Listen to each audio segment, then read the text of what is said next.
This is Audible. Stolen by the Vampire King. A paranormal vampire romance. Baton Rouge Vampires Book 2. Written by Roxie and Lindsey Devin. Narrated by Win Ross and Kai Kennicott. Prologue. Francois. The moment Nicholas Dupont had brought his newest pet into the neutral zone, her scent had permeated every atom of the air, and it had driven me crazy. I could barely stand to see Nicholas in my office, attempting to make his little deal over land that no longer held any interest or value compared to the virgin he'd left sitting in my restaurant downstairs. He'd been teasing me, and he knew it. I knew it. We both fucking knew it. And we both knew I'd want her. But maybe only I knew I'd stop at nothing to get her. She was a virgin, and she was my savior. Nicholas Dupont could take his arrogance elsewhere. No bayou tract of land would ever be more important than my family name, the royal line of the House of Ricard. I was glad Nicholas killed my children for their ill-conceived attack on his virgin in the streets outside. I could both take insult at his actions, and I didn't have to kill them myself. They should have known better than to try to take a virgin on my territory. That honor would belong to me. Only to me. As soon as Nicholas left my presence, I'd hurried to Father's resting place, a mausoleum reachable from our grounds. The whole place had been recently cleaned, a testament to the maintenance our staff kept up as we waited again for the king to rise. "Father," I whispered into the dark as I approached the raised dais upon which he slept. "I found our way forward. I'm a viable heir after all." Strains of my father's derision leaked into my mind as he fought the stasis that bound him. I chose not to visit him very often because he got into my head despite his frozen features and immobile body. His skin had yellowed, becoming waxy, and it was starting to harden. He needed to wake up and feed soon, or he would fade beyond revival. One day, he simply wouldn't wake at all. They said madness ran in our family, but both Father's imbalance of the mind and his regular periods of stasis were due to being alone for too long. "Father," I said again, "she is our savior, but—" I hesitated, my next words already bitter on my tongue. "I need you to tell me what to do." Father's laugh echoed inside my head, mocking me. "Always so weak." His voice was no more than a hiss these days. "So weak. She can secure our future." I watched him to see if the news would be enough to bring him back. I didn't want him, but I didn't know what to do without him. My efforts haven't worked before, but she is what we need. She is the cure, exactly as written in our Book of Grey. And she is a virgin as well, Papa. I used the old familiar name I hadn't called him for many years, as I sought to ingratiate myself. I hadn't done much right in my life, but I could do this. I finally had a way to make him proud. Memories of the beatings and bruises too numerous to recall individually were bile in my throat, sourness on my tongue, fog clouding my mind. Weak. How I hated that word. "Francois, you're weak," he repeated. That sentence had echoed through our halls and up the staircases, across the gardens and all of New Orleans. All of my people knew I wasn't the man my father would have chosen to inherit his throne. That honor should have gone to Loic, but he was gone. My older brother, taken in a feat of bravery while I'd hidden in Mother's skirts. I hadn't even been able to save Mother. I'd run away. Father had lost everything that day. His mate, his heir. But maybe, now I could offer him some of the old glory, and a son finally worthy of continuing his rule. With virgin blood inside me, my people would truly be my people. They couldn't ignore the old ways. It would take a virgin to elevate me to the throne, and the power of her blood would keep me there. We would enhance each other, and I would keep her with me always. Nicholas's virgin would save my future. She would be mine. She could save me. Perhaps she would even grow to like me. And Father would be proud. I can do this, Father. I have a plan. I continued to whisper, my urgent words tumbling over themselves as he lay peaceful in his stasis. I'm going to take her and keep her until the time is right, until you tell me to use her.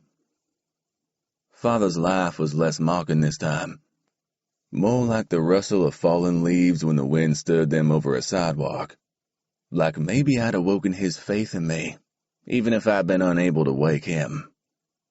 Good luck. His wheeze rattled through my head, and anger surged inside me.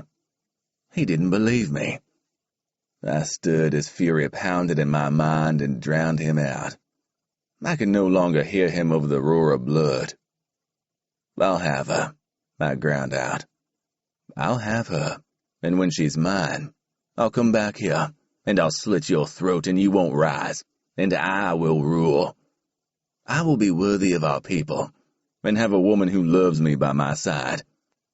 I jabbed my finger hard against his chest with each declaration, and one of his old rib bones cracked under the force, but he didn't flinch. He couldn't. The stasis kept him prisoner. It kept me prisoner too, as I waited to see my fate this time. As each of his rests lengthened to his eventual demise, I waited, always prepared to rule or to step back into whatever role Father determined for me. But Nolan still ran because of me. We had access to vampire gossip because of me. They all used the neutral zone and trusted it was exactly as declared, because clearly Francois Ricard was too stupid to ever be anything but obvious. But I heard all, and I saw all. I hid my technology behind the distraction of red and black, the veneer of old luxury. No one ever looked further than that to see the drinking rooms below the restaurant, or the surveillance rooms on the floors above. I could have everything I wanted, and it would only take one human woman to achieve.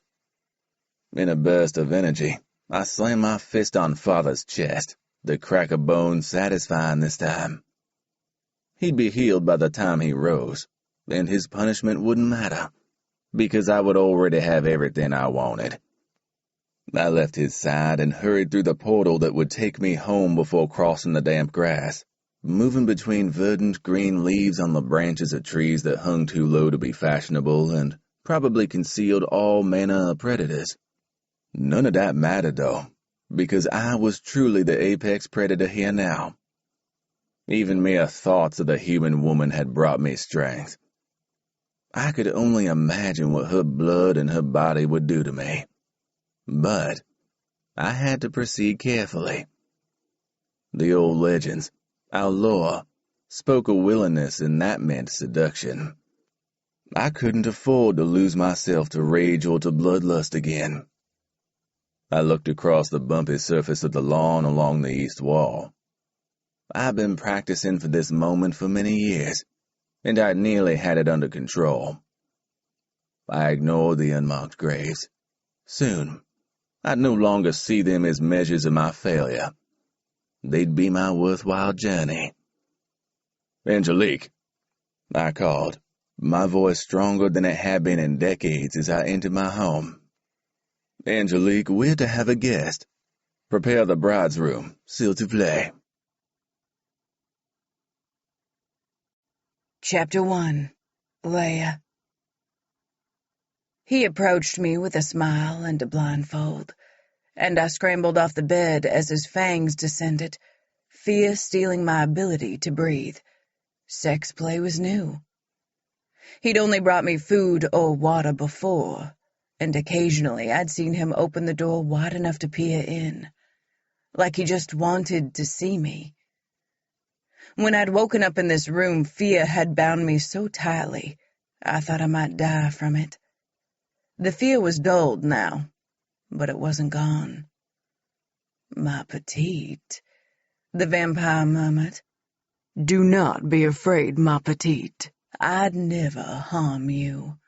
I must simply take precautions. Our time here grows short. I wish to take you home." A sigh of relief caught in my throat. Home? Nick. The thought of him came unbidden.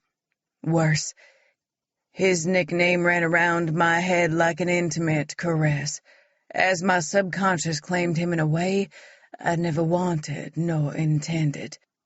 But somehow, possibly in the face of this crazy vampire holding a blindfold, Nicholas Dupont had come to represent safety. Nicholas? His name was out of my mouth before I thought it through, and I grimaced when the other vampire glowered. "No," he snapped. "Not Nicholas." He whined Nicholas's name, making it sound weak, when the man I knew was anything but weak. Nicholas was commanding and in control. The memory of Nicholas's controlled strength as he'd held me or kissed me still drew fire through me, and I clung to that fierce heat. "Mes son de Ricard," he said as if that explained everything. "With Francois Ricard, with me." He jabbed his chest emphatically. Francois? I took a reluctant step forward. If knowledge was power, at least I knew his name now. "Oui." His face lit up with a smile, his pleasure plain to see. "Oui, ma petite, yo Francois. Speak my name again. I want to taste my name on your lips." He moved closer, but I held my hands out. "I don't want to wear that."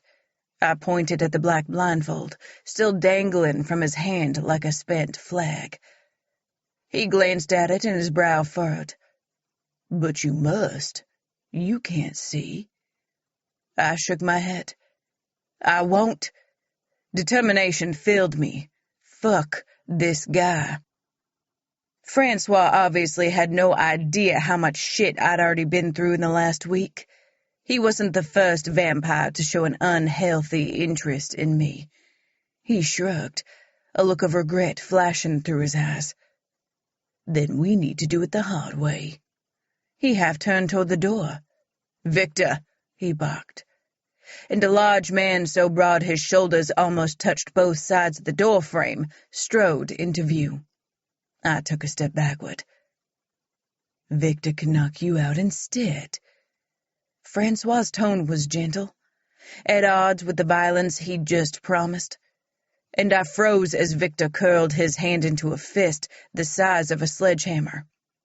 "No, he can't," I spoke quickly. "He could kill me. Look at the size of him. If he hits me, I could die."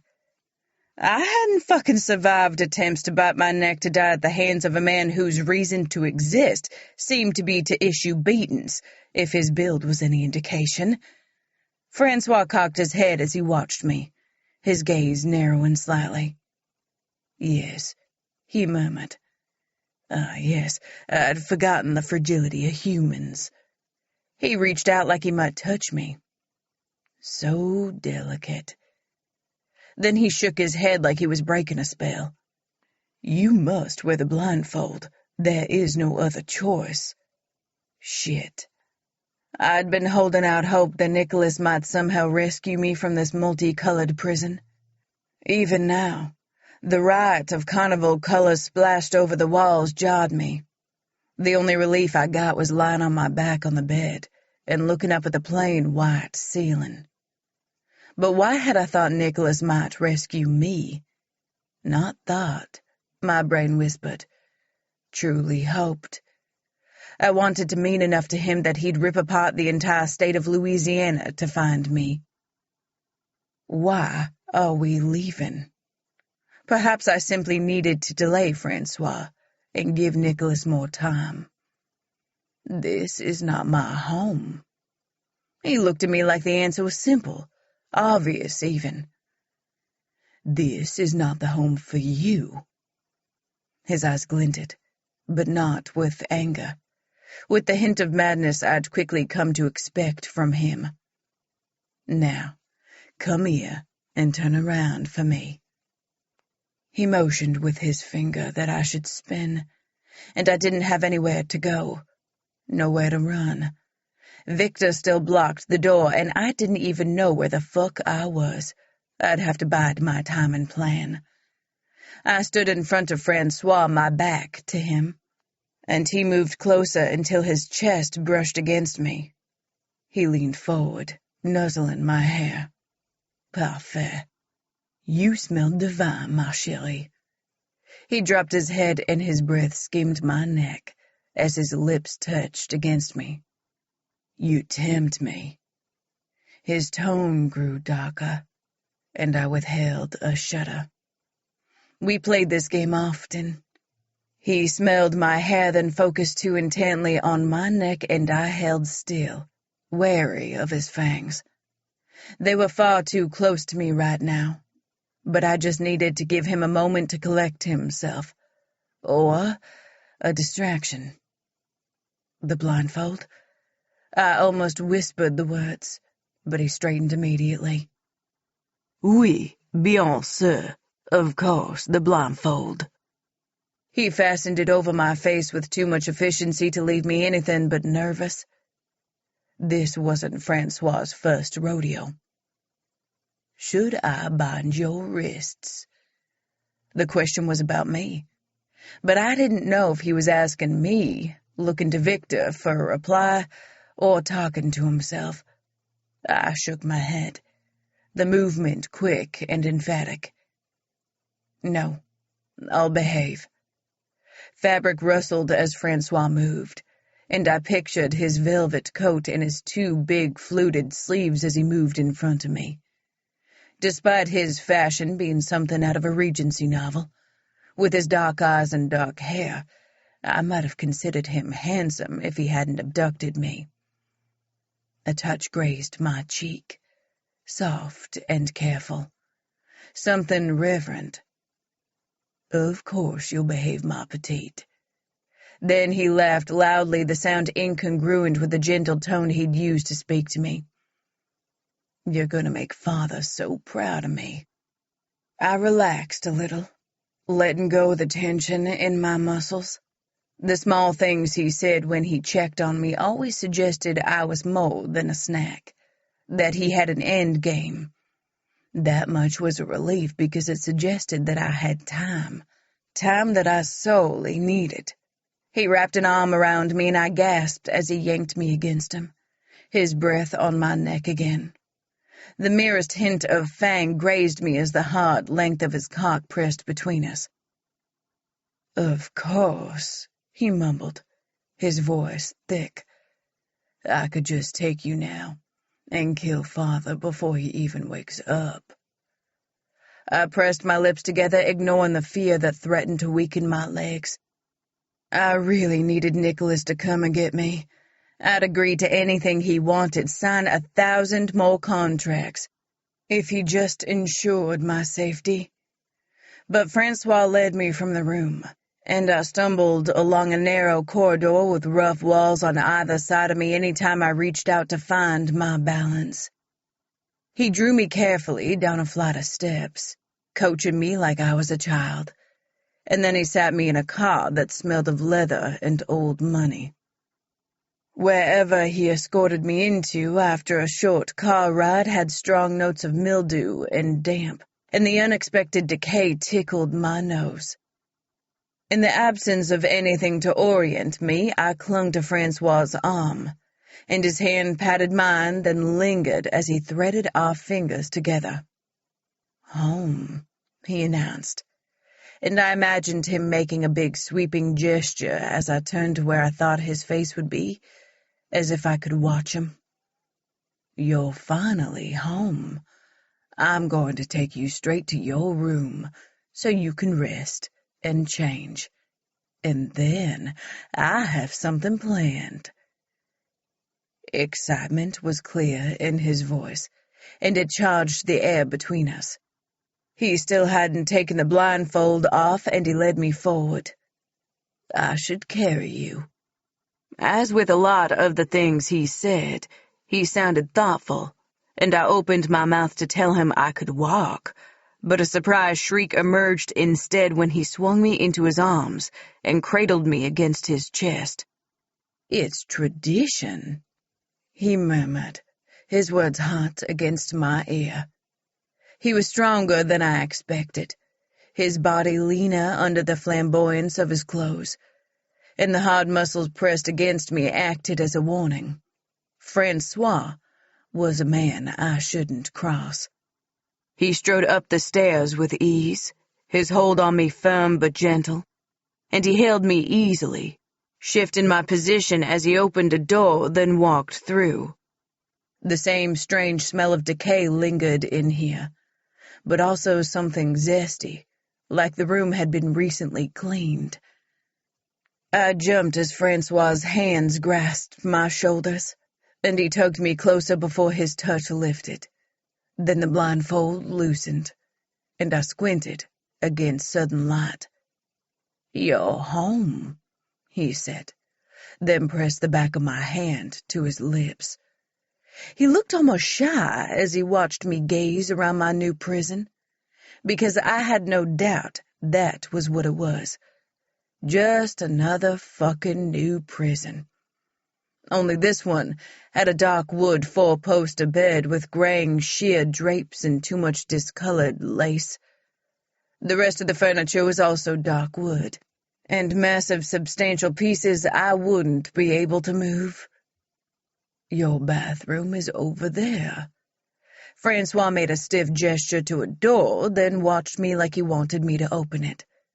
When I did, I found a clawfoot tub that I'd never get in, cracked porcelain floor tiles, and an antique-looking toilet and sink. The citrus scent overlay continued in here, and when I returned my focus to the bedroom, Francois was standing by an open door on the other side of the room. "This is your closet." He eyed me speculatively, his gaze clear for once. "I think the clothing should fit. Help yourself to anything you desire, ma petite." He waved his hand expansively again, the perfect gesture of generosity, but I shuddered as I glanced around, trying to keep my reactions furtive. If I had to get out of this on my own, I needed a plan. So far, the path of least resistance wasn't yielding results. Floor-to-ceiling drapes were closed on the wall opposite, but presumably they covered a window, and a window meant a means of escape. I walked to them and glanced up at the dusty chandelier on the ceiling. A weak pool of light was almost directly below it, but shadows crowded the rest of the room. "Do you mind if I let some light in?" Before Francois even replied, I pushed one of the drapes aside. Shit. Oh, fuck. My lungs seized as I took in the bricked-up window the drapes concealed. "Oh, we had a problem with Mother," Francois murmured vaguely, and I nodded, forcing my lips to tighten into the parody of a smile. "Can I rest now?" I needed to make him go away. I couldn't even think with him still in the room, and I needed to figure out how to escape. I couldn't depend on rescue. Francois bowed stiffly. "Bien sûr, ma chérie. Of course." He reached for my hand again, but turned it, his nose lingering over the inside of my wrist before he pressed a kiss there. "Your pulse beats for me. I'll be back for you shortly. Sleep well, ma petite." After Francois let himself out, I waited. I could probably slip out of the room if I was quiet enough. But then the clunk from the lock twisting into place changed my plans. I explored the whole room, but I was sealed in. Nothing was loose, and the furniture was all heavy. There wasn't even anything in the closet but moth-eaten Victoriana dresses stained with grime, and something the color of dried blood that I didn't want to examine too closely in case it turned out to be exactly what I thought it was. Eventually, exhaustion forced me to the bed, and I lay down and closed my eyes. At least the sheets smelled fresh. My petite. Someone was stroking my hair, and I was fully alert before I even opened my eyes, but I remained still for a moment longer, preserving the illusion I was still asleep. Oh, my petite, Francois whispered. Such perfection. When his finger trailed down my cheek, I jerked away, pulling back into a small huddle on the other side of the bed. Francois stood next to where I'd been lying, arms still extended, his eyebrows drawn together in a confused frown. Are you all right? I faked a yawn, concealing my mouth behind my hand. Just waking up. You haven't changed your clothes. He sounded stern, like I'd displeased him. I was just so tired, I couldn't keep my eyes open. I refused to apologize for not changing my damn clothes into one of the fucking fancy dress costumes in his fantasy closet. He tightened his mouth into a flat line, and his eyes glowed red for a moment before he breathed in deeply and nodded. Then he spun and walked to the closet and clattered the hangers along the old rail, before finally turning back to me with a deep purple gown held in his outstretched hand. This one, I think. The bodice was a mass of lace and frills, and the skirt was full and long. I'm comfortable in what I'm wearing. I stood and gestured to myself. See? Angelique will wash them for you. He nodded like he'd already decided and shook the dress at me again. You must look like you belong at my side. Where are we going? I stalled for a time, eyeing the door he'd left ajar behind him. Wearing the dress he'd selected would make it difficult to run. He followed the direction of my gaze and pushed the door closed with a soft click before leaning against it, his pose disarmingly casual. Do we need to do this the hard way? His eyes glinted for a moment, and memories of Victor flashed through my mind. I shook my head and held out my hand to take the dress. No, I'll change in the bathroom. Francois nodded, apparently satisfied with my acquiescence, and bundled the dress into my arms. I stood in the closed bathroom, trying to work through the tangled knots of my thoughts. It wasn't like I could do anything in this small room. I needed to see more of the house, map it out, take stock of my options. After taking another deep breath, I dressed, my hands only barely shaking as I struggled to close unfamiliar fasteners and tiny buttons. When we left the room, Francois tucked my hand into the crook of his elbow, his face a mask of pride as he glanced at me. I fought not to recoil from his touch. I was playing the long game, and for that, I needed Francois's trust. I was in Francois's house, but I needed to win. He led me down the stairs, which should have been wide and sweeping and regal, but threadbare carpets covered each tread, and the banister had been stripped of any varnish over the years from the thousands of times hands had run over it. Shadows clung to every corner, and wall sconces only threw meager light on fabrics and furnishings that must once have been rich and sumptuous, scratched wooden antiques, and balding red velvet drapes. But Francois looked around as though we were surrounded by luxury, his gaze bright and alive, as he scanned our surroundings. "I'm so glad you're here, my petite. You'll want for nothing. Can you see how grand our life together will be? All that I'm able to offer you?" I nodded, a polite lie sticking in my throat as I pressed the nails of my free hand into my palm. I could do this. I could bide my time and plot and scheme my way to escape. He tugged me closer to his side and bent to press his nose against my hair again.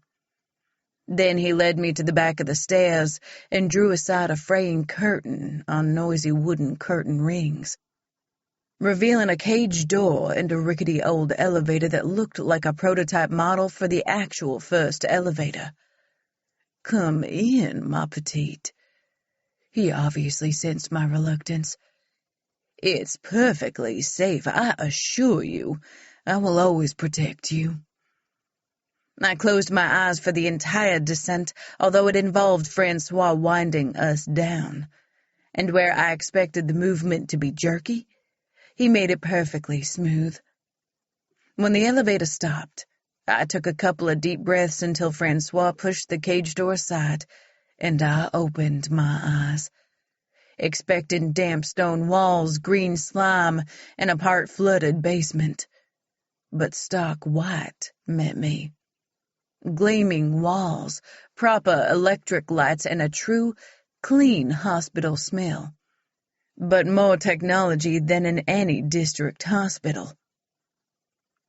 Do you drink from blood bags too?" The question crept from my lips before I even thought to ask. Francois curled the corner of his lip, and for a moment he looked like he might spit on the floor. He lifted a finger and rested it at the base of my neck. "I have only one blood source now, my petite." I tensed against a full-body shudder, but drew away just enough to create almost imperceptible space between us, space I thought he wouldn't notice, but he did. He leaned toward me, his voice low as he spoke at my ear. "Soon you will learn to love being at my side, my touch, my body, and you'll be mine willingly." I drew back. There was that word again. Talking about my will but completely ignoring it. What the fuck was wrong with all these guys? But even as I tried to hate them all the fucking vampires who'd crashed into my life, I couldn't. I wanted one of them. I yearned for Nicholas Dupont and all the safety he suddenly represented. I was willing now. God damn, I was willing. Where am I? I looked around again and made my voice confident. A man in a white coat approached, and he was studying a clipboard. He glanced up at Francois, then bowed low. "Your Highness, is this the Virgin?" Francois wrapped his arm around my waist and drew me tightly against him. "This is my petite," he growled. The man frowned. "But she's the human Virgin?" Francois nodded. "I'll have to confirm that." The man's pen scratched across his paperwork. "I can confirm it." I jumped as Francois's loud words echoed from the walls. "Or do you need more than my word?" He lowered his voice to something deadly and threatening. The man in front of me blanched as pale as his coat. "I'll start the other tests," he muttered, and tugged my wrist so that I'd follow him. Francois growled, "Doctor, do not touch my bride." But he didn't follow us as the doctor led me into a room and gestured for me to get onto a table. My ridiculous gown draped off the sides, but he didn't seem bothered as he wheeled some sort of scanner over me. Light passed up and down my body, and a 3D version of me was rendered in a chamber on the other side of the room. After drawing some of my blood, the needle at my elbow sharp, The doctor stepped over to study the hologram, leaving his clipboard on the table alongside me, and Francois joined him, his hands clasped behind his back. He glanced over his shoulder at me, his gaze taken in the blood-filled vials, and his nostrils flared. Then he looked away, facing forward once more as the doctor explained something to him. I glanced to my left, angling my head until my neck protested the position as I tried to read the writing on the paperwork.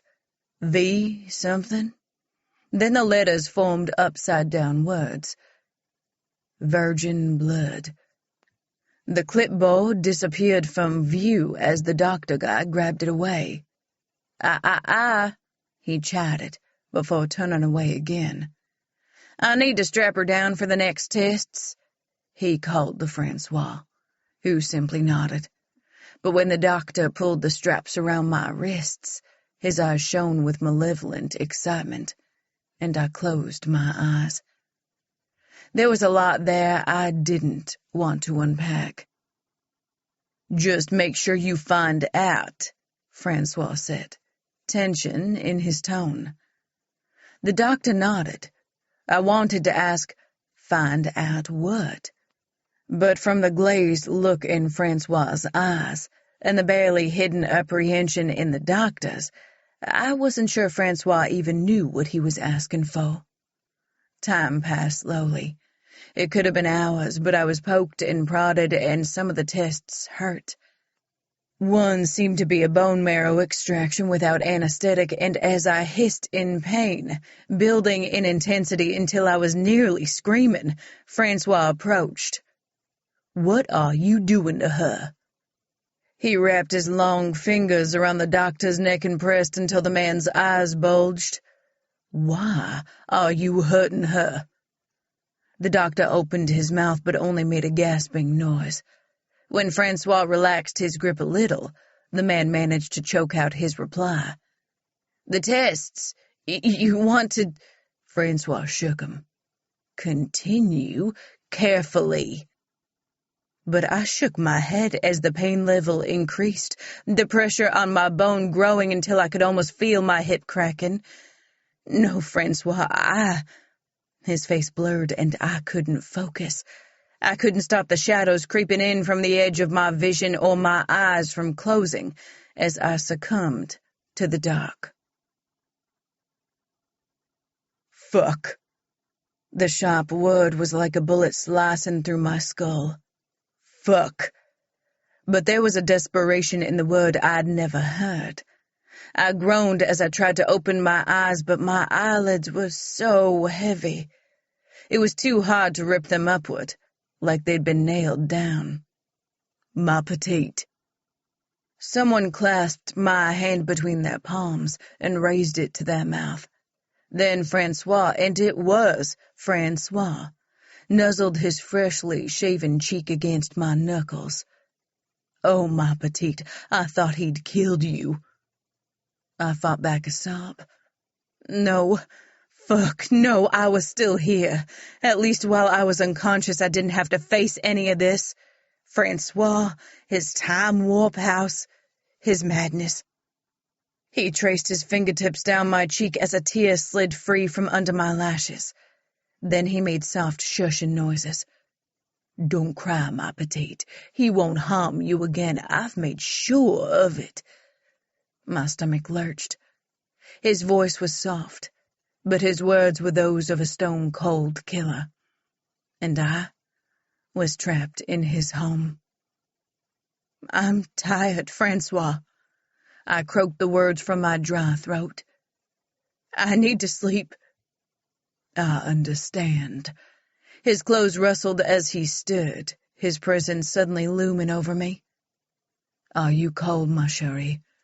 I could stay and warm you. He sounded so hesitant, and there was a vulnerability to his voice that I didn't want to hear. I froze, every muscle stilling. I was pretty sure my heart didn't even dare beat. I'm plenty warm, thank you.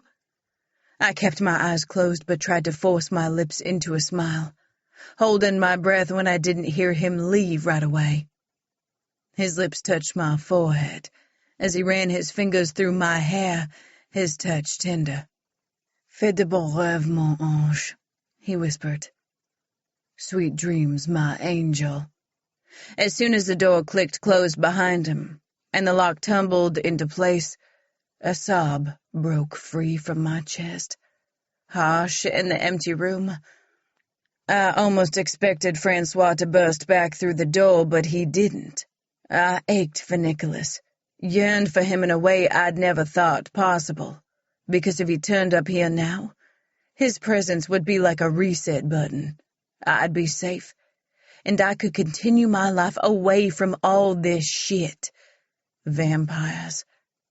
I didn't want to know they existed, and they were all obsessed with my virginity in a way that almost made me want to run and have sex with the next human guy I saw, so that it would no longer be an issue for them. Except that wouldn't work. Not when the guy I most wanted to be with. I stopped, willing my thoughts to halt, but they didn't. The guy who aroused me more than ever before in my life was a vampire casino owner from Baton Rouge, even if I didn't want to admit it to myself. I wanted to return to Nicholas to see what we could become, but I was also pretty sure I'd be better off not knowing. His lifestyle was dangerous. My current predicament proved that. I pressed my hand to my mouth. I'd missed out on so much in my life. Looking after Dad and trying to keep the bar afloat. I hadn't even lived, and now I feared my fucking death. Maybe even my undeath. If I escaped Francois, when I escaped, my life would be completely different, with or without Nicholas Dupont in it. But it was Nicholas's face I saw, and his voice I heard in my head as I drifted off to sleep. And it was Nicholas who gave me those pleasant dreams Francois had told me to have. Chapter 2. Nick. I paced down my entrance hall to the front door, then back up again. Baldwin wringing his hands together in the corner by some random Greek statue I couldn't recall the name of. Mrs. Ames was dusting a Ming vase she'd already dusted 7 times today. None of us knew what to do to keep ourselves busy, and my brain was working overtime to make sense of everything that had happened and formulate a plan. Several times, it pounded like it might just explode out of my skull and put everyone in my house out of their misery. 2 fucking days. 2 days too long already. The intel we'd received about where Francois was holding Leia had turned out to be a bust. They'd moved on by the time we'd raided the facility. Next time, though, I'd be there. Next time, it would be done right. Mrs. Ames, I barked as she began dusting the vase again. She gasped and whirled around, her face pale and drawn. Could you prepare some tea? I softened my tone as I sent her to do something else. Anything fucking else. We all knew I wouldn't drink the fucking tea. Francois fucking Ricard, the little fucking prince. I raked my hand through my hair and met Baldwin's gaze. You don't have to say it. I fucked up. He remained quiet, but my butler had always been a wise man. I'd been stupid, too arrogant parading Leia around like she was my prize, like no one could touch me or her, like they'd respect my word and my claim. My fault. It was all my fault. Worry was eclipsed by guilt and remorse. Leia made me feel all kind of things I wasn't used to feeling. She always had, right from that first moment I kissed her. But I told myself it was the power rush, the bloodlust. I'd been wrong. I have to talk to her. There was a hint of desperation in my voice, and I didn't do desperate. I did decisive and logical and successful. Fuck. I did aggressive and violent and furious. and the end always justified the means. I got what I wanted, and I never made apologies. But I didn't just want Leia for the power she would bring to me. I wanted her because I loved her. I couldn't believe it still. Humans were too fragile, too fleeting to love. But this one had wormed her way in without my say-so. Has no one ever told you about the true mate bond? Baldwin's voice was hesitant, but the sound of it still startled me. I huffed. Of course I know about the true mate bond. It's a power exchange. Baldwin nodded. Yes, sir, it is. But that's not why Leia's useful to Francois. She isn't his true mate. My gums ached under the weight of my fangs as I thought of Francois with Leia. I wanted to rip his throat out for even having looked at her. Baldwin shook his head.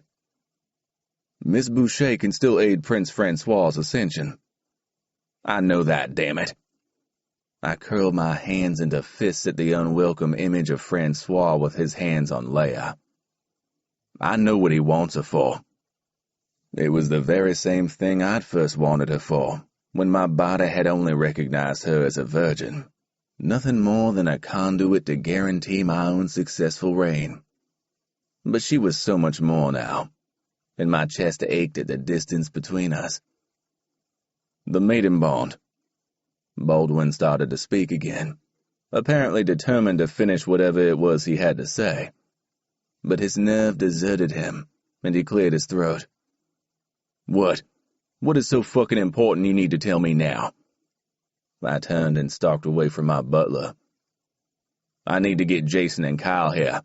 I need to talk to Benedict. I have more important things to do than have you tell me shit I already know.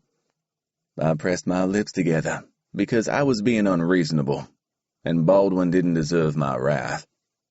I'd done this to myself. You love her, sir. Baldwin spoke his next words so quietly I almost thought I misheard. How the fuck did he know? I told no one. Barely admitted it to myself. Love was a weakness I'd never expected. As if he'd read my mind, Baldwin shrugged. The maiden bond isn't just a power exchange. Perhaps it's time for you to reread some of the old lore, sir. When a human is involved, a true bond is invoked, whereby your desire to protect and love the human will surpass all else, and changes will need to take place. This ensures the longevity of the bond and enables power to be shared between you for a lifetime. His face lit up as he spoke, like he was discussing magic. And maybe he was. Smells like bullshit to me. My voice was a grumble as I scrolled through my phone to get hold of Kyle.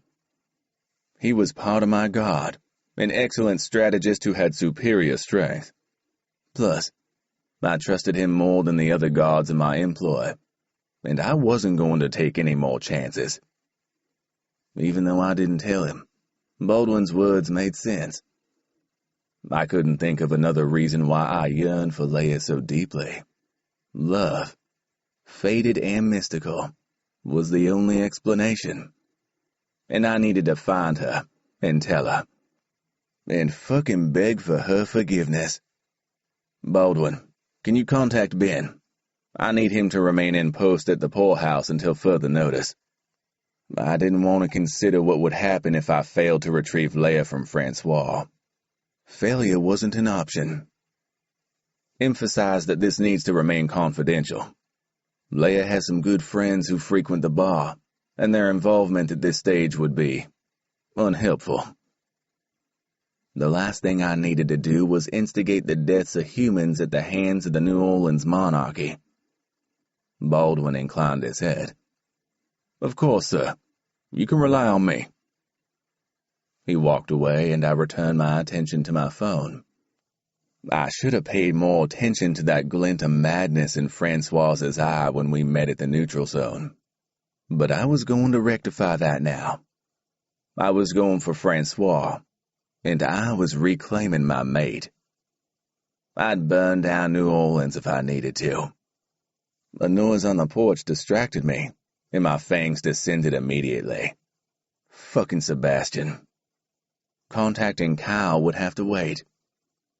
I shoved my phone into my pocket and ripped open the front door so fast I almost yanked it from its hinges.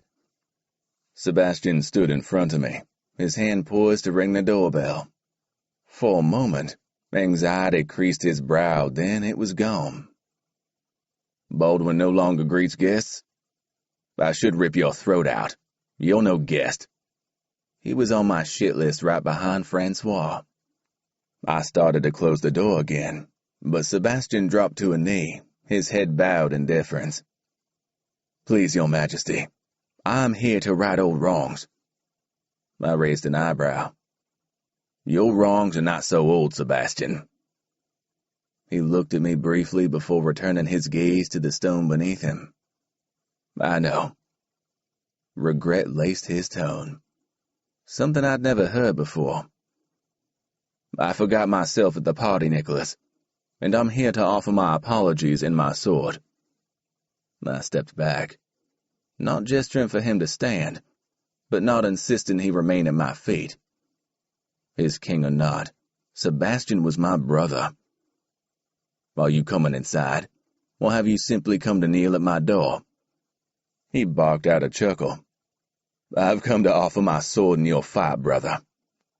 When I raised an eyebrow and allowed him inside, he tried again. Not my sword, my crossbow then. I wish to fight at your side. It's my duty as your brother and my honor as your prince. He bowed his head again, every one of his movements respectful.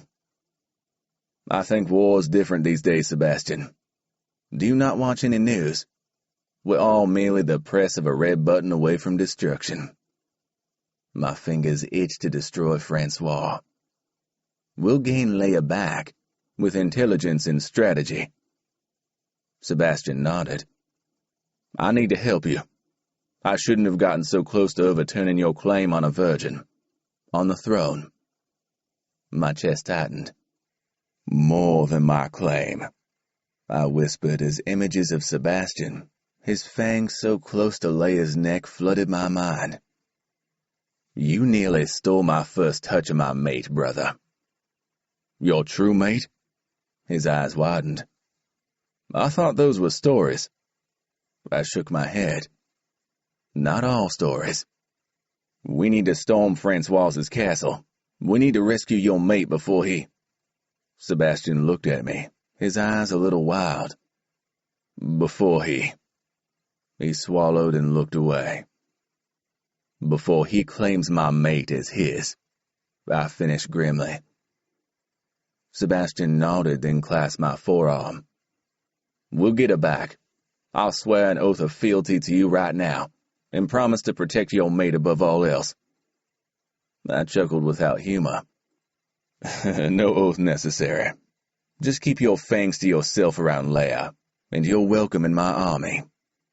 I grabbed my phone. I need to get everyone together. You coming on the plane?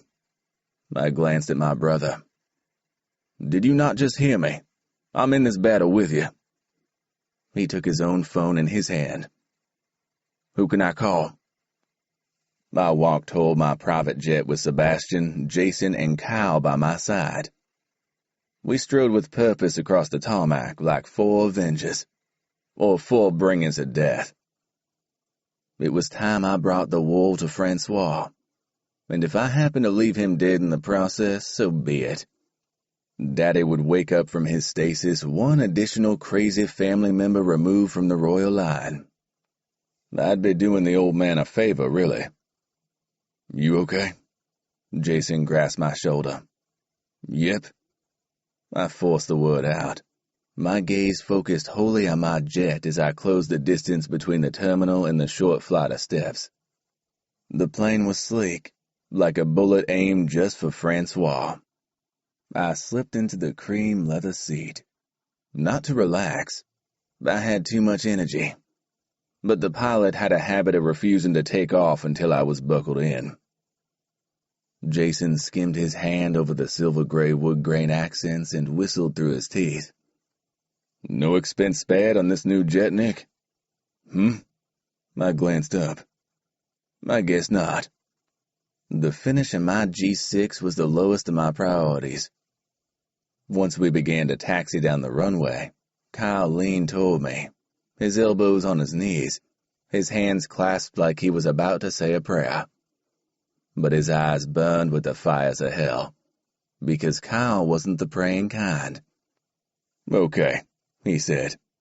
"Now, I know you're going to want to go running in there as soon as we land, Nick." "Fuck," Sebastian grunted. "We should all want to do that." "And we do." Kyle emphasized his words. "But it's not the smart thing to do." "What made you think Sebastian was smart?" Jason managed to look innocent as he asked his very pointed question, and I rolled my eyes. "What's the plan, Kyle?" I wasn't all too eager on waiting either. Leia was out there. "Look, the longer Francois has Leia, the longer he could," Sebastian hissed. "He could use her virginity to position himself for the New Orleans throne. He could fuck her." I held up my hand to stop him. "Yeah, and—" Sebastian ignored the hand. "Fuck. Once he's done that, what use is she to him?" He looked at me, his eyes wide like he'd only just realized the full implications of the destruction Francois could bring to my world. "He could kill her to deprive you of your true mate, or he could turn her for himself." He paled. "Turn her? Fuck. I hadn't even thought that far. I needed to bring this all back under my control, and fast." Jason pressed the tip of a fang to his lower lip, but he nodded, not disagreeing with Seb's assessment. "It's a clusterfuck, all right." Kyle ran his forefingers up the bridge of his nose, intensifying the illusion he was saying a prayer. "But like I said, we need to play this smart. We can't go in without a strategy because Francois is a loose cannon. We don't know what he's doing. We don't know what he's going to do." I scrubbed my palms over my face, the movement impatient rather than hopeless. "He could have done it already." Kyle nodded, the movement small. "And I'm not going to deny that. But it doesn't mitigate our need to head to the safe house I've arranged as soon as we land and make a solid plan." I stood abruptly. That landing would be soon, and although the jet was carrying me closer to my mate, I'd never felt so adrift. "I have a call I need to make." I fixed my earbuds in place and retreated to the back of the jet, where the hum of the engines gave me at least the illusion of privacy. She answered on the first ring. "Mom?" Sweet fuck, I sounded desperate. I never called her Mom. "Nicholas, is everything okay?" She sounded worried. I sighed. I hadn't meant to worry her. I just needed to hear her voice. "Francois has Leia. He abducted her." I hadn't meant to blurt out my news either. "I'm going in to get her with the guys I trust most." I skimmed my gaze over Seb. Fuck it. I even trusted that bastard. "Francois did what?" Her voice shrilled down the phone. "Yeah, I know," I said. "I'm going to make him pay. Don't worry about that. I'm on my way to New Orleans now, but I might need more help." Mother released a long exhale and the sounds behind her grew fainter and more muted. When she spoke again, her voice was lower too. "I don't think we can arrange that. Even you going to New Orleans like this, chasing a virgin who's still technically unclaimed, it's an act of war, Nicholas." "Oh, I know what it is." I stretched my arm out along the back of the chair at my side. But Francois knew what gauntlet he was throwing down the moment he took Leia from Baton Rouge. Be that as it may nothing. He has my virgin mate. I'm reclaiming her. He came into our territory, onto my territory to abduct her in the first place. "Yes, and look how weak that makes you look. Francois was able to sneak into Baton Rouge and take the one thing you were supposed to hold most dear, to prize above anything else, from directly under your nose. Her tone was cold, stern, and I knew she was right. You're positioning yourself as the next king, Nicholas, and for now, your people have been understanding. They've seen your virgin, they know your intentions. No one can know she's gone. They can't know that Francois has more potential power than you? Mon Dieu. He could already have her blood running through his veins. And then what? She stopped talking, and only her soft breaths let me know she was still on the line. Mother? She exhaled again. Just keep this quiet, Nicholas. It will make the start of your reign even more unstable if you have no way to complete your ascension. There is no one I trust enough to provide you with discreet backup, and the council mustn't find out. And sure your men know this. I scoffed. They're trustworthy, I assured her. Be that as it may, she said again. We need a plan B. You do what you need to in New Orleans, and I'll start making discreet inquiries about a second virgin. She seemed like a sweet girl, if a little out of her depth. But we need to secure your rule, and by any means possible. Leave that part with me. Anger washed through me, and my gums ached at her words. A second virgin? How the hell could a random virgin replace Leia? I didn't give a fuck about my rule anymore. Not without Leia by my side. I waited a moment to compose myself before I replied, but the line had already gone dead. Mother had hung up without even saying goodbye, her focused on her latest mission more important than anything else. I sighed and launched my phone onto the seat across from me. Fuck. Chapter 3. Leia. I lost track of the hours in the grim room where I spent my time. The gothic features added to the heaviness of my mood, and the dim pool of light barely cast from under the central lampshade did nothing to chase the shadows away. I left that light on all the time, though. At least it gave me a fighting chance to see any monsters that might sneak their way into the space.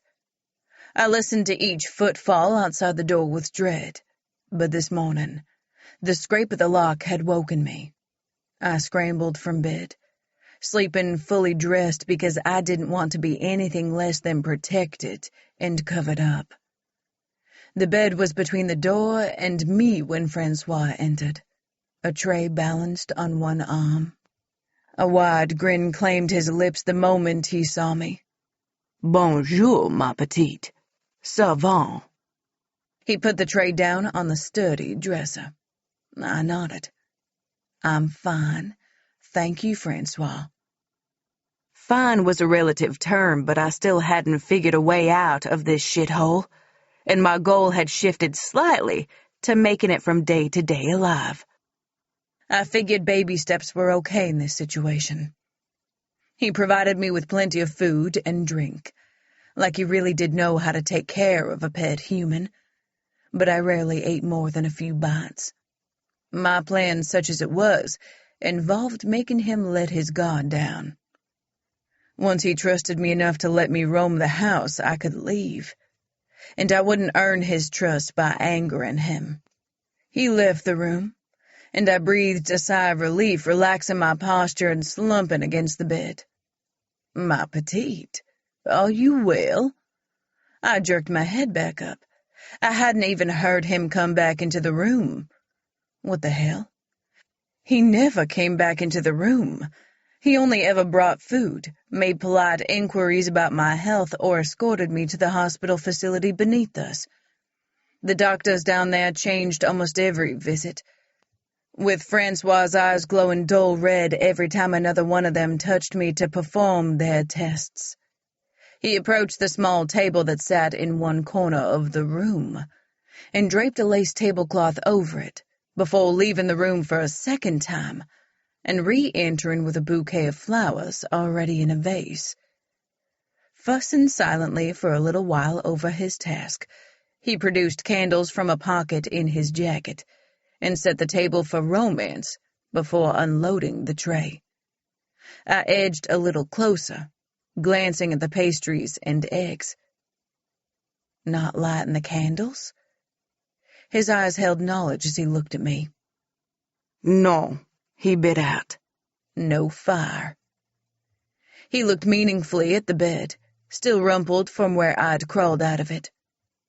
Unless the flames of passion would be welcome. Breakfast looks lovely, I cut off his next words, and he drew one of the chairs out for me to sit down. I approached him, conjuring a smile. I sat carefully at the table as Francois nuzzled his nose into my hair, then against the crook of my neck, which only reminded me how badly I needed a decent shower. But I refused to be naked and vulnerable in this house. My vulnerability level was already high enough without adding nudity. I stayed still, frozen as he inhaled and brought his hand up to caress my hair. Perfection, he murmured, and such temptation. I'm unsure how Nicholas bore it when you were content to sit so close to him in my restaurant. His voice was quiet, like he was pondering a problem rather than making conversation. Then he straightened, the movement abrupt, and walked to the seat opposite me. He gestured at the small spread of food. Eat, ma petite, and bon appetit. I expected the croissant to be hard and stale, as badly preserved as the rest of Francois's home, but the pastry flaked pleasingly under my fingertips. Despite myself, my stomach grumbled and my mouth watered. Francois smiled. You haven't been eating enough. He pitched his voice low, concern in his eyes as his brows drew together. I hoped the answer was company, so he clapped his hands. We eat together. Bon. He punctuated his sentence with a wide, benevolent smile, and it changed his face, ushering away the scary monster I absolutely knew him to be. He reached for a pastry of his own, his hand brushing against mine, and he stilled, his eyes fluttering closed. I jerked away, and he set his croissant on his plate. I don't usually partake. He made it sound like a confession. My sustenance doesn't come from food. Father doesn't approve. Then he seemed to shake himself or press the rest button. But you, my petite, you will change everything. I paused my chewing, the croissant like ash in my mouth at his words. I didn't want to ask what he meant. I probably already knew, but I simply couldn't help it. How do you mean? Don't you have guests very often? It was like the most dangerous of games, pretending to be something I wasn't, layering innocent questions into complex mazes designed to lead to a destination I didn't know the location of, and all while fear almost paralyzed me. My smile was fake and still, my eyes possibly a little too bright as I focused on blinking tears away. He reached for my hand, his hold gentle but possessive. But you are more than a guest. You are my savior, my bride. You will return my royal house to its full potential. His eyes shone with something suspiciously like pride, and as he spoke, his fangs descended. I pressed back against my chair, sucking in a quick breath. Don't be afraid, he crooned, his thumb smoothing small circles on the back of my hand. I long for you. It's only natural that you should see how much. I shoved another bite of croissant in my mouth and nodded, ignoring the prickling of my eyes. An ice-cold wave of horror washed through me, leaving me numb and weighting my limbs. Soon, ma petite. Soon you will know pleasure like you've never experienced. I will take you to my bed and worship you, and you will want for nothing more." His dark promise filled me with dread, and I looked at my hand so he didn't see my revulsion. He was clearly unhinged if he thought abduction was the start of a meaningful relationship. But had Nicholas really been any better? Okay, so he hadn't abducted me, but I'd signed his contract under duress, and his end game was the same as Francois's, me in his bed. At the thought of Nicholas's bed, my pulse spiked, and Francois laughed. "Ah, you feel it too." He raised my hand to his mouth, his lips lingering on my skin as he drew another inhale. "I will give you everything you so clearly want. I'd stay with you longer, but I must go to my restaurant and talk to my staff, prepare them for your future role at my side." My chest tightened, and I couldn't draw a breath or speak, but he took my silence for compliance as he smiled again and offered me a small bow. "I'll see you very soon, I promise," he said. "A très bientôt." Then he swept his arms wide, encompassing the room in a grand gesture. "Bonne journée, ma petite." With another smile, he left the room, but the lock still clicked into place behind him, and I pressed my hand to my mouth to stifle a sob. He's wished me a good day, but how could I have that as his prisoner, knowing what he intended? Weariness claimed me, and I curled back up on the bed and drew the heavy, musty comforter over me. "Get up." The quiet, rough voice was accompanied by motion as someone shook me awake. "Get up. You'll wake the master's temper if you're late." For the second time in my day, I scrambled from the bed and stood dirty and crumpled in front of the person who'd entered my locked room, and this person wasn't Francois. Perhaps she could help me? I clutched to the sudden hope that she could help me escape. "Come with me." She grasped my wrist, her firm hold crunching my bones. "Ow!" I yanked away and her face paled, her deep brown eyes widening as she glanced around. "Shh," she hissed. "We'll both be in trouble." "Not as much as you will be if you bruise me." I didn't know that for sure, but I was confident enough to speak the words. If she wasn't going to help me escape, she should at least fear hurting me. Her grip loosened. "You're to come for a shower and a change of clothes." Relief at the idea of being clean mingled with fear. "Where's Francois?" I didn't want him anywhere near me while I was naked. "The master, Prince Francois, has sent word that he will join you later." I relaxed a little. Perhaps I could spare 2 or 3 minutes to shower in the knowledge he wasn't nearby. The woman, one of Francois's staff members probably, but I hadn't met any of them before, led me down a corridor where more wall sconces glowed with weak light, and heavy tapestries hung on the wall. They were all gray with dust. "The master has requested you make use of his bathroom." The woman threw a door open and gestured me into a masculine bedroom. The wood was so dark it was almost black, and gray sheets were stretched across the bed. As if it was habit, the woman with me straightened them, although the bed was already perfectly made.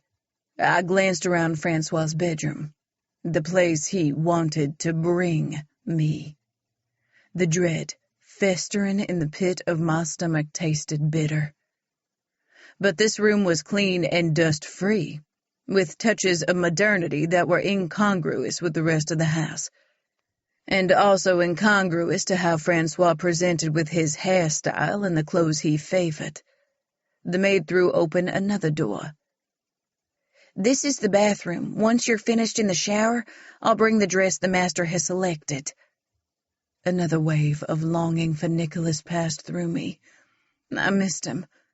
But once I escaped here, I didn't intend to see him or Francois ever again. No matter how much I yearned to be in Nicholas's arms, kissing him, fucking grinding against him as he roamed his hands over my body. "Go in." The maid waved her hands forward, and I entered the bathroom, where I expected to find the same clunky plumbing as in my bathroom at home, but my mouth dropped open at the modern luxury. The shower was an altar to cleanliness, with a big rain head on the ceiling and numerous other smaller shower heads at intervals down the wall. The controls looked like a NASA display panel. "Stand still." The maid was suddenly behind me, her strong hands tugging at the fastenings of my gown. When it loosened, I pressed my arms over my front to keep it in place. "Here you go." She passed me bottles of shower gel and shampoo, both unscented. "The master likes your natural scent, apparently." She wrinkled her nose, but passed no further comment. My mind was already swirling with possibilities at the realization that I would probably be left alone to shower.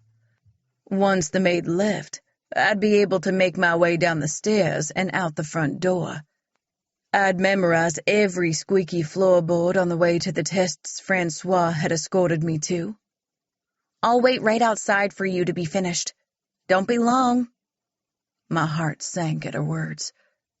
I wouldn't truly be alone after all. Not enough to make a break for it, and I already knew she was unreasonably strong. She wasn't someone I wanted to fight with. My wrist still ached where she'd grabbed it before. I rushed through the shower and grabbed the only towel I could before peeping into the bedroom, and damn, the maid had lied. She must have left the room at some point, because now there was an ugly black and red dress lying on Francois's bed. As I moved forward, the towel clutched tightly around me. Someone stepped from the shadows, and I stiffened, my body warring between fright or flight. But it was okay. It was only the maid, not Francois. Not Francois. The thought echoed through my mind as relief weakened me. "This is your gown for dinner?" The maid pointed to it, but her words were almost unnecessary. Of course I was supposed to wear that hideous thing. The skirt was full and looked heavy, and oversized red beads decorated a black bodice like blood spatter. I'd look like I'd been murdered while attending a Victorian-era funeral. But I was playing along, playing my part, biding my time.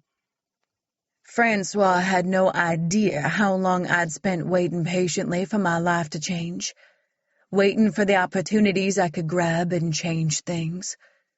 I could wait these few days until an opening came to me. I tensed my muscles and stepped into the dress, gasping as it tightened at my waist and over my ribs as the maid drew on the laces, tugging them until I almost couldn't draw breath.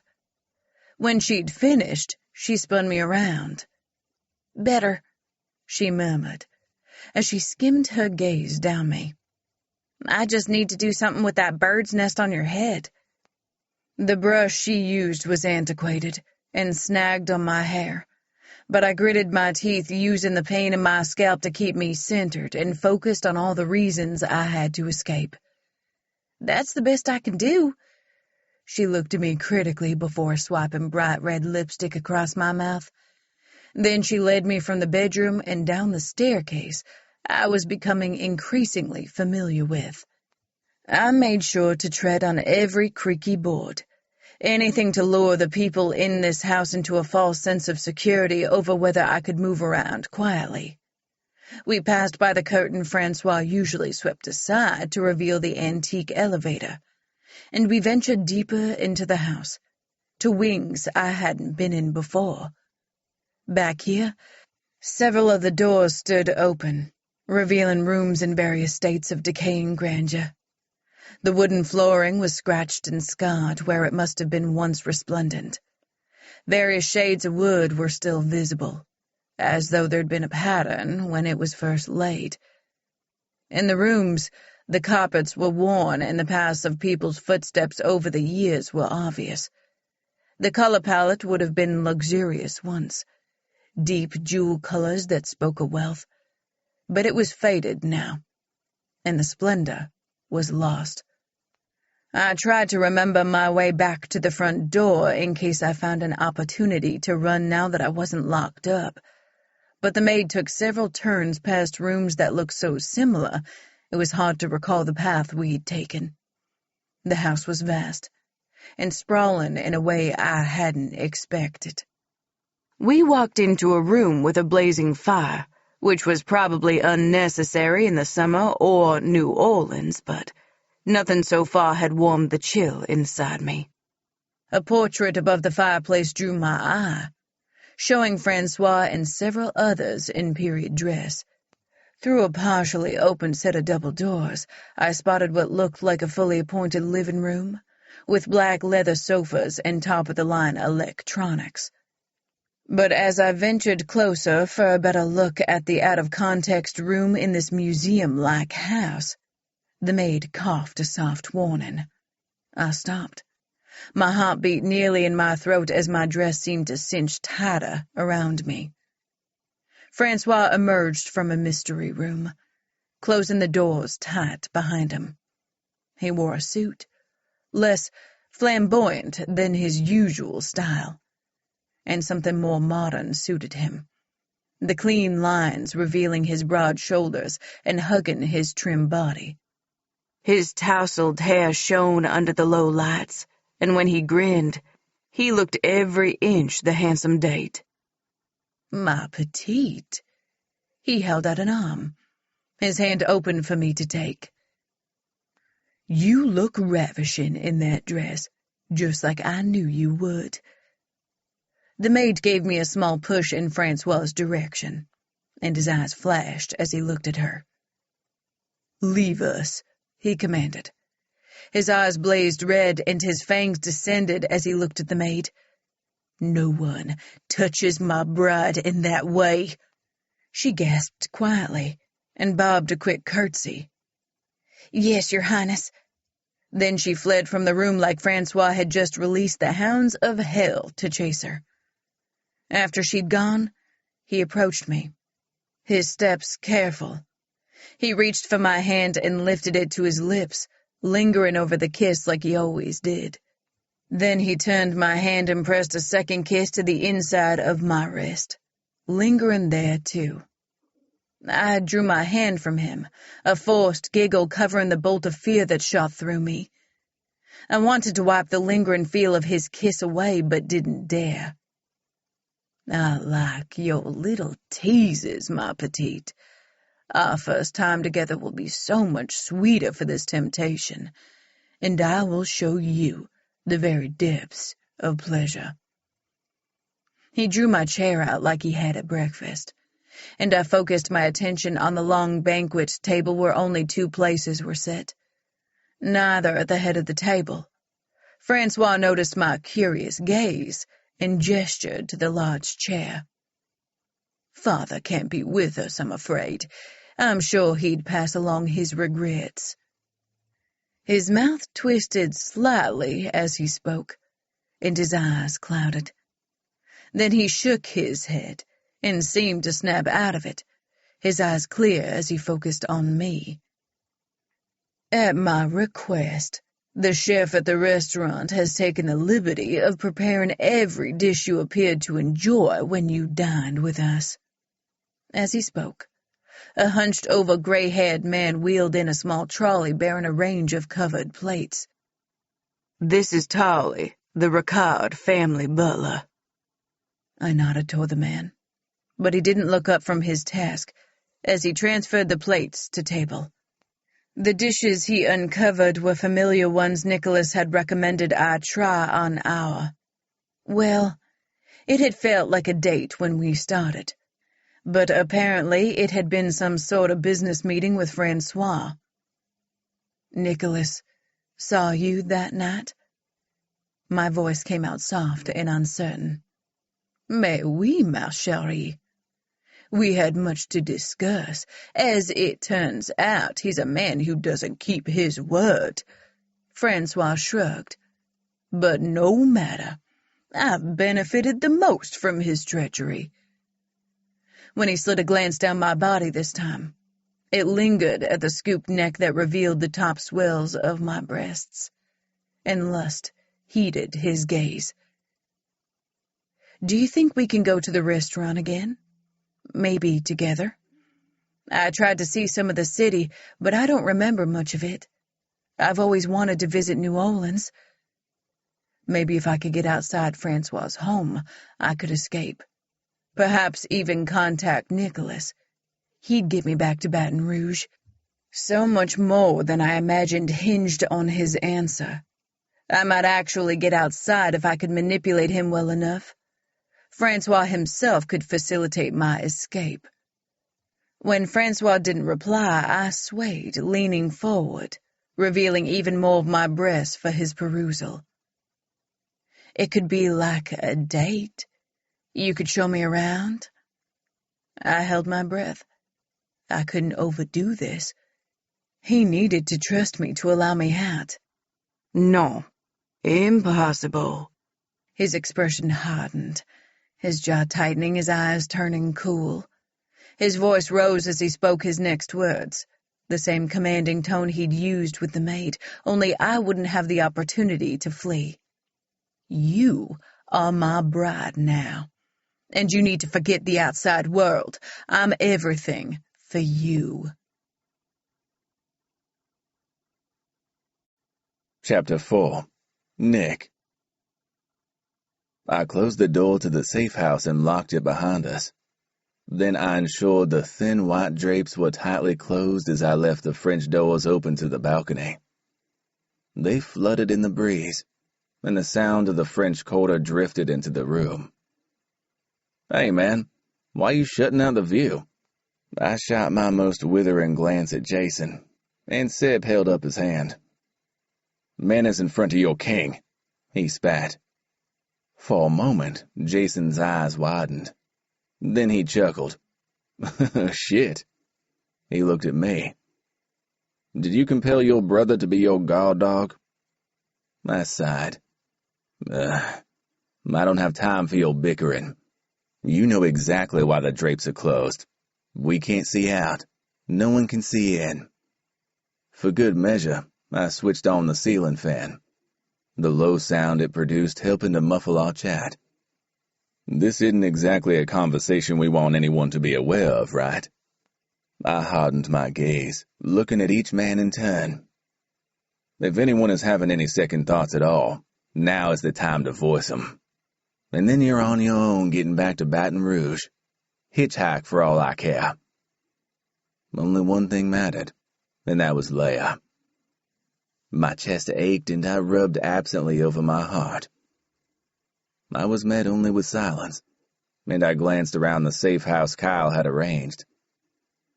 Who the hell lives here anyway? Someone's granny? We were in a room that resembled a Victorian parlor, complete with thick floral wallpaper, heavy velvets with too much fringing, and lace tablecloths and doilies. Kyle chuckled. "Nah, my contact." He drew his phone from his pocket. "I should tell him we've arrived. Get this party started." I crossed my arms and ankles and leaned against the wall while Kyle had a brief, quiet conversation. The street sounds of New Orleans filtering in behind me, the breeze bringing the bitter tang of coffee and the cloying odor of swamp. I'd never really enjoyed New Orleans. It had always been enemy territory, but diplomatic visits had always been necessary, and Father had usually relied on me for those. But since Leia had been attacked here, I didn't just dislike it. I hated the entire city with a loathing that burned through my veins. Final death would be too good for Francois Ricard. I hadn't figured out what to do with him yet, but maybe Nolan's was ripe for takeover. "Nick?" I glanced at Kyle. "Yeah?" He shook his head slightly and his eyes narrowed. "I said Temple's on his way." I nodded. Good. I returned to my thoughts, then glanced at Kyle again. But who the fuck is Temple? Kyle chuckled. Nice to see our eminent leader was listening when I just explained all that shit to everyone. Irritation tightened each of my muscles, and I ground my jaw as I waited for my gums to stop aching at my desire to lash out. At Francois. Fuck. At anyone. Even one of my guys if they continued being smartasses. Frustration was a drumbeat inside of me. I'll ask one more time. My voice was low and deadly. Nice and slow, so you all hear. Who the fuck is Temple? I'm Temple. The new voice answered my question. I spun toward the sound, my lips pulled back to reveal my fangs as I sprang toward the man I'd never seen before. I stopped, my hand a mere hair's breadth from closing around his throat. Wait, you look familiar. He stood perfectly still, either frozen in the face of my anger or without a single care at all. I saw you. I looked him up and down. I saw you when I brought Leia to the neutral zone. I closed my fingers fully around his throat, watching for a moment as his face reddened before I turned to Kyle. What the hell is this fucker doing here? Put him down. Kyle sounded bored as he examined his fingernails. He can't help us if you end his life. Help us? I ground out the question even as I relaxed my grip. He let Leia walk right out of the restaurant and she nearly got. And she... Temple stepped back, warding me off with his arms out in front of him. Hey, dude, it's not my fault if you let your unprotected virgin girlfriend go wandering all over the French Quarter unguarded. I growled, the sound echoing from deep inside my chest. And Kyle's head snapped up to watch the two of us. Can it, Temple, you dumb fuck. Pissing off the king of Baton Rouge isn't smart. Take a seat, Nick. Jason stood up from the ridiculously delicate-looking chair he'd perched on. Shit, no. I shook my head. That chair looks like it could break under the weight of my fucking stare. Get over here, Temple, and tell the king what he wants to know. Kyle jerked his head to his left. And what's that? Temple still sounded cocky, a little too confident. Who the fuck you are? Kyle's tone held no room for negotiation, and Seb watched Temple with interest as he walked closer to the fussy sofa. Jason hovered behind me, just over my right shoulder. Temple folded his arms, seeming to broaden his chest as he looked at me. I work at the neutral zone, like you said. I was there that night you paraded your virgin around, showing off to New Orleans, challenging the prince without directly challenging him. I hissed, my fangs slicing through my gums once more. He didn't even flinch. You know it, I know it. Point is, I don't give a fuck if you challenge the prince or humiliate him in his own city. He deserves it. He's an insane fucker who turns people without their permission. I released a long breath. He does what? This put Leia in even more danger. Temple shrugged. You heard what I said. He turned me without my agreement, and I've watched him do it to many more through the years. If he gets your virgin, he'll be king. If he gets my virgin, he'll be dead, I growled. She was so much more than simply my virgin. But Temple didn't need to know any of that. I didn't need to lay myself bare to this guy. But what are you here to do? I know how she's doing, where she's staying. The best time to go in and grab her. He checked off each item on his list on his fingers as he spoke. Simply put, I'm your best hope at getting her back unbitten and still alive. I blew out a sigh. Well, shit. I met Kyle's steady gaze and jerked my thumb in Temple's direction. This guy's the best you could do? Temple stepped back. I don't need to fucking be here at all. I'm happy to let y'all manage by your own damn selves, and carry on with my other blood-based plans for the crazy prince myself. Sebastian stood and walked to lean against the door, blocking the exit. I don't think that's an agreeable option. He grinned in his usual carefree way, but there was an unmistakable hardness to his voice. Look, relax.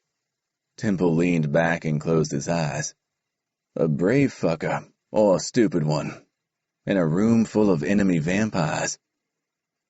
I've contacted a witch who can help us. She already helps me. She'll be here soon. Until then, we just wait.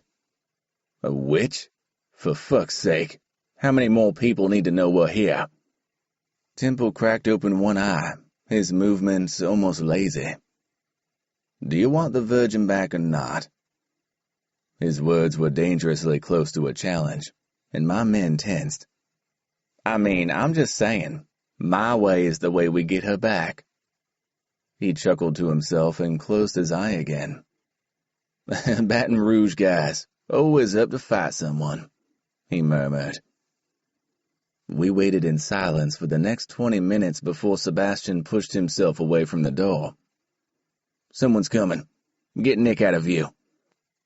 He waited until I was standing around the corner, then threw the door open, reached out, and dragged an elderly woman inside before slamming the door behind her again.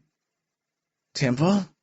The witch looked around, obviously familiar with the New Orleans vampire. You didn't mention your friends would have no manners. Temple opened his eyes, but didn't make any sort of move to straighten his position. Relax, lady. Let me introduce you to the King of Baton Rouge. He pointed at me. The rest of these guys are his entourage, not my friends. My gods and my brother. I ground out. I don't have an entourage. The woman in front of me, her hair a frizzy gray mess, lifted her chin. Word is you don't have a virgin anymore either. I bent down, pushing my face into hers. And what do you know about it, witch? She held her ground. I know I did a lot more to help her than you did the night she was attacked. If it hadn't been for my amethyst, the outcome would have been a lot worse. Ah, pieces fell into place. Then I owe you a debt, witch. That's right, and you're about to owe me a great deal more. You can help us rescue Leia? She nodded. But only because your heart is pure. I barked out a laugh, and Temple tilted his head, his gaze turning to one of curiosity. Not what I was expecting to hear.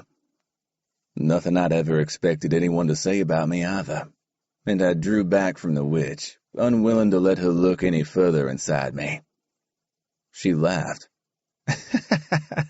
Temple might know our prince's routine and movements, but I know the way in. The only way in, so don't even think about double-crossing me. Of course not. I had no plans to. She'd already proven herself when she gave Leia the amethyst pendant. I switched my focus to Temple. What's the plan? Well, he sat forward now, his posture not unlike that of Kyle on the jet on the way up here. He'd probably have made a great strategist if it hadn't been turned in the wrong city. Letty said she can open a portal from the king's mausoleum, where he lies in stasis.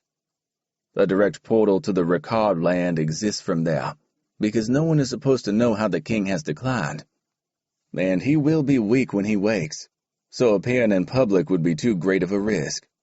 It's the route the family uses. Letty cackled, the sound grating. The old Mad King is nearly dead. Yes, and what will you have then? A new Mad Prince? I spat my questions. Or a king, if he takes what's yours. She narrowed her eyes knowingly.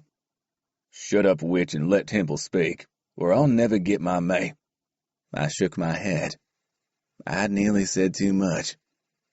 My virgin back, and you'll never be free of the New Orleans Dark Prince. She inclined her head in acknowledgement and gestured for Temple to continue, and I pinched the bridge of my nose at her high-handed attitude, but I didn't speak. For now, I needed to listen. I could force myself to do that much, even though tension and anger coiled so tightly inside me. It took an iron will to control it. Luckily, I had that iron will. Sebastian didn't feel the same, however. If it's just a trip to the mausoleum, we can go up there now. Into the Ricard house. Grab Leia, home. Simple. No. Temple sighed, a sound of long suffering and tested patience. Not simple. We can go to the mausoleum now, under cover of darkness, but we need to wait until daylight to pass through the portal. Francois has changed his hours. He leaves the house in the morning and returns in the evening to spend time with his bride. Temple emphasized the 5 words, and his gaze met mine in another challenge. I pressed my lips together. He nodded, seeming pleased with my silence. The house should be quieter in the day. Surely at night they're all asleep. Jason stepped forward. Wouldn't that be easier still? No. Temple shook his head, his word a frustrated sound like we weren't getting it. Once Francois is at the neutral zone.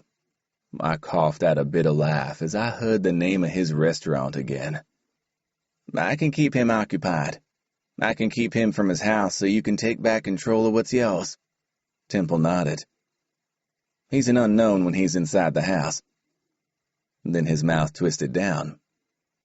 He's more unstable of late in general. Started to worsen when you brought your virgin to his territory, vampire. He leveled a glare at me. I pushed back my flush of anger, unable to defend my part in this mess, unwilling to lose control.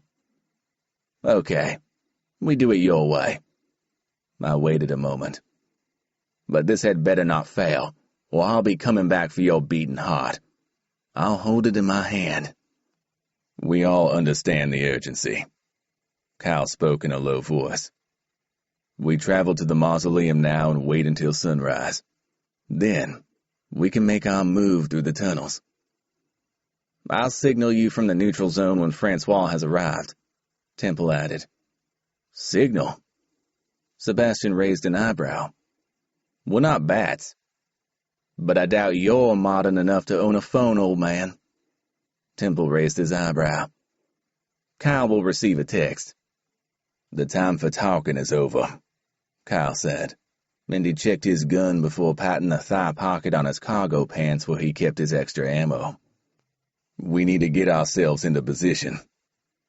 We all stepped toward the door, but Temple remained in place. I'll text you, Kyle, he said as he closed his eyes again, effectively dismissing us from his home. Thank you for your hospitality, I murmured before I passed through the door, and he smirked. We made our way to the Ricard mausoleum on foot.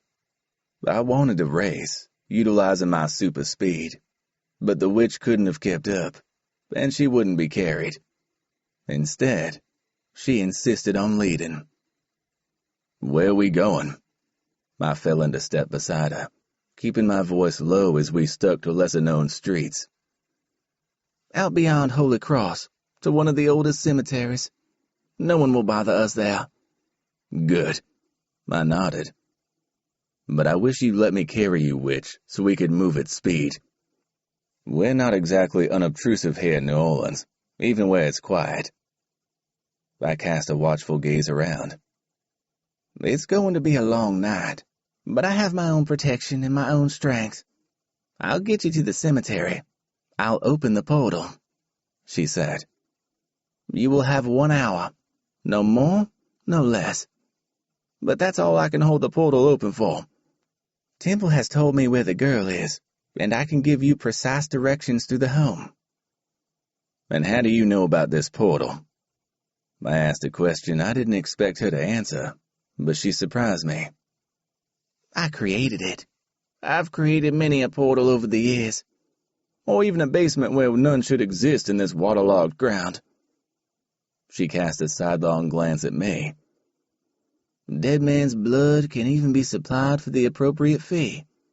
I have a lot of things I'll do for the right money, I sighed. I could only imagine the price tag attached to a double cross. "Or the right person," she added, but said nothing more. Hours later, when the sky was already considering lightning again, we entered the old cemetery. Grass grew waist-high in some parts, and the old tombs were cracked and broken. A large mausoleum stood directly ahead, looking like a small house. A fence of wrought iron encircled it, and it had a small door I'd need to stoop to pass through. Letty raised her hand and pointed with a trembling finger. "The Ricard family resting place. That's where the king lies in his stasis. We need to go inside without triggering the warning spell." "How long will he sleep?" Jason approached and asked his question, his voice pitched low. Letty waved her hand in a gesture of uncertainty. "Possibly 50 more years. That's what legend says, but it could be longer. The old man is weak, made weaker by his mad bloodline." "Can you lift the warning spell?" I asked. She looked at me, her mouth twisting briefly, her eyes lighting with amusement.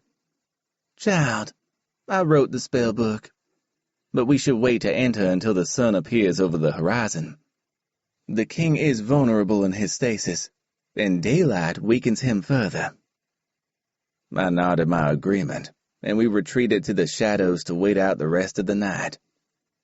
Leia roamed my thoughts, her image teasing me. I should have protected her better.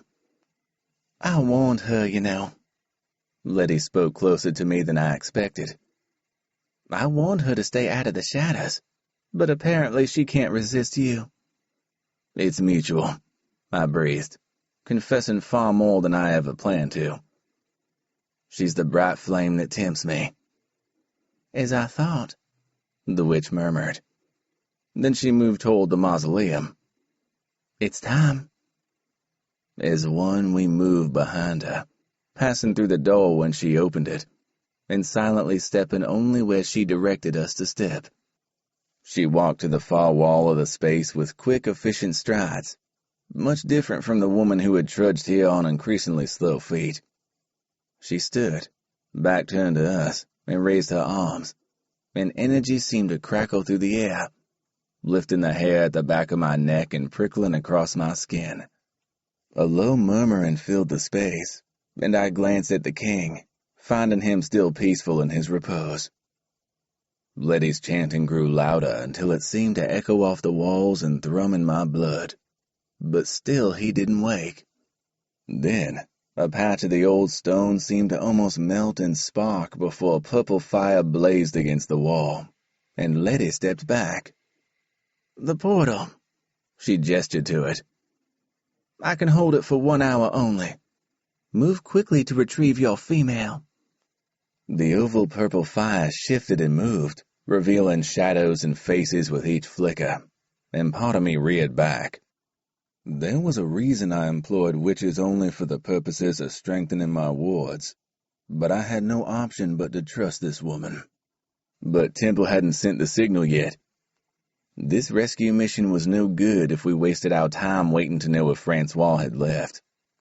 Letty smiled, her uneven teeth reflecting the eerie flicker in purple. 3, 2, 1. Kyle reached for his phone and checked it. "Temple just texted," he confirmed. "Where'd go?" 1 hour, Letty repeated as she sank into a crouch against the smooth stone wall adjacent to the portal. "I will keep my hold on these spells for that long only. Then I'm closing the portal, raising the warning spell and leaving. I won't wait around, and I won't look back." I nodded. Agreed. If our mission took longer than an hour, I'd burn my way from the house, because I wasn't leaving New Orleans without my mate. Kyle glanced at me, then strode forward, vanishing through the portal. Sebastian went next, then I followed, and lastly Jason. We were going to retrieve Leia, and no one would stand in my way. Chapter 5. Leia. I got it now. True fear-induced panic felt cold. It was bone-deep. No wonder it had always frozen me recently, making me almost unable to move in situations where I had no control and the monsters were coming. Well, the monster was here, and he was creeping closer.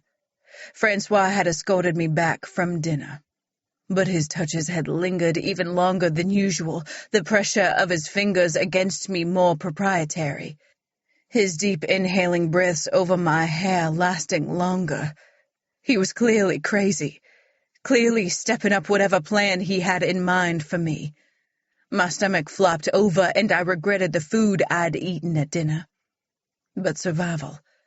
I needed the strength. I couldn't guarantee anyone else would rescue me from this. For years, Harry and Pierre had been the silent threat at my back, their mere presence intimidating anyone who got out of hand in my bar. But maybe vampire politics were different, because Nicholas lurking in my metaphorical shadows hadn't prevented Francois from bringing me here. It hadn't scared him. What if Nicholas wouldn't come for me? My throat dried. I couldn't even really say why I wanted my savior to be Nicholas Dupont. My thoughts should have been the police, of the law. But no. I yearned to see the man whose liquid dyed came in baggies organized by alphabetical type rather than vintage. I wanted to see that same look of conquest on his face that he'd had when he took me from Sebastian. I wanted to be his.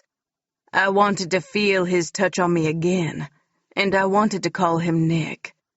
A tear slipped from the corner of my eye and slid toward my ear as I turned my attention to the ridiculous ceiling light that cast almost no glow inside the room at all. And I was so fucking hot in this fucking Bride of Dracula dress. I reached around me, then stumbled to stand as I wrestled with ties that didn't want to undo. I needed air. I needed AC. I'd settle for a fucking ceiling fan. Wait. I glanced up. Did I have one of those shrouded in all the gloom of the ceiling? I squinted as I looked closer, then stood on the bed, the mattress dipping precariously as I moved. Yes, there were wooden blades up there, and one was already missing. Could I grab another one? Did stakes actually work against vampires, or was that just more myth? Snapping the blade off seemed the most difficult part, but I hurried to the large dresser and dragged a drawer out before emptying the contents and balancing it upside down on the bed to create a platform. I hung off one of the blades, banking on the fact people don't generally look up, so no one would notice the damage, then landed on my back, cradling the length of broken wood to my chest. With a glance at the door, I slipped the blade under the comforter, then put the clothes and drawer away. Really hot now. I lay on the bed and waited for my breathing to slow and my heart to stop thundering. I had a plan, though. I could maybe work on sharpening the blade. But if I didn't have time to do that, I'd just take my chances with it as it was. I was fast reaching the point of nothing to lose. No one even knew I was here, and I was kidding myself if I thought they did. I drifted to sleep with thoughts of Nicholas playing through my mind and my hand over the top of the broken fan blade. I jerked awake at the bang of the door against the wall. The gasp leaving my lips the first sound I truly heard. My heart sped and Francois loomed over me in the constant half-light of the bedroom. I started to scramble away, but his hand over my thigh stopped me. What time is it? My eyelids were heavy. It didn't feel like morning, but I'd lost track. Réveille-toi, ma petite. Wake up, my little love. His voice was gentle but urgent. His eyes were wild, and he was rumpled. His hair stuck out in all directions, and his shirt was unbuttoned, revealing flashes of skin every time he moved. What time is it? I repeated. Sweet Jesus.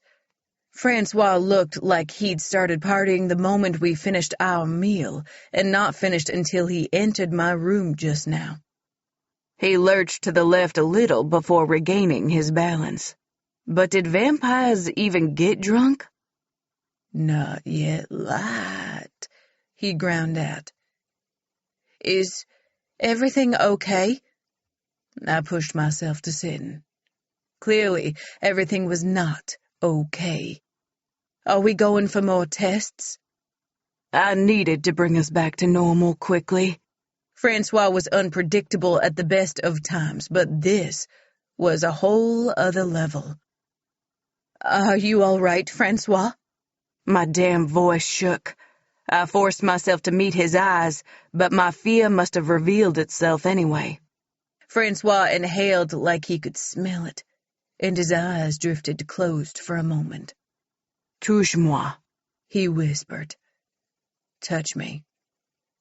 I swallowed against his request before I rested my hand over his on my thigh. It wasn't what he'd meant. Hell, I knew that.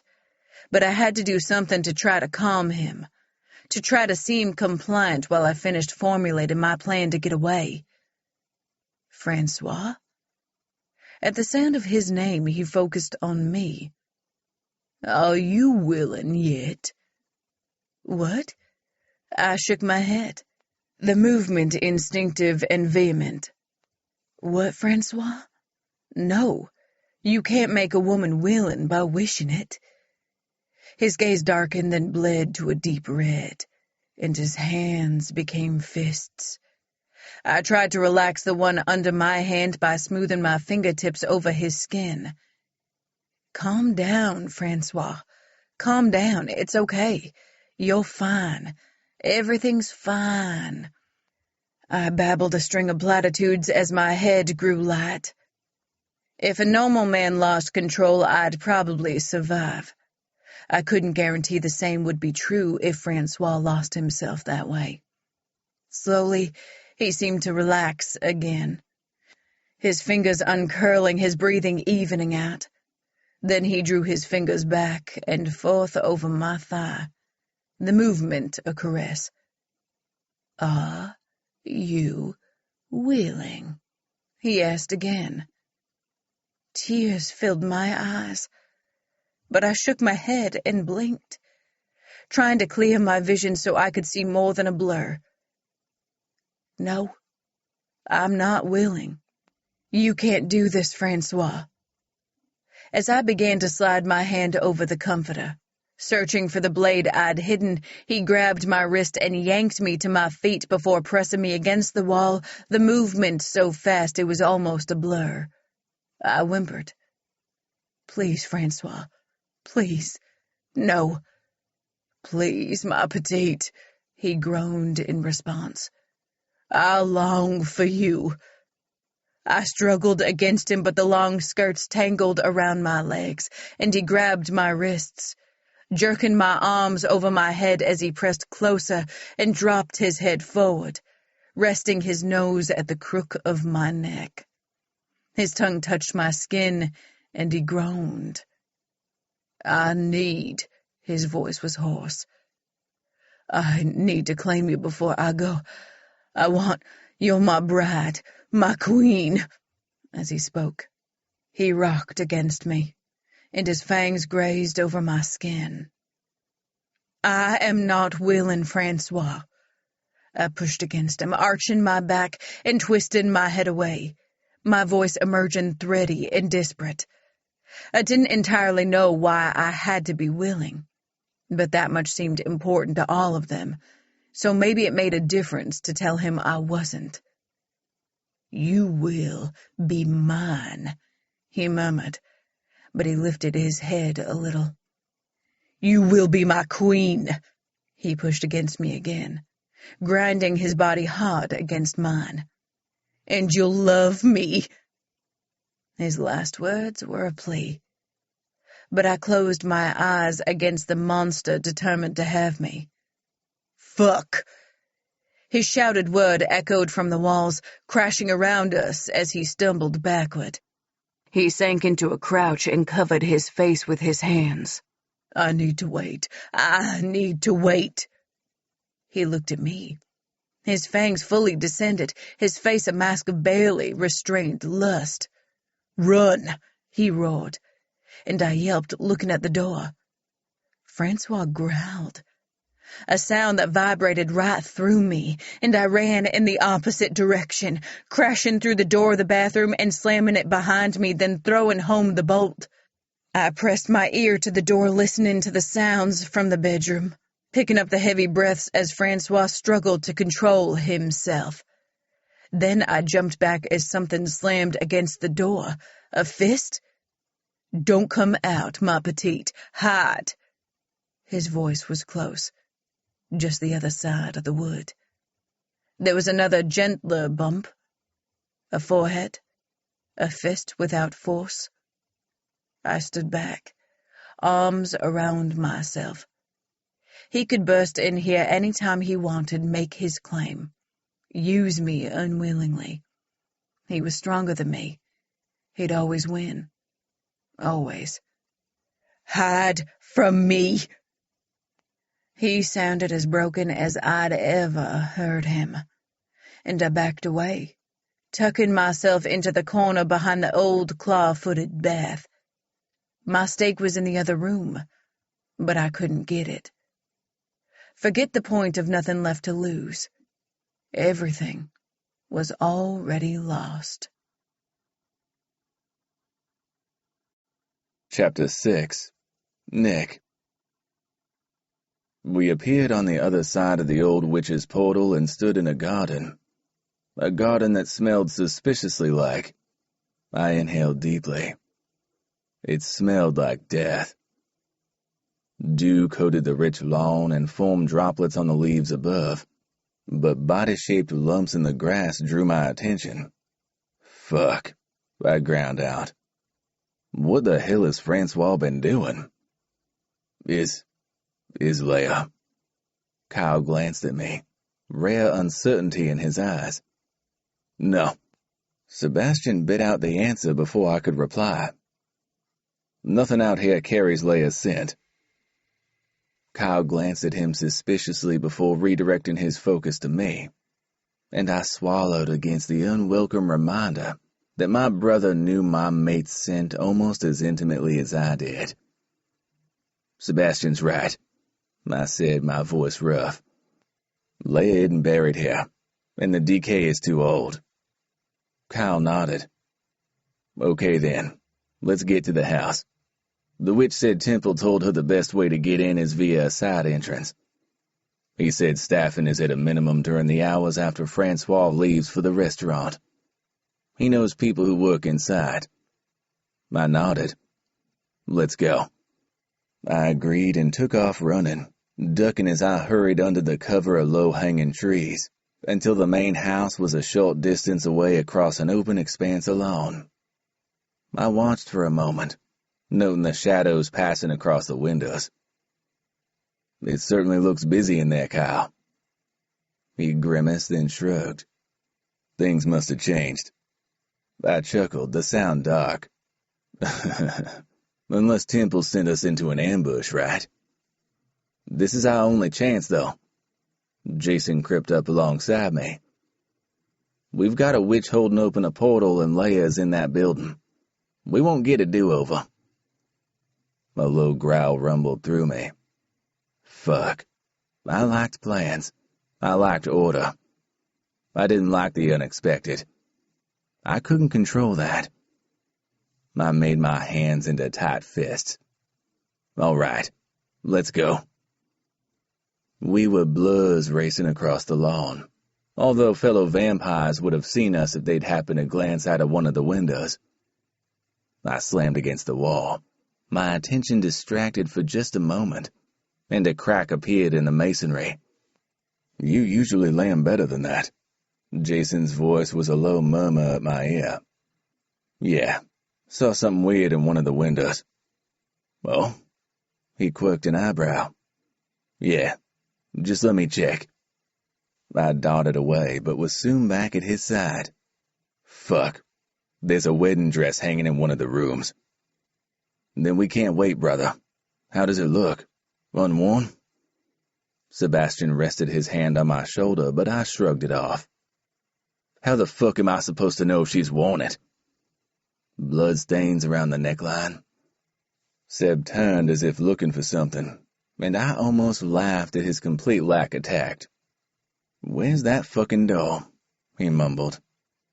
Kyle whistled low from farther away. It's over here, he whispered. We have to do this thing now. We haven't got time to waste peering in windows. I bristled at his low-key criticism but said nothing. I trusted Kyle to lead this mission right. He twisted the doorknob, and the entire thing crumbled under the flick of his wrist and squeeze of his hand. Oops, he murmured. How careless of me. He pushed the door open, and we followed him into a mudroom of some kind. The room was stone-walled with a stone floor, with metal rings secured to both. The scent of fear and death lingered in here too. That bastard, I breathed, and my heart rate picked up until I could only hear my blood rushing through my ears. I'm coming, Leia. I only hope she was strong enough to hold on. This way, I think. Kyle led us forward. You just let me know if you pick up on her scent. He paused. Same instruction to Sebastian, I guess. My gums ached, and I could only nod as my lips stretched tighter over my mouth at my effort to keep my fangs at bay. Sebastian and I definitely still needed to have a chat about things that belonged to me. We have to move quicker, Kyle said. They have to be aware of us now. An ambush is almost guaranteed at this point. He left the small stone room and we entered the kitchen. A girl, possibly a maid arranging flowers in a giant vase, squealed and turned to run, but Kyle descended on her and twisted her head, snapping her neck before she even reached the door. He turned, pain etched on his face before it cleared, becoming line-free again, the mask of a soldier. She was too young, but that was all he said. I crouched and fingered one of the petals of the calla lilies she'd dropped on the floor beside her. Wedding flowers? I glanced up to meet the eyes of my men. Maybe we weren't too late. We have to keep going.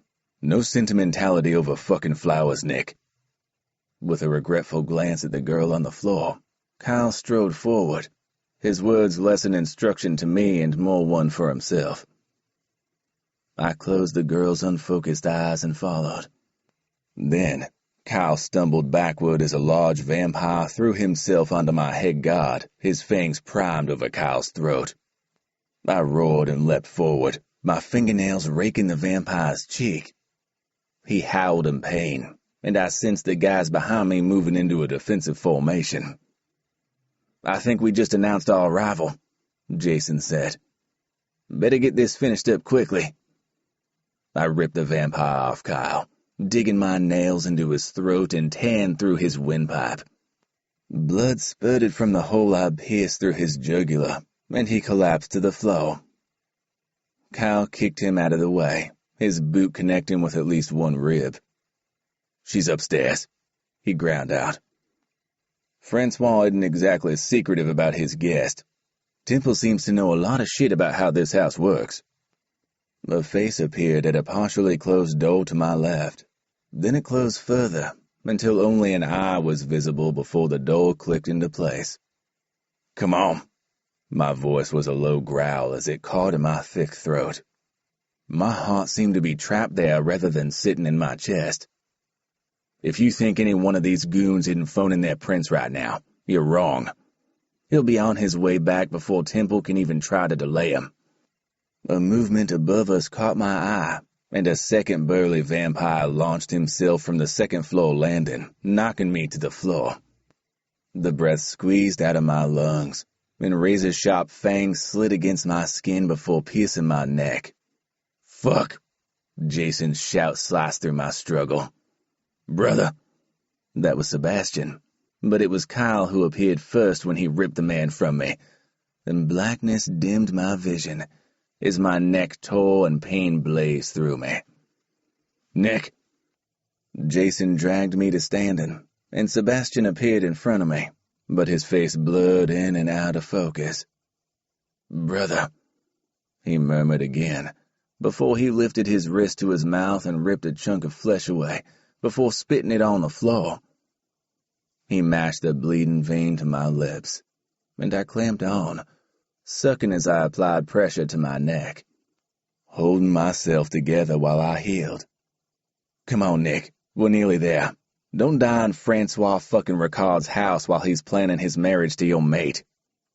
Jason's voice was clear now, and I released Sebastian's wrist, licking over it to speed his own healing before he drew it away. "Brother." I acknowledged his deed with a nod. He returned the gesture and added a small bow and amused twist to his lips. "Hopefully that goes some way to settling my debt." I nodded again. "If you're done with the family reunion?" Kyle asked, his arms folded over his chest.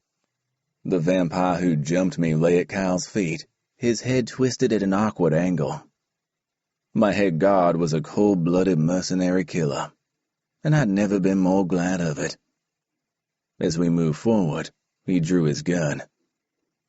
"None of the fuckers are getting anywhere near us again," he said.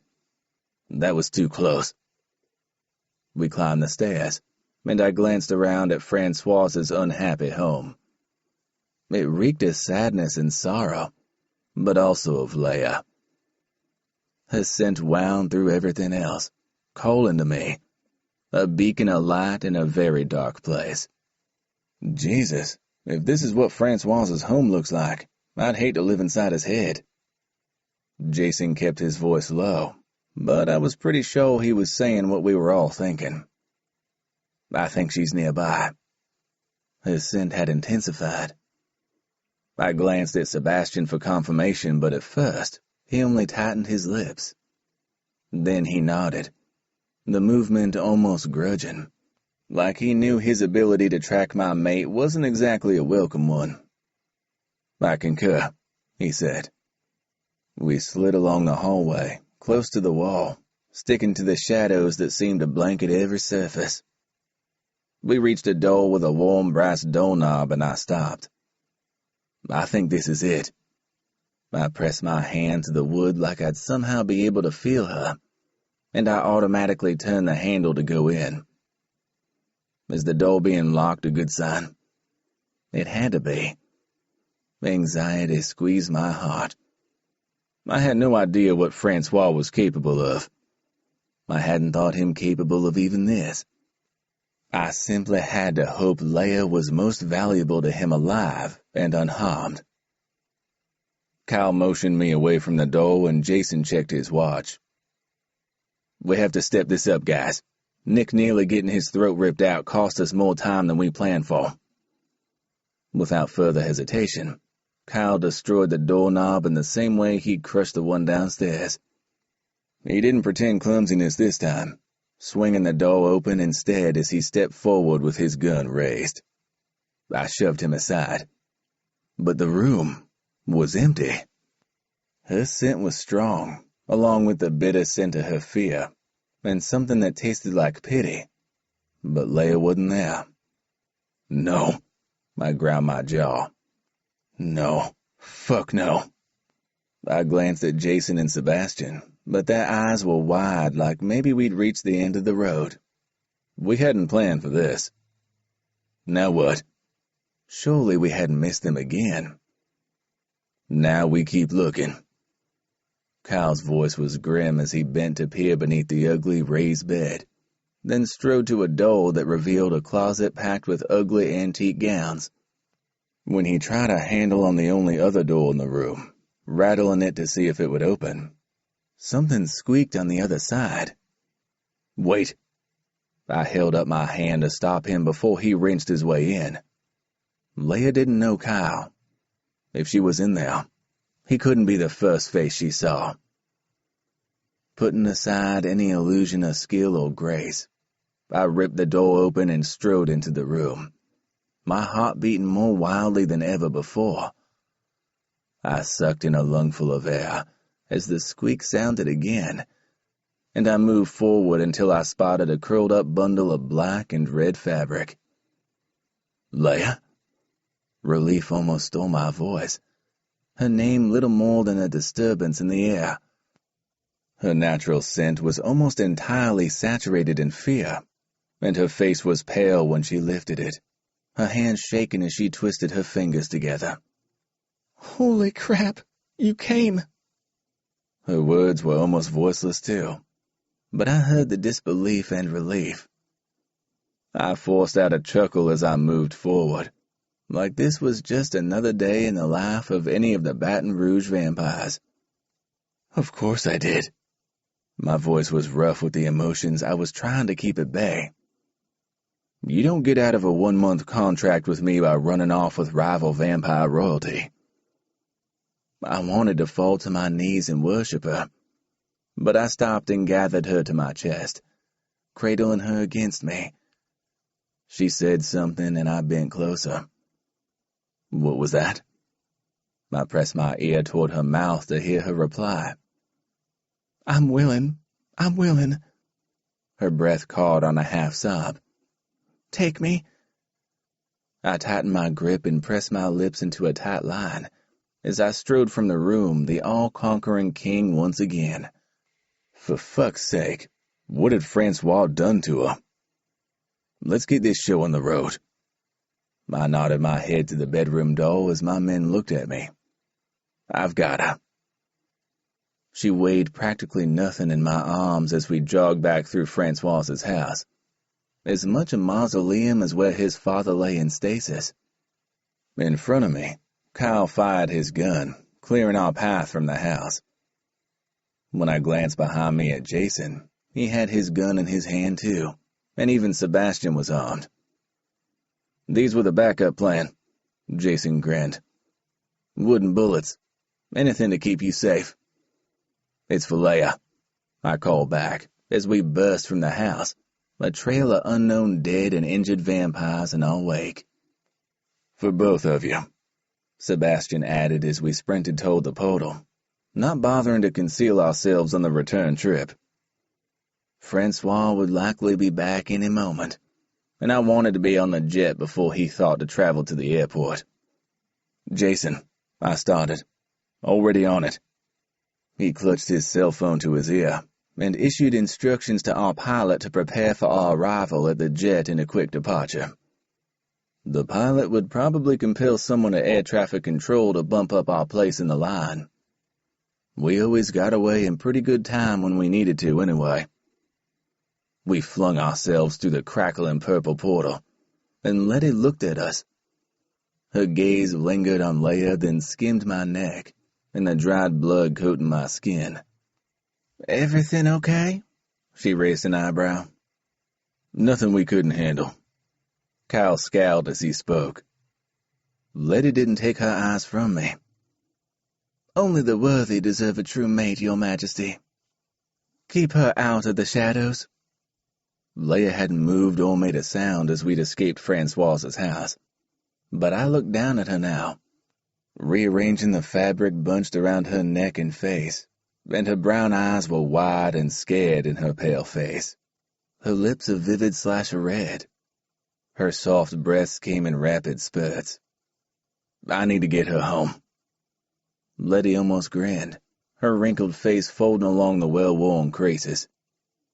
And I need to go. Our business is concluded. I suggest you don't hang around either.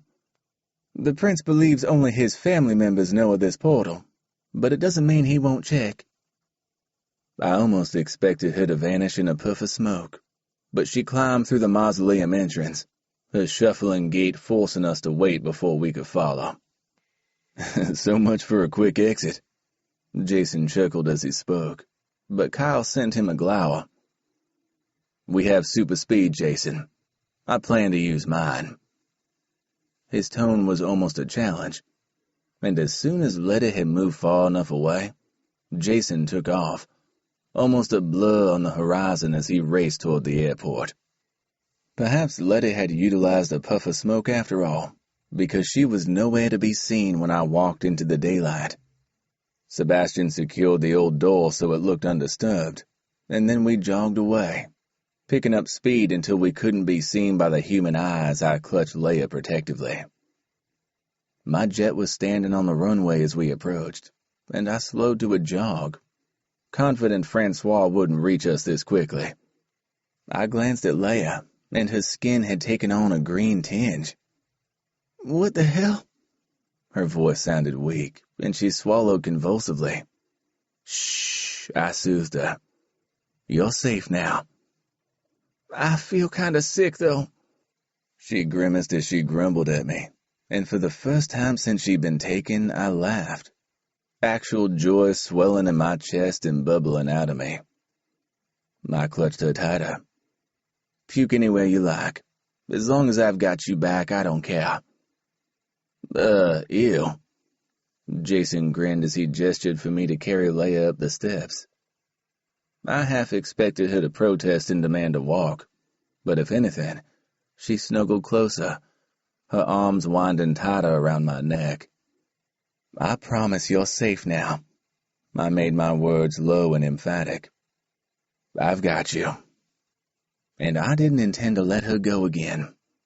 But probably that would be a declaration too far, when I didn't know what she'd suffered at the hands of Francois. I slowed down at the seat I'd occupied in the main cabin, and my men made themselves comfortable as my flight attendant closed the main door and got us secured for takeoff. But I didn't want to share Leia or surround her with vampires. I settled us on the bed in the private cabin in the back, but I didn't loosen my grip on her, and she didn't loosen hers on me. You know, I said, if you didn't like the clothes I selected for you, if you prefer something with more lace and ruffles, you only needed to have said. She barked out a short laugh, but pressed her lips together, the color fading from them. I wanted to bury my nose into her hair and inhale her right down to my toes. To reassure myself I had her with me, that I didn't need to be without her ever again. My eyes prickled and I blinked against the unfamiliar sensation. A shudder worked through my chest, and I clamped down on it. But an anguished noise pushed past my lips as Leia turned her face to look at me. I exhaled my sadness in gasping breaths as I covered those beautiful brown eyes with my hand, not wanting her to see more than I was ready to reveal. Then, I pressed a soft, desperate kiss to her forehead as a single tear tracked down my cheek. I'd come too close to losing everything, and I wouldn't make that same mistake twice. Chapter 7. Leia. I stood on the balcony outside my room, looking out over Nicholas's driveway, my arms wrapped around my waist. Nicholas stood like a sentry at the wall behind me. He'd been that way for days, a silent witness to everything I did, but his presence comforted me. He didn't try to make me speak, and he didn't pepper my day with useless conversation. He seemed to understand when I flinched at the smallest of noises or when I resisted leaving the room, and he didn't make me do more than I was ready for. As a car approached along the road, still far enough away that it was a silver blur as the sunlight reflected from it, I retreated into the bedroom, and Nicholas tugged the curtains closed after he stepped inside. Then he turned on the lamps, allowing a soft glow to permeate the room before taking a seat on one of the armchairs. I usually confine myself to the bed, but I sat across from him today, tucking my feet underneath me. He looked at me, his eyes wide, his gaze startled. "Thank you," I said, my voice rough because I'd barely used it the past few days. Nicholas had anticipated my every need, turning on the shower before I announced I was about to take one, bringing Chef's hot chocolate when I craved the comfort of excessive whipped cream and marshmallows, and tucking me in when he thought I'd already fallen asleep. Each night, I deliberately stayed awake to experience the care of him drawing the comforter to my chin and stroking his hand over my hair so gently. He might have actually been an angel rather than the vampire I knew him to be. He hadn't asked me for anything, but since I'd returned to his home, he'd given me everything. Space to process, freedom to be quiet, safety so I didn't need to worry. For what? His voice startled me, even though I'd spoken to him before becoming lost in my thoughts. For finding me? I swallowed. I think you saved my life. I'd considered my time with Francois since I'd returned to Nicholas's home vitam immortalem, and I couldn't see how I would have survived if Nicholas hadn't rescued me. I shrugged. Maybe Francois would have allowed me to exist, but would I really have been alive, locked away from the world, subject to his whims, forgotten by everyone? Never forgotten. Nicholas spoke in a hoarse whisper, then cleared his throat, his face tense, anguish in the depths of his eyes. He clasped his hands and tightened them until his knuckles whitened, like he was seeking to control something I had no knowledge of. It was my fault. It was my fault, and I'm so sorry. I don't know if I'll ever be able to make it up to you. If you'll ever forgive me. If you'll ever trust me again. I almost laughed at his words. He couldn't have been farther from the truth. If anything, I trusted him more now. He'd rescued me and asked for nothing in return, not my blood, not my body, not a single promise of anything between us. There's been no mention of the contract. Nothing. All he'd done was care. Care. Nicholas Dupont had cared for me, and I cared for him. La petite mort. His jaw tightened as the words left my lips, and his pupils dilated. Your casino. Do you need to go there? He laughed and looked away for a moment. I'm certain it's still standing. He leaned forward a little. Dens of iniquity rarely fall. To be honest, it almost runs itself. Then he waved a hand. That and Ben requires very little sleep. I laughed, the sound soft, and Nicholas smiled in response. It's good to hear you laugh. I glanced off to the tightly closed drapes. I guess I've been processing. I've had a lot to think about. I know, and you don't ever have to tell me about any of it, but I'm available to listen if you ever want to talk. He shook his head, pain flitting over his face, his mouth a grimace of frustration. I never should have taken you to the neutral zone. He gave a dark chuckle. Would you believe I was trying to keep you safe at my side? Yes. My answer was short and automatic because I did believe that. Above anything else, I believed Nicholas would have tried to keep me safe. His eyes widened like I'd surprised him, but he nodded again.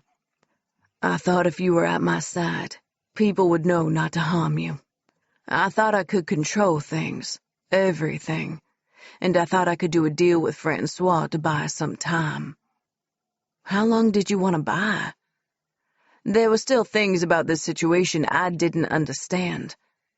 He closed his eyes, a long blink, a pause, like he was considering whether to say the next part or not. Then he blew out a breath. A month. You only wanted to protect me for a month? He nodded, but remorse played around his mouth, stealing some of his usual confidence. That's what I told Francois anyway, but it was a lie. I lied to myself, even.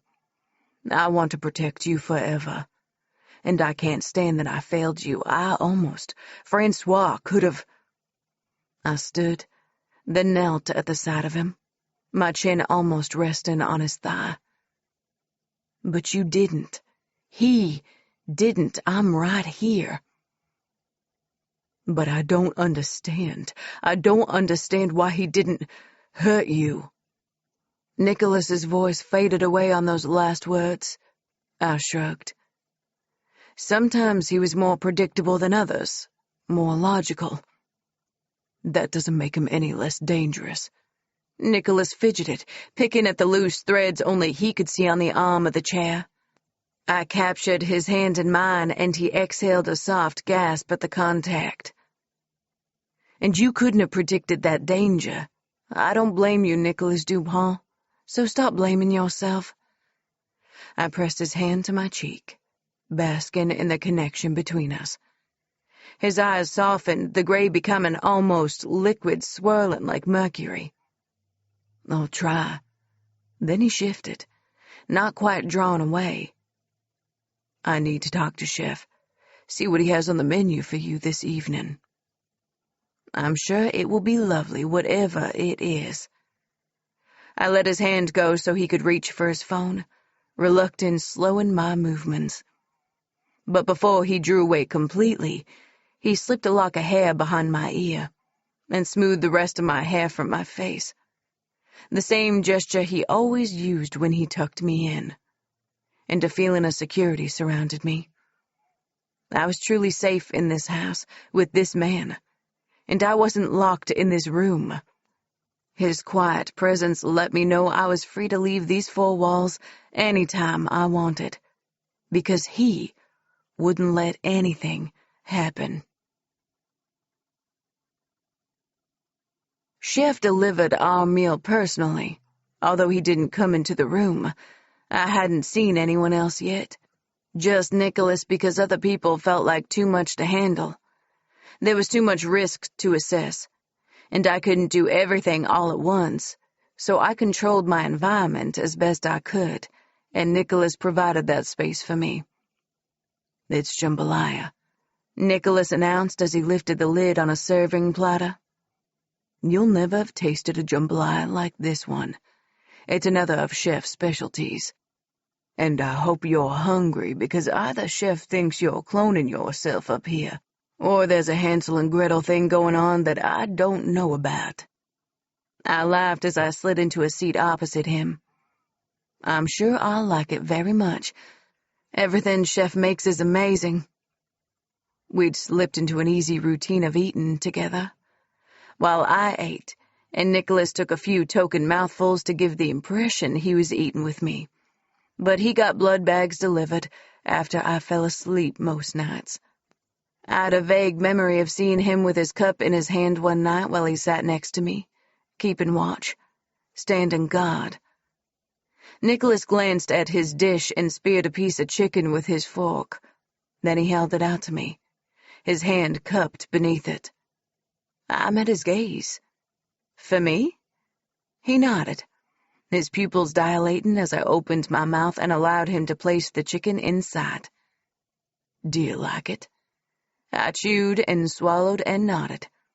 "Yes, it's very nice." My voice came out breathy and my heart rate accelerated. Nicholas's nostrils flared, and he directed his attention to his plate before gesturing for me to eat. "Would you like me to draw you a bath? I'll draw you a bath for a change from a shower." He stood and walked away before I had a chance to reply. I'd finished my meal before he emerged from the bathroom, wiping soap suds from his bare forearm with a towel. "Your bath's ready," he announced unnecessarily, and I looked at him, enjoying the sheen the humidity of the bathroom had left on him. He met my gaze for a moment, then looked away, directing his attention to the wall behind me. "I'll stand outside the door." That statement was also unnecessary. Nicholas always stood outside the bathroom door while I was in there. It was like when he'd asked Jason to guard me. But different, more personal. I stood from my seat and folded my napkin to leave on the table. "Please tell Chef his jambalaya was amazing, and if he keeps feeding me like this, I won't be able to leave the room because I won't fit through the door." Nicholas laughed. "I'll get the bedroom ready," he said. And that meant he'd tidy away our meal, change into pajama pants and a t-shirt, pull an armchair next to the bed so he could sit alongside me, and turn down my comforter ready for me to climb in, because that was what he did every night for me. I rested my hand on his forearm as I walked by, the brief touch searing my palm. "Thank you," I whispered. He nodded in response, the movement stiff and controlled. When I returned to my room, Nicholas skimmed his gaze over me like he was assessing my well-being, before he retreated to his armchair, drawing a knitted blanket over his legs. I climbed into the bed and turned out the light, plunging the room into darkness, then lay perfectly still, waiting for my eyes to adjust. Nicholas breathed softly at the side of me, and the feeling of safety he generated wrapped me tighter than any comforter. "Nicholas, are you all right?" Quiet concern laced his tone, and I basked in the knowledge he'd do anything in his power to ensure my safety and happiness. "Yes." I fell silent for a moment. "Are you comfortable?" He exhaled. "Perfectly. Your well-being is all I need." I nibbled my lip as I watched him, a dim shape with eyes that gleamed as they rested on me.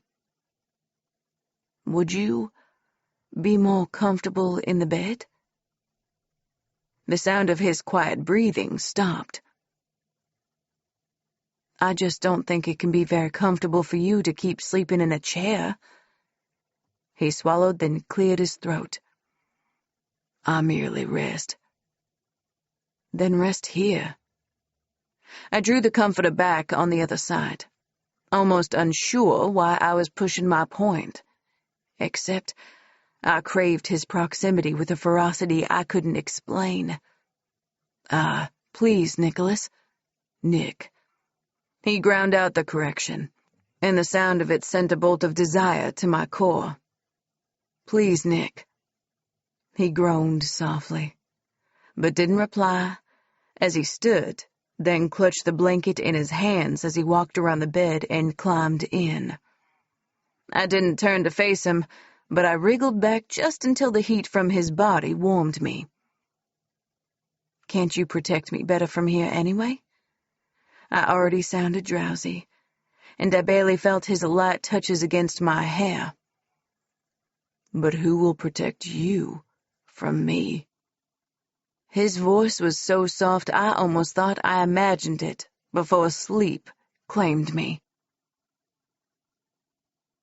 When I woke up, Nick was leaning on his elbow watching me.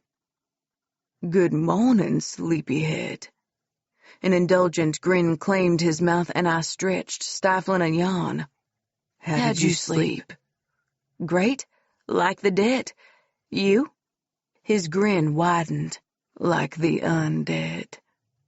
His gaze turned serious as it drifted to my mouth, and my heart rate picked up as I imagined his lips on mine, but he rolled away, the movement sudden. He sat on the edge of the bed for a moment, not facing me. "I thought you might like a walk in the grounds this morning. The weather isn't too hot yet, and some sun and fresh air would be good for you." Then he stood and made his way to the bathroom. I rolled over in bed to lie on my back as I looked at the high ceiling. Nicholas's home was a true sanctuary, and I was starting to think his heart was too. I was losing my heart to him anyway. Maybe that had been inevitable from the start.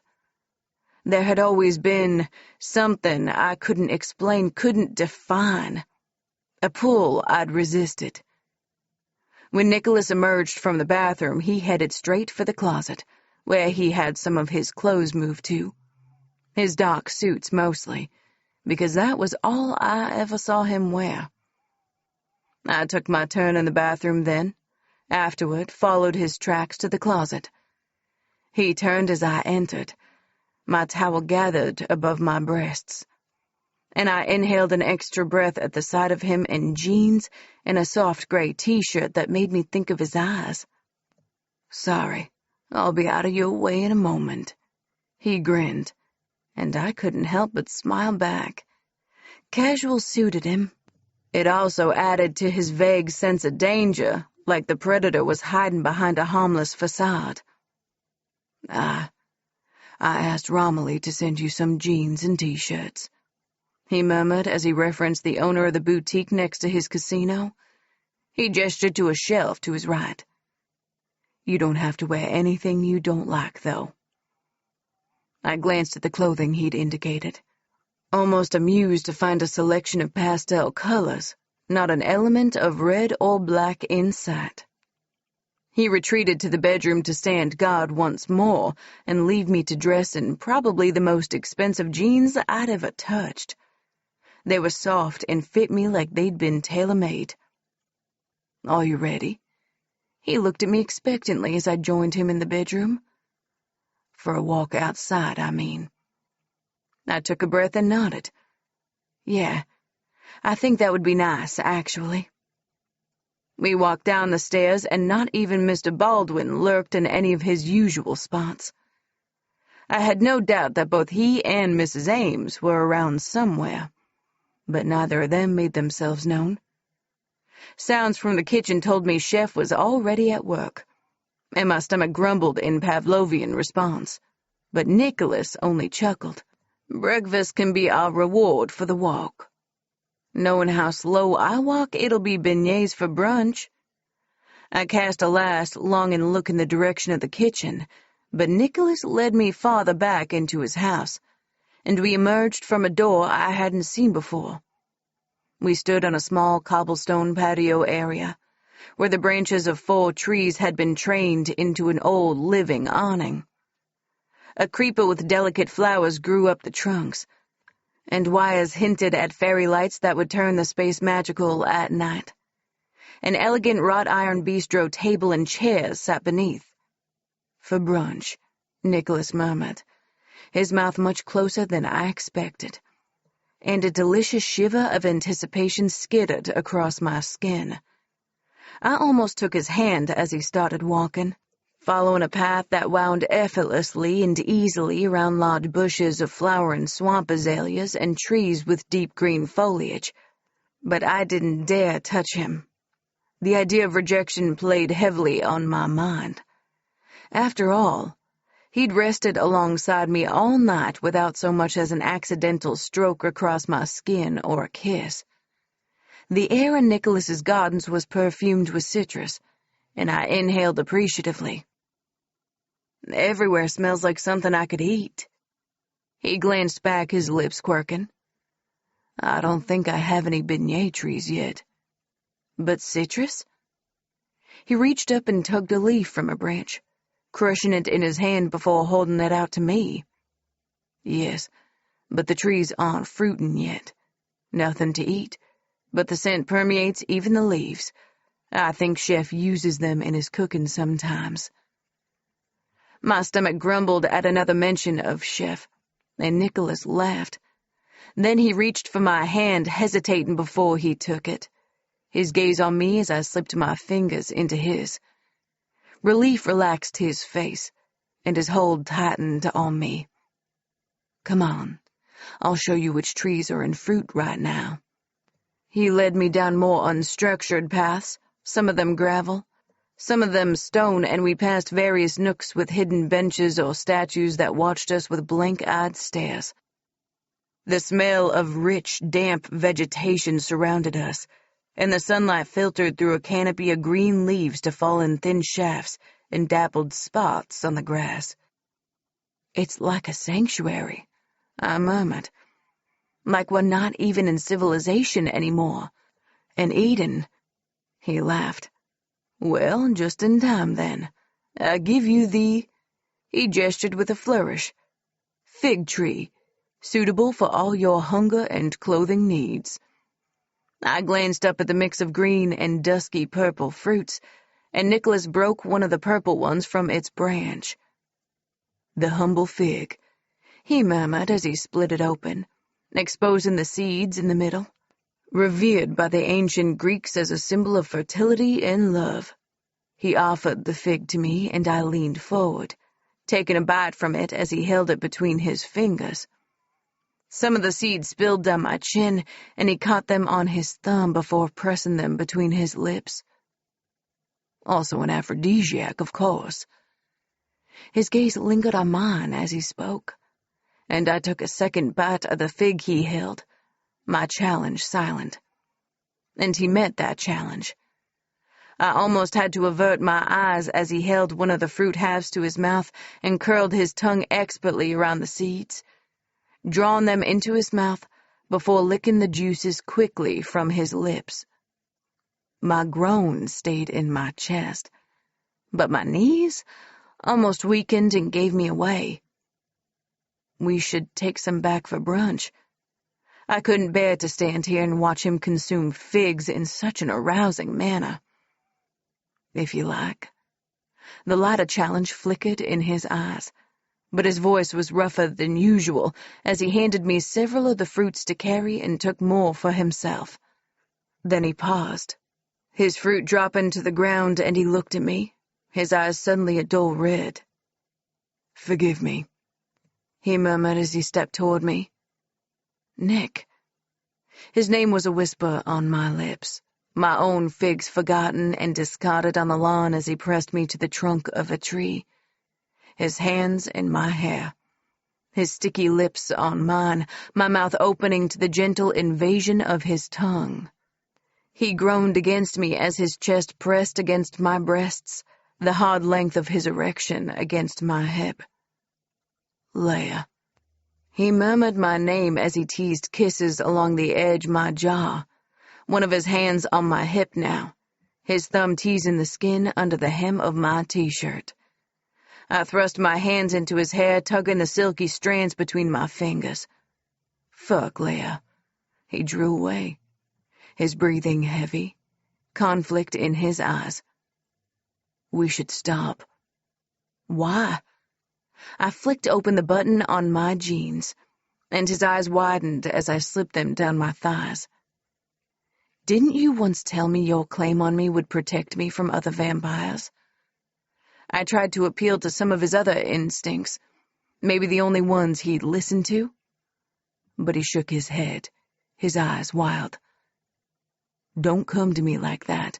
Don't offer yourself for protection." His words were a plea. "I'll always protect you, regardless, he swallowed, regardless of anything else." I reached for his hand and pressed his palm to my breast, my nipple hardening immediately beneath his touch. "And what if I just want you?" My mouth dried at my declaration. It left me more vulnerable than I'd ever been in my life. I was a 29-year-old virgin standing in front of a vampire with more life experience than I could realistically imagine, and he made my blood rush hot through my veins, and my whole body thrum with desire. "I want you, Nick," I whispered. He kissed me again, moving before I even saw him, his mouth commanding, his breath hot as his tongue probed against mine. I moaned, and he started to rock his hips against me as his left hand cupped my right thigh under my ass. His fingers kneaded my skin, and I pressed wantonly against him. "Never before," he whispered, as he licked along my jaw and kissed down my neck. "Only you." His palm smoothed the skin under my t-shirt, and I held my breath as fingertips grazed my ribcage, wanting more, so much more. "Touch me, Nick. Please touch me." My words seemed to release whatever was holding him back, and he tugged my t-shirt off, then his own, revealing the defined muscles of his torso, and the tattoo that had teased my attention before, a fleur-de-lis, a family crest, maybe, and words in Latin, ego solus. I itched to trace it with my fingers, to tease each delicate line with my tongue, but his hand covered my breast, his fingers curling under the fabric of my bra and grazing my nipple, and I gasped, my forehead falling against his shoulder, where I pressed fervent kisses to his skin. My hands behaved like they were no longer under my control, touching him anywhere they could reach, and sliding along his waistband, dipping below to stroke over his bare ass. And I laughed at the unexpected discovery. "Commando, Mr. Dupont?" "Nick." The word was a growl as he reached behind me, unhooking my bra, and for a moment, fear whispered through me as my total vulnerability became apparent. As if he'd heard my errant thought, Nick took my hand and led me to the shady lawn, laying me on the mix of grass and springy moss there, and he half-covered my body with his as he peppered kisses over my face, shielding me and covering me and hiding me. "I've got you," he murmured, "and we're all alone. I won't ever share you. Not like this." He pressed wet kisses to my neck. "I'll worship you." Then to my collarbone. "Revere you." The swell of my breast. "Respect you." He drew my bra away. "Love you." He sucked my nipple into his mouth, and I cried out as I arched against him, the shower of heat in my body stealing my ability to think. My hands were in his hair again, and his right hand drew patterns on my left thigh. I parted my legs in age-old invitation my body already knew how to make. I'd never wanted this deeply, this completely, like Nick was something I'd always been missing, like he'd come home. We were home. When he raised his head to look at me, his eyes glowed a dull red again. "You smell amazing. I want you so badly, like nothing ever before." "Touch me," I told him again. "Please touch me." My panties were gone before I could even shimmy them away, and Nick's dark chuckle filled my ears. "You'll be commando now, too." His skillful fingers delved carefully between my legs, and memories of the same touch in the back of his limo flooded my mind. I gripped his shoulders and pressed my hips up toward him as he stroked my clit. "Nick." His name was mere air as it left my lips, but he responded immediately, nudging his fingertip against my entrance. "Please." I sucked in a breath as he pressed forward, filling me, stretching me. "I want you inside me," I mumbled, lost to the sensation of his expert touch. "I want you ready." His voice was strained again, and his hips rocked against me in a steady rhythm. "Let me touch you?" His laugh was hollow this time. "And show myself up like an inexperienced teen?" I gasped as his thumb flicked my clit, as his finger continued to stroke the inside of me. "Who am I?" he whispered against my ear. "Nick," I answered without hesitation as he coaxed me closer to the edge. "You're Nick," he replied, his head buried at the crook of my neck, his breath hot against my skin, his fangs the merest hint of something sharp. "Always yours." He worked another finger inside me, and I pressed down automatically to take him, dimly aware of his hand moving at his waist, the sound of a zipper, and my arousal increased. "Holy fuck," he moaned. "Your scent would drive lesser men mad." "Lose control, Nick. Take me. Claim me. I'm yours." I pushed toward him as he stroked me one last time, and my orgasm roared over me, catching me by surprise and stealing my breath. Nick moved fast, shucking his jeans and drawing himself over me. He gazed into my eyes, the dull red of his flaring brighter. "If you want to stop, just say." I shook my head. "No, I want all you, everything. I want it all." I turned my head, offering him my neck as I pressed my fingertips there. His intake of breath commanded my full attention. "Are you certain?" I nodded. "I'm yours, always yours." I echoed his words back to him, and his eyes flared red again before he nodded. "Mine," he agreed. I tensed as the weight of his cock rested briefly against my thigh, and he drew back to stroke the backs of his fingers down my cheek. You doing okay? I nodded, my sudden fear receding at his careful touch. He probed against me and I giggled. So much bigger than a finger. He laughed. God, I hope so. He groaned as he began to push inside me, the movement slow as my body stretched around him. I shifted slightly at the unfamiliar invasion. Breathe, he whispered, as he dropped his head against my neck. Bite, I whispered back, and he moaned softly as his fangs scraped over my skin. I want to. Time hung in the moment, his cock easing inside me, the tips of his fangs resting against my neck, until everything moved again, and he was buried inside me, waiting for me to adjust to his size. You good? Yes. The sharp sting of pain receded, and I moved my hips against him, the change of position experimental as I tried to encourage him forward. I felt so full, so connected, utterly possessed by Nick. He exhaled softly against me. Claim me, Nick. I was willing. Hell, I was eager. Whatever was more than willing. He began to move, drawn almost all the way out of me before pushing back in, forcing my breath from me at each re-entry.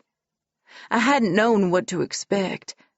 Hadn't expected it to be a big deal, and as much as it wasn't some huge defining moment, it also was. Each thrust connected me more closely to Nick. Each draw of breath was primal.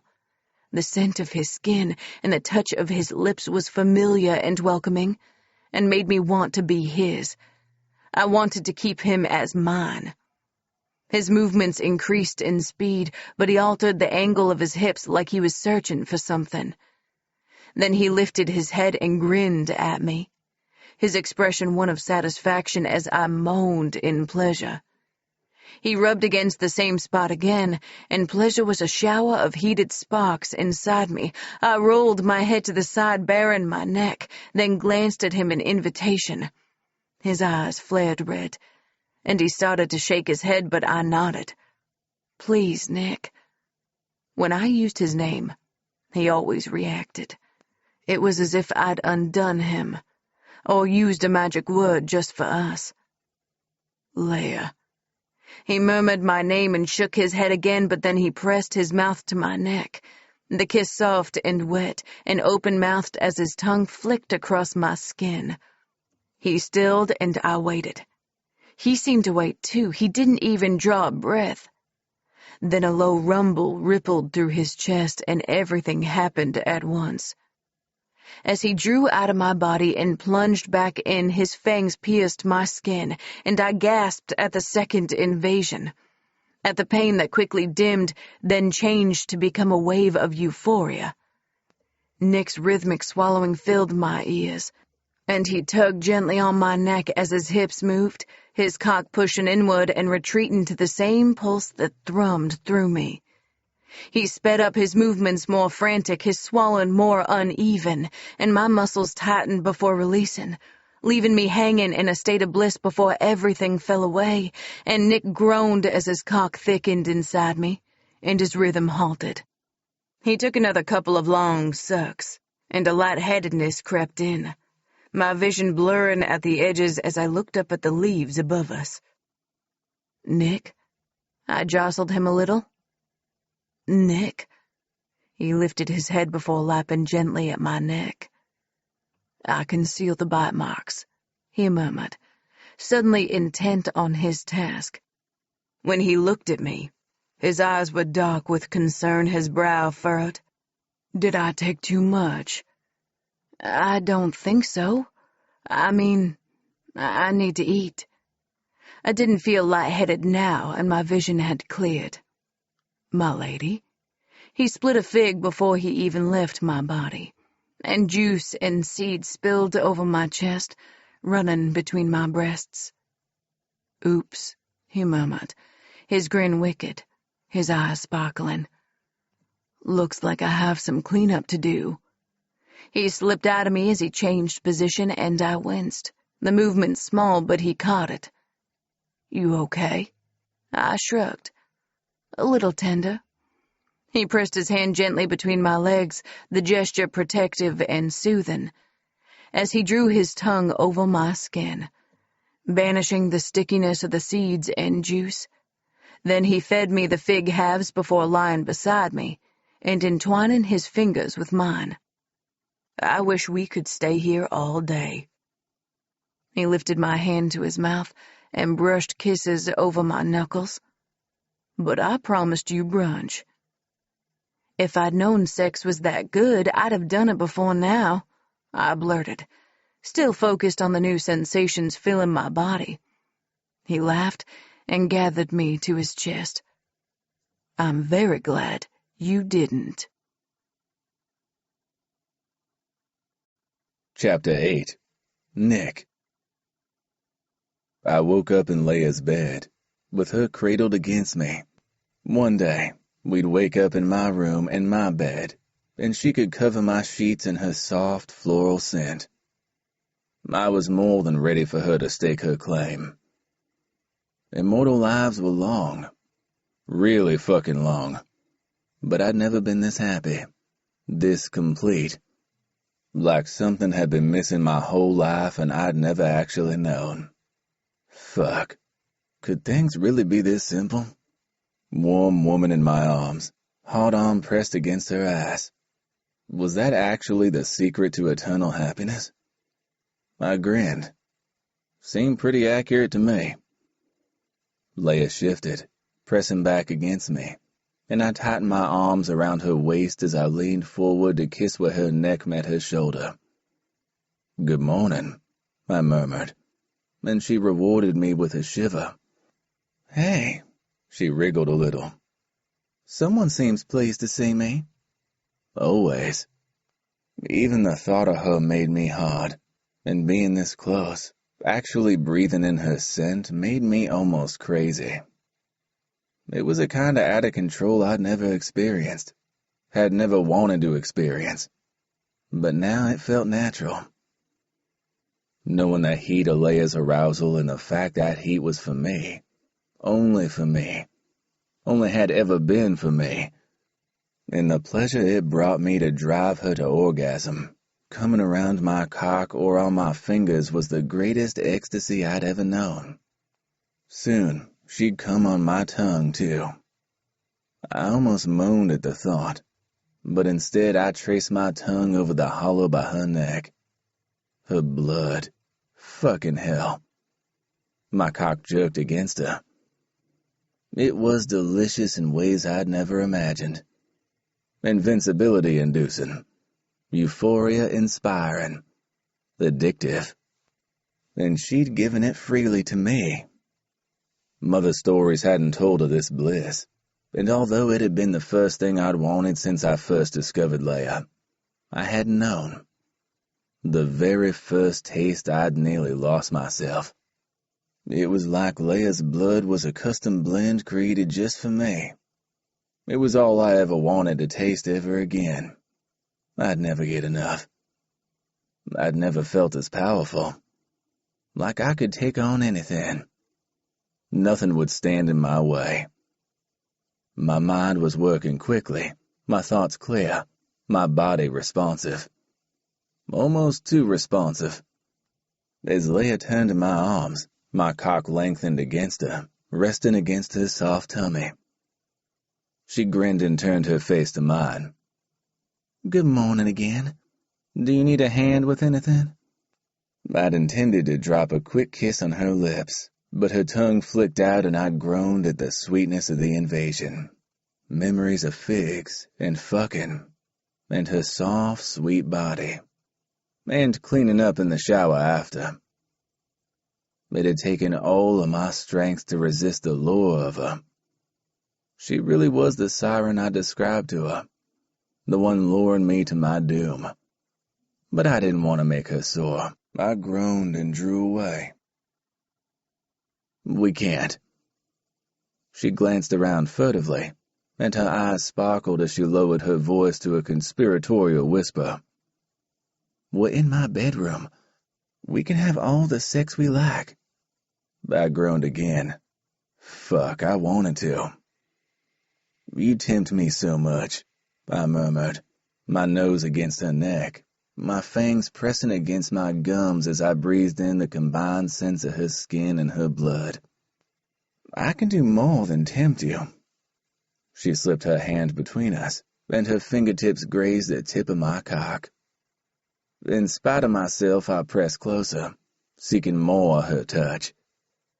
I sucked gently on her skin, wanting her to wear my mark, needing for my claim on this woman to be undeniable to anyone. She was protected by me now. We shouldn't. But my protest was weaker. I wanted her hands on me, her lips on me. I wanted her any way she was willing. Let me touch you. She drew away and wrapped her fingers around me, and I pressed up, the move instinctive, driven by my body as I sought friction in her touch. Like this? Harder. I gasped as she smeared the pre-cum she found at my tip over the head. Her strokes were long, and she was responsive to my unspoken demands, quickening when I needed it, pulling back when I wanted to prolong the moment. She slid her hand to cut my balls, and I moaned against her skin before seeking her mouth, thrusting my tongue in time with my cock, wanting to own her, to take her and to make her mine. I caught her lip with my fang, just a nip, but a drop of her blood spilled into my mouth, and her flavor bloomed across my tongue, driving me forward, increasing my urgency. I gasped as each of her strokes drew me closer, spreading pleasure through me until I was panting, unable to coordinate the most basic of exhales. Teasing myself, I hovered my mouth over her jugular again, my arousal growing further still, filling me, threatening to spill. She pressed her neck to my mouth. You can, if you want to, she whispered, and just the thought was enough for my balls to tighten and me to groan my release against her skin. Her consent was everything. I pressed a soft kiss over the place I wanted to bite. I can't take too much from you, I murmured. It would weaken you. She chuckled. But it feels so good when you do. I sighed as I pressed my forehead to hers. Mate, you're going to kill me. Then, I drew her from the bed into the shower. I watched as Leia bit into one of Chef's beignets, leaving powdered sugar on the tip of her nose. I leaned over and smoothed it off with my thumb before touching my thumb to my tongue. Her cheeks pinked and she glanced back at her plate. In the corner, Baldwin smiled before staring resolutely at the wall opposite him. Chef can make dishes other than beignets, you know, I said. Anything you desire, really. Oh, I know. Her nose already had a fresh dusting of powdered sugar. But I think I could eat these forever. I grinned. Forever is a very long time. Besides, you can't eat them forever today. We're expecting a guest. Her gaze immediately became suspicious. A vampire guest? I chuckled as I nodded. Of course. I don't tolerate humans well. Then I flashed her a hint of fang, allowing my desire for her to show. Present company accepted, of course. She blushed again and looked down at her plate. Should I prepare? Not on my account, I hope. At the familiar voice, I stood and held my arms out, greeting my sister with a hug. Amy, it's been too long. She grinned wryly. You always say that, Nicky, but we never see each other more regularly despite your faux regret. I shrugged dismissively and grinned. It's true that there is too much of a good thing. Then I turned to my mate, apologies already trying to spill their way off my tongue. I have to go until La Petite Mort today. I paused to witness the shiver she always seemed to fight when I said those words. It was almost irresistible. There's some business I can't ignore, although I claimed Leia as mine now. Francois wouldn't know that, and he wouldn't give up. He'd been bold enough to come into my territory and take her once before, and I needed to prevent that from happening again. I needed to prepare for war. Leia drew her brows down. So you've arranged a babysitter? I chuckled at the accuracy of her assessment, even as I denied it. No, just a prettier face than Jason's. And I trusted Amy even more than my sireling. I thought claiming Leia would end my worry over other vampires wanting her, but it had only increased it. I didn't trust anyone. Except my man-crazy sister. She was the safest person I could leave to protect Leia in my stead. Whatever other disagreements and squabbles we'd had in the past, I had no doubt of her reliability on this. Sit with us. I gestured to a chair. Leia is just having her breakfast. Leia laughed. But I don't expect either of you to sit there just watching me eat it. I shrugged. I enjoy the view. Leia narrowed her eyes and Amy laughed. I never thought I'd see the day. My big brother choosing to watch a human female eat breakfast rather than... She broke off and shrugged. Any number of the things that used to be more interesting to him. Are you still parting people from their money and writing watertight contracts, Nikki? I gave a low growl of warning. Those two things hit too close to home when Leia was sitting right with us. But neither woman flinched at my quiet display. I don't think I need an escort now. Leia spoke suddenly, setting her beignet down as she looked at me. After all, the reason I was so... My mind filled in all the words she didn't say. Sought after, hunted, attractive. Interesting before was my... She broke off and glanced at Amy. My status, so I don't think I'm as interesting now, right? Oh, sweetie. Amy petted Leia's hair softly, like even she couldn't quite keep her hands to herself. Even I heard the stories of Nicky's virgin, the one he was saving, and I didn't get it either. But now I do. You don't smell like a virgin anymore. Leia glanced away, her cheeks pink, and I drew my chair further under the table as my cock twitched at the memories of her change in status. But you definitely smell attractive, Amy said. You smell of power and control and rule and authority. Your scent is all Nikki. There's no mistaking who you belong to, which means everyone immediately knows Nikki's vulnerability. You. Me? Leia's eyes widened. Sure. Amy nodded. Anyone who has you has control of the king. And there are a lot of people who want that kind of power. A shudder worked through me at how much I could still lose. But I thought this made me safer. Leia wrinkled her brow. In many ways, yes, it does, I said. You are very clearly mine. Your blood, your body no longer called just any vampire. But for the people who would see Nikki dead or overthrown, Amy's shudder was delicate as she scrunched her nose. You're gold, lady. Oh. Leia glanced at her beignet. Well, shit. Amy laughed. It won't be forever, right? I mean, soon. She glanced at me, but I shook my head slightly. Leia was human, and had never even expressed a desire to be anything else. Maybe I'd bring up the option to her one day. But she'd had to deal with too many traumas and changes lately. Now wasn't the time. Oh. Amy recovered quickly. Oh, so what are the rules, Nikki? What can we do to have some fun around here? I grimaced. Currently, you're limited to the house and grounds. Amy twisted her face. Huh.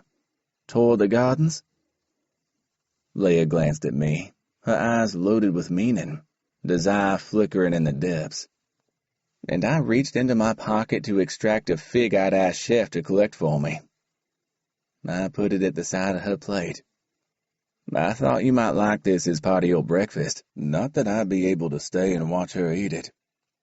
I had way too many erotic memories tied up in watching her mouth on the fruit. Huh. Amy's nostrils flared delicately. Maybe not the grounds then. But there's plenty to do in the house, right? Leia pushed her plate away. Sure. Movies, swimming, gym. But I should really get out to the poorhouse. Or, my actual house. But a shadow passed over her face as she mentioned her home. Actually, maybe I'm not ready for that yet. I'm sorry for what he did, I said quietly. I'm sorry he took your safe space and made it not safe. She just nodded. I turned to Amy. Taking Leia was Francois's act of war, and he's the reason I need her to stay within the house and grounds. He's still out there somewhere, and he's stepping up his activities to either recover her or get to me. We don't know which yet. Even Kyle's man has gone quiet. We've reduced the scope of Francois's operations by taking out a couple of his warehouses along the border boundary. But a couple of my guys haven't returned from some recent basic reconnaissance. I shook my head. I don't know who's doing his strategy or if he's more lucid than we thought, but he hasn't put a foot wrong so far. What does that mean for Leia's future? Well, I sucked in a breath. It means the immediate threat is very hard to eliminate. I reached for Leia's hand. But I won't give up. This isn't the rest of your life now. The outside world still exists, she murmured. What's happening out there? I don't want you to worry about it. I've got it under control. My words were clipped even though I'd aimed for reassurance, and guilt tugged at my insides as I stood. I hadn't simply switched Francois's prison for one of my own. Of course, and there are things I need to do. I squeezed her fingers gently, a show of solidarity and affection. I'll leave you to get to know Amy. You'll probably be tired of all her tales of Tomas by the time I get back. I might even be a welcome face. I winked, but the sudden flash of lust in Leia's eyes made my breath lodge in my chest. I cleared my throat. I'll be back as soon as I can. No hurry. Amy waved a dismissive hand. We'll find plenty to do, I'm sure. But I disagreed, and my cock certainly disagreed. There was plenty to hurry home for. I walked into my office at La Petite Morte, expecting to find my uncle and Sebastian waiting for me. But the twin scents of sage and patchouli greeted me instead, and my steps faltered just inside the door. Which? I asked the question in a sharp voice. What are you doing here? Liddy stepped from the shadows. The threat of war is increasing. I nodded, sudden irritation flaring across my skin as I stomped to the chair behind my desk. Not even the sight of greed playing out in my favor on the floor below could take my mind from Leia and the threat Francois posed to her. You need to do better, the witch said, sitting down. You're a long way from New Orleans, I murmured, my voice at its deadliest. Possibly unwelcome in my territory. She made a dismissive noise, her lack of fear evident. I've lived a long time, Vampire King. Seen a lot of things, and I thought I could keep that girl out of the shadows. I thought the pendant would be strong enough to resist your call, to offer the protection she needed until you directed your interest elsewhere. But there were circumstances I didn't take into account. My call? I laughed, a bark of surprise. Leia's like my own personal siren. I'm powerless to resist. The words seemed to fall from my mouth of their own accord, as I revealed more than I would have ever expected to a woman I didn't know, and was pretty sure I didn't even like. Something about her chilled my skin. Like magic flickered over me every time she moved. Exactly. The depths of that were perhaps unexpected. But I predicted great love, so maybe all is not lost." Her words were nearly lost, though, as she muttered them almost to herself. "But there is still a great deal you need to do." I sighed and stretched my legs out under my desk as I scrubbed my face with my palms. The witch was a distraction I didn't need, with Francois still out there and Leia waiting for me at home. I don't have time for this, for you today. I'm a little busy with a small war with the Prince of New Orleans. I'm sure you understand. I made my tone as patronizing as possible. You can show yourself out the same way I'm sure you showed yourself in. "No," the old woman hissed as she leaned forward. "I didn't come all this way for you not to listen. You might think yourself old and all-knowing, but you're young and you're a fool, and that makes you dangerous." A shiver stole through me, and I glanced automatically at the AC vent because I never got a chill. Oh? I aimed for something casual and careless. I'm very aware of how dangerous I am. I grinned, making sure to include a hell of a lot of fang. But she didn't even flinch. Instead, she shook her head. "You're deluded, and you've all forgotten the old ways." "I'm bringing the old fucking ways back." I jabbed my chest, sudden fury warring with pride. "I have a true mate. That hasn't happened for generations." She shook her head. "Prideful fools, all of you. Tell me, vampire, what do you know of your true mates? Did you expect to find yours in a human?" What? Her question made no sense. No, of course, I stopped. I couldn't keep babbling at her. Kings didn't babble. We spoke with authority, issued commands, and people listened. I straightened some papers on my desk and moved a pen to line up with 3 more, the fidgeting buying time. I have very little tolerance for humans. Every true mate I've heard of was vampire. It was unexpected. I conceded. "Precisely. Because you've all forgotten. You've forgotten the glories and the dangers of your past, your lore, and actually being vampire." What? I didn't hide my irritation this time. What are you talking about? Do you always speak in half sentences and riddles? "Check your lore," she muttered. "Dig through the archives. Every true mate recorded was vampire because they were all turned by the vampire that loved them. They started off as human." All of them? Surely not all true mates had started off as humans. But what's deeper in the archives? She grinned, but it wasn't a kind smile. It spoke of destruction and danger. Now we're getting closer to the real questions. Currently, your human is marked. For you, that brings all of the benefits of a full claim. While she lives, your power and ability to rule will be unsurpassed." What the hell do you mean while she lives? How dare you sit in my office and threaten my true mate? I should remove your head. I stood and leaned over the desk. Fucking witch. But her expression became sad, her mouth downturned. "It's you who threatens her, vampire." She shook her head. "A marked human will eventually fade away, becoming a mere shell of themselves, only finding pleasure in the bite." What?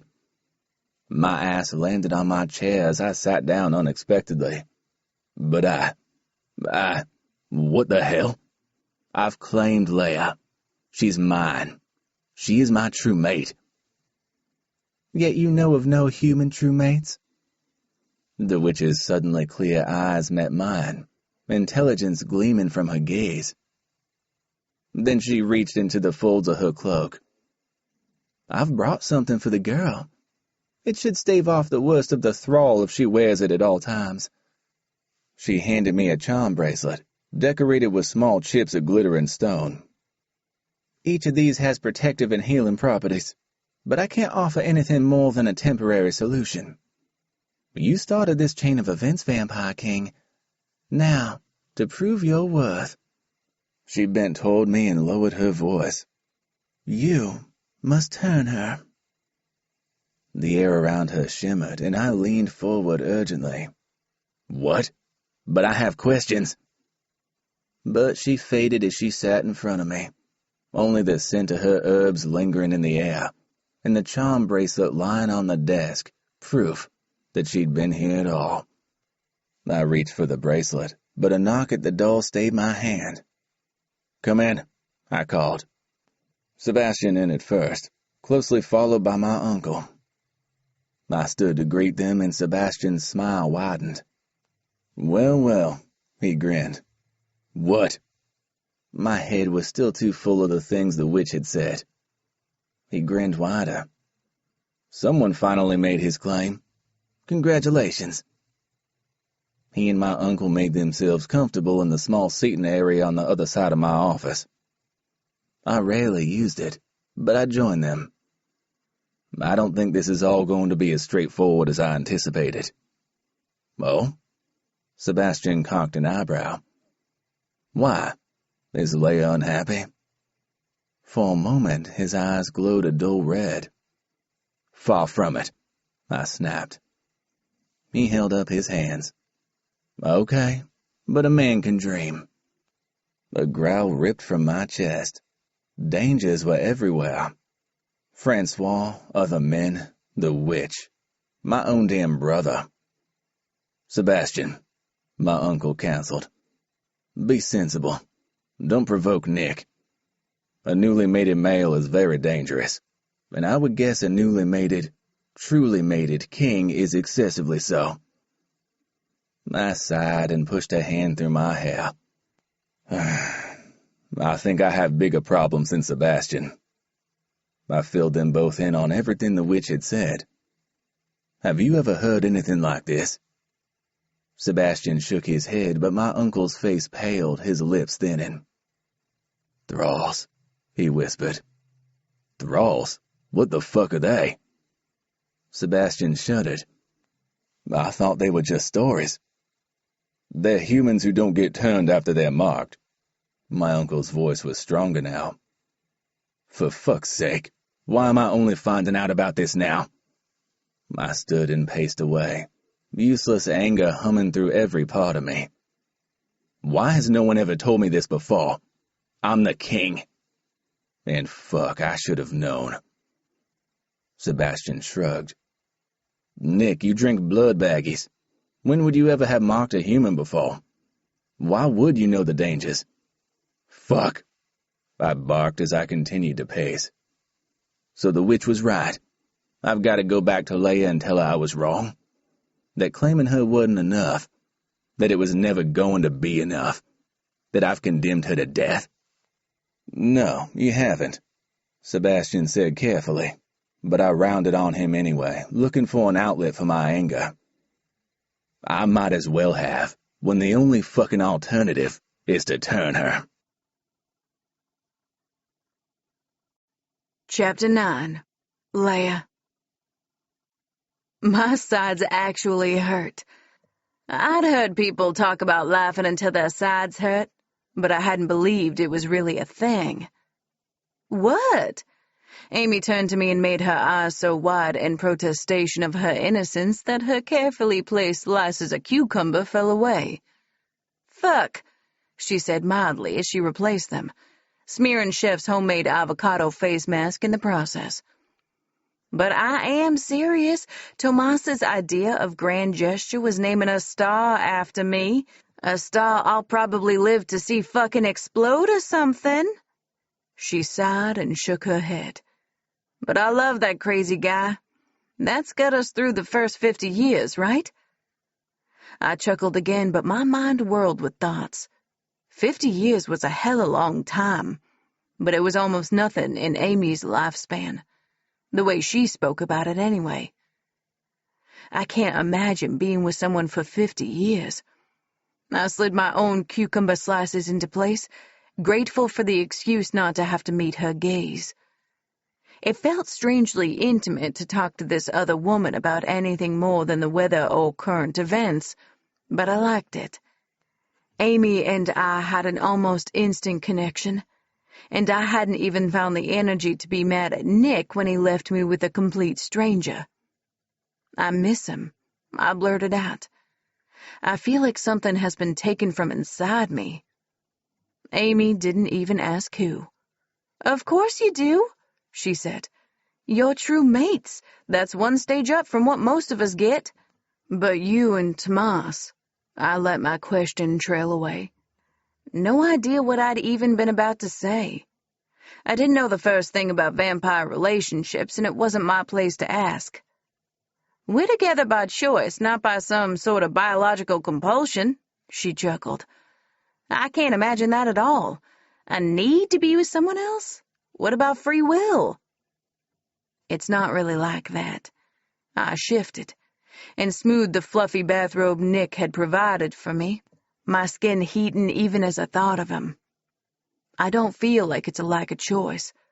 The world feels opened up, like I can feel more, see more, like I'm somehow doubled through Nick.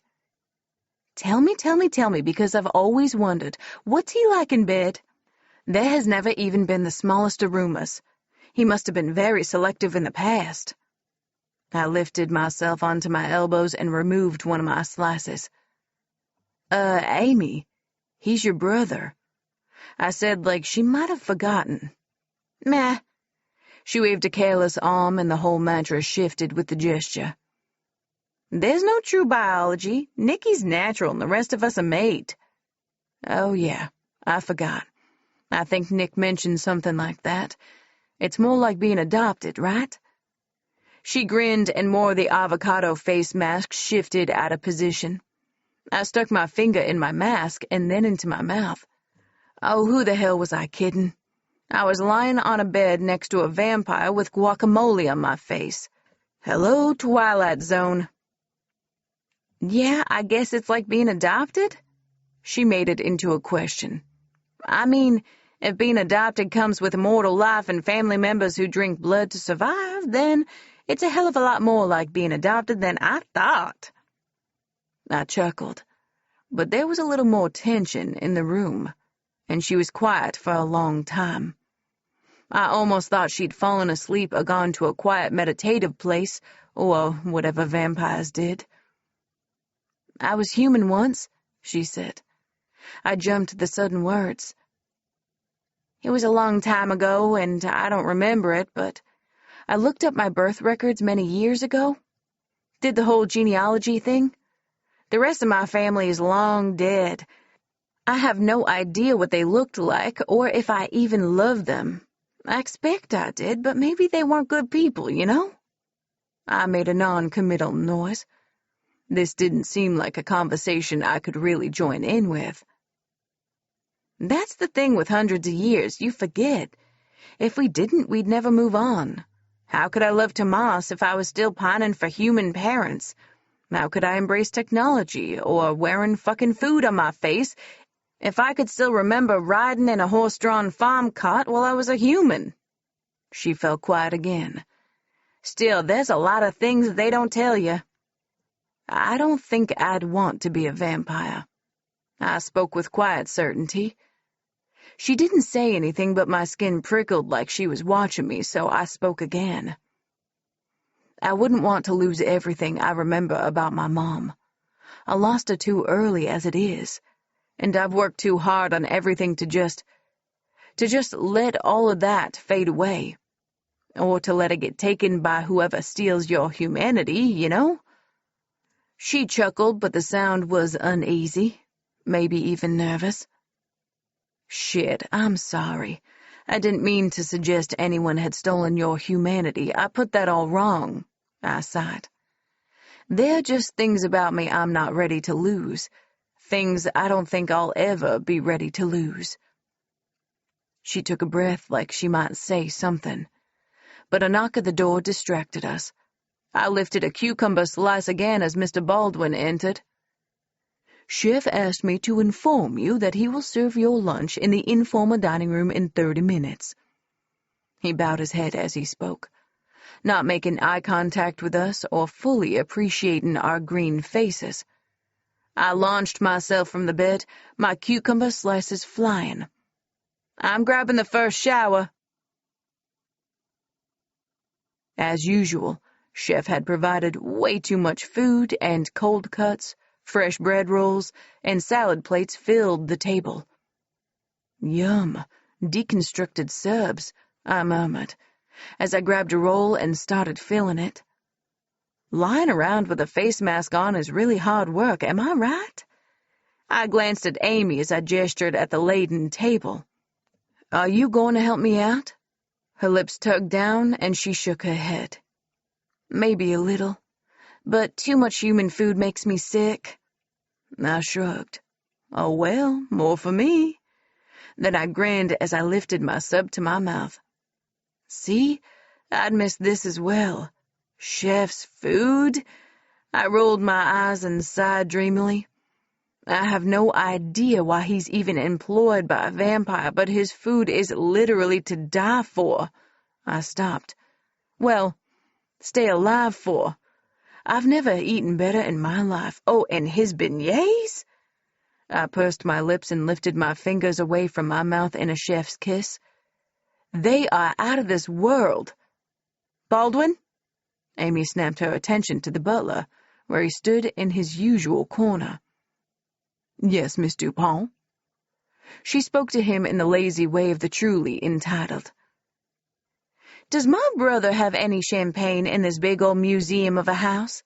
Anything alcoholic and a little interesting?" Baldwin nodded. "Yes, Miss Dupont." "Fabulous." Amy grinned. "Then I would like to see a range of the most expensive options." I paused, my sub halfway to my mouth. "Amy, I'm not sure that Nick would—" She waved a hand in that airy gesture I was fast becoming used to. "Relax, new little sis. My brother probably has so much booze around the place he won't even miss it. And Baldwin won't even have to touch the oldest vintages to bring us a little something special. Besides, drinking is definitely something I can still do. Care to join me?" Well, when she put it like that, I nodded. Sure, I could go for a small drink, I guess. It's not exactly like we have a lot more to do while we're stuck here in the house. "That's my girl." Amy nodded her encouragement and held grabby hands out toward Mr. Baldwin as he came back into the dining room, champagne flutes in one hand, a deep green bottle in the other. Amy cast a narrow-eyed gaze over the label. "Huh. Well, this will do to get this party started. We can move on to the hotter stuff later, and if Nick's collection disappoints me, I'll just get his permission to continue this party elsewhere. Somewhere with better booze." Her eyes sparkled. "I know a place, but maybe that's for another day." As the afternoon continued, we moved our tiny party to the cozy den, but no farther. Curled up on the soft, brushed fabric, still wearing my Pampa Day robe, a fluffy blanket over my knees, glass clutched in one hand, a palm full of peanuts in the other. I surrendered to the warm feeling spreading through my body. As I grew sleepier, though, Amy remained unaffected, her grip on the conversation as bright as it had been before we even popped the cork. Meanwhile, my limbs had all become floppy and vaguely jello-like. "Mr. Baldwin," I called, and two of him glided through the doorway. Glided? I giggled.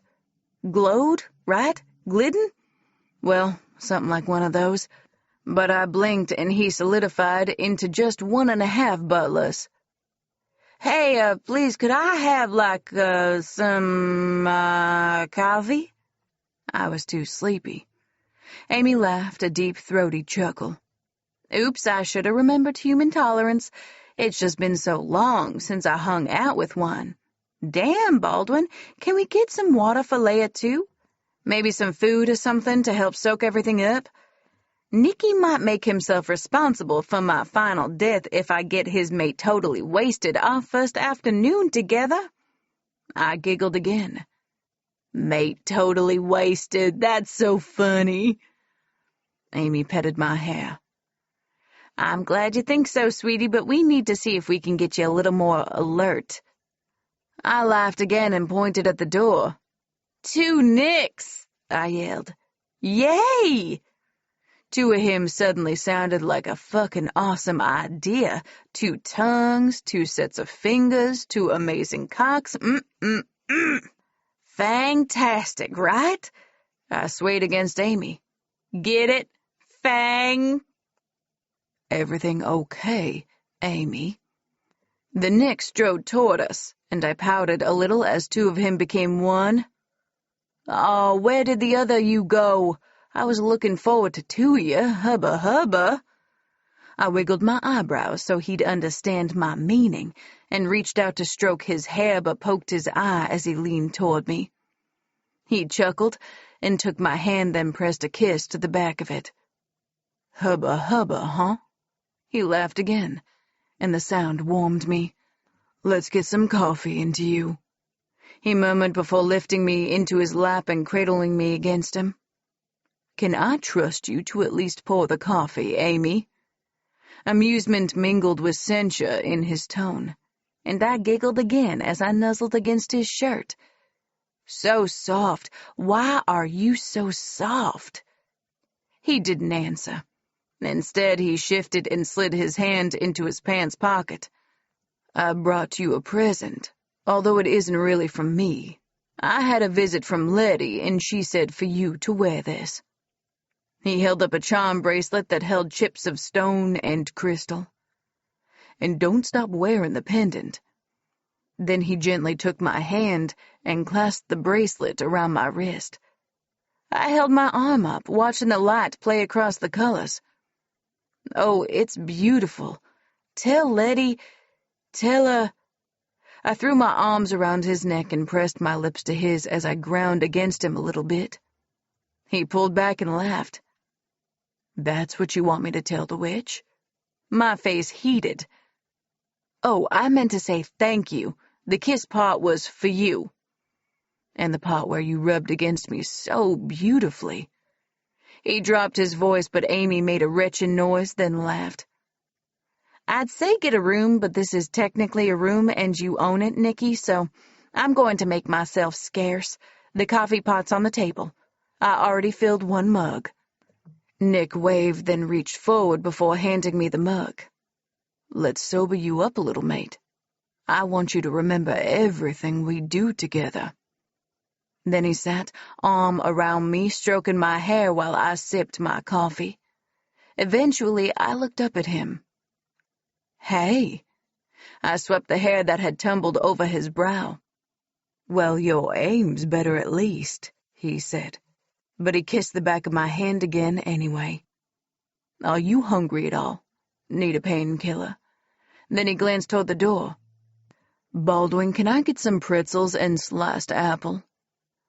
When Baldwin brought the tray, Nick fed me some of the pretzels. Carbs and fruit helped to slow the absorption of alcohol. If you were serious when you were grinding on me, I want you right here with me when I accept your invitation. Because you know I'm never going to turn you down if I know you mean it, right? His eyes glowed the familiar dim red, and my heart rate increased. I mean it. My words came out breathy, but I wasn't sleepy anymore. I was almost wired, hyper-aware of Nick's muscular thighs and the arm wrapped around my waist, irritated by the clothes we were still wearing. We need to be naked for this part, though. He laughed and raised an eyebrow as he glanced around the room. Here? I shrugged. It seems pretty comfortable. He lowered his lips to my neck and I arched away, allowing him better access. It's very comfortable, he murmured as he placed his first kisses. His hands rested lightly on my hips and he urged me to turn, drawing my thigh across his lap so I straddled him. As I moved, I brushed his cock where it pressed against his pants and he groaned, his hips pushing him closer to me. You always feel so good, Leia. He placed his palm over me, cupping my core. How are you? Are you sore? Worry creased his brow and flickered through his gaze. I leaned forward and touched my lips to his. More in danger of forgetting what you feel like when you feel me, I think. He chuckled, and it was dark and delicious and full of promise, and it rolled right through me, spreading heat through my limbs and making my clit pulse. He dropped his head forward to nuzzle at my neck, and his fingers toyed with the low neckline of my robe. I'll never be able to resist you. His words were a confession, and I moved to help him as he pushed my robe from my shoulders. He immediately cupped my breasts, kneading them softly under his palms as I watched him, arching into his touch, pressing wantonly forward. I could torture you, he murmured softly, make you want me until you're as half-crazed with it as you make me feel. I laughed at the sudden rush of power his words gifted me. I make you crazy? Fuck yes. He lapped his tongue over my nipple, watching it harden beneath the wet fabric of my bra. You make me so crazy, he murmured. So hard. He fisted his cock through his pants, as if to demonstrate, and groaned before letting his hand drop away. Fuck, so ready. My body throbbed with awareness of him, and I wriggled, grinding teasingly against him as I reached between us to release his button and zipper, setting his cock free. I was so greedy for him, touching that soft, hot skin with my fingertips and taking the hard shaft in my hand, smoothing up in a hesitant stroke. He rolled his hips, burying his face against my hair, his breathing coming in spurts against my ear. Never wanted anything more. Nothing? He drew back a half-grin, tilting one corner of his mouth. Well, I might currently be thankful you're wearing a robe today. Remind me that you never need clothes ever again. Just more robes. As he spoke, he skimmed his hand up my right thigh, and I caught my breath on an inhale, my top teeth pressed softly to my lower lip. Part of me wanted to stop him because even now, the intimate touch was almost overwhelming. The rest of me wanted to spread my legs wide and guide his hand to touch me where I needed it most. I giggled. You okay? His hand stilled. I nodded. I just really want you to touch me. I don't think I can wait. I still gripped his cock in my hand, fluttering light touches over it to make him spasm and to hear strange gasps emerge from him. What do you want, Nick? When he groaned this time, it rumbled through his chest. All of you. He moved, the fabric swishing as he changed how he sat and his grip on me. My panties were suddenly a scrap of material in his hand, and he tucked them into his pocket, like he was starting a collection or something. Cool air hit my clit, and I shivered. His fingers trailed forward, stroking me, then doubling back, the same way I teased him with lazy strokes. He kissed the edge of my jaw, teasing me there, too, with soft nibbles of his flat, straight teeth. I bent my neck and pulled my hair over my shoulder, my invitation unspoken as his eyes bled to the dull red I'd become to associate with heightened emotion. Currently, it was desire, lust, want. What do you want, Nick? I asked him again as he circled his finger around my clit, my voice breathy, my words a little broken. All of you, he repeated, his voice strained now, too, as I stroked him with greater urgency. I wasn't playing now, wasn't teasing, and I leaned to kiss him, then paused as I just touched his mouth with mine. Bite me, I whispered, and a sound of need worked through his chest, vibrating against me. My arousal increased and his nostrils flared as he groaned again. Your scent. His hands were on my waist, and he lifted me, positioning me over him and holding my waist as I gripped his cock and nudged it against my entrance. I wriggled, taking him inside me, and he sucked in a breath as I rose back up, then down, allowing my body the time to accommodate him. I breathed out a long breath as he filled me. Part relief, part satisfaction. All was right in my world as Nick and I joined, although I almost laughed at the flowery, romantic thought that we'd somehow become one. I just couldn't think of anywhere else I'd rather be, or anything I'd rather be doing. Only one thing could possibly improve this moment. I bared my neck again, and Nick's voice emerged as a growl. Tease? I moved gently up and down on him, easing his cock in and out of my body as his fingers still worked over my clit, stroking the delicate bundle of nerves. I wrapped my arms loosely around his neck. I want you to bite me, though. Are you sure? Are you kidding? It feels amazing. I lowered my voice on the last sentence. You make me feel amazing. I almost swooned thinking about it. Instead of replying, he picked up the pace, not waiting for me to move against him, setting the rhythm and taking control, his finger pressing against my clit, stroking it, thrumming it, until my control started to loosen, my body threatening to fragment. Leia. I looked into his eyes at the urgency of his voice, and he revealed a hint of fang as my body began to tighten around him. I nodded, then his mouth was at my neck, his fangs piercing my skin as my orgasm crashed through me, washing away all my thoughts, and drawing me to a place of ecstasy and tightened muscles as I splintered around him to the beat of him drawing the blood from my vein. As my breathing steadied, the only sound left in the room was Nick's gentle sucking. The only sensations the tug on my skin and echo the way my body had pulsed around him.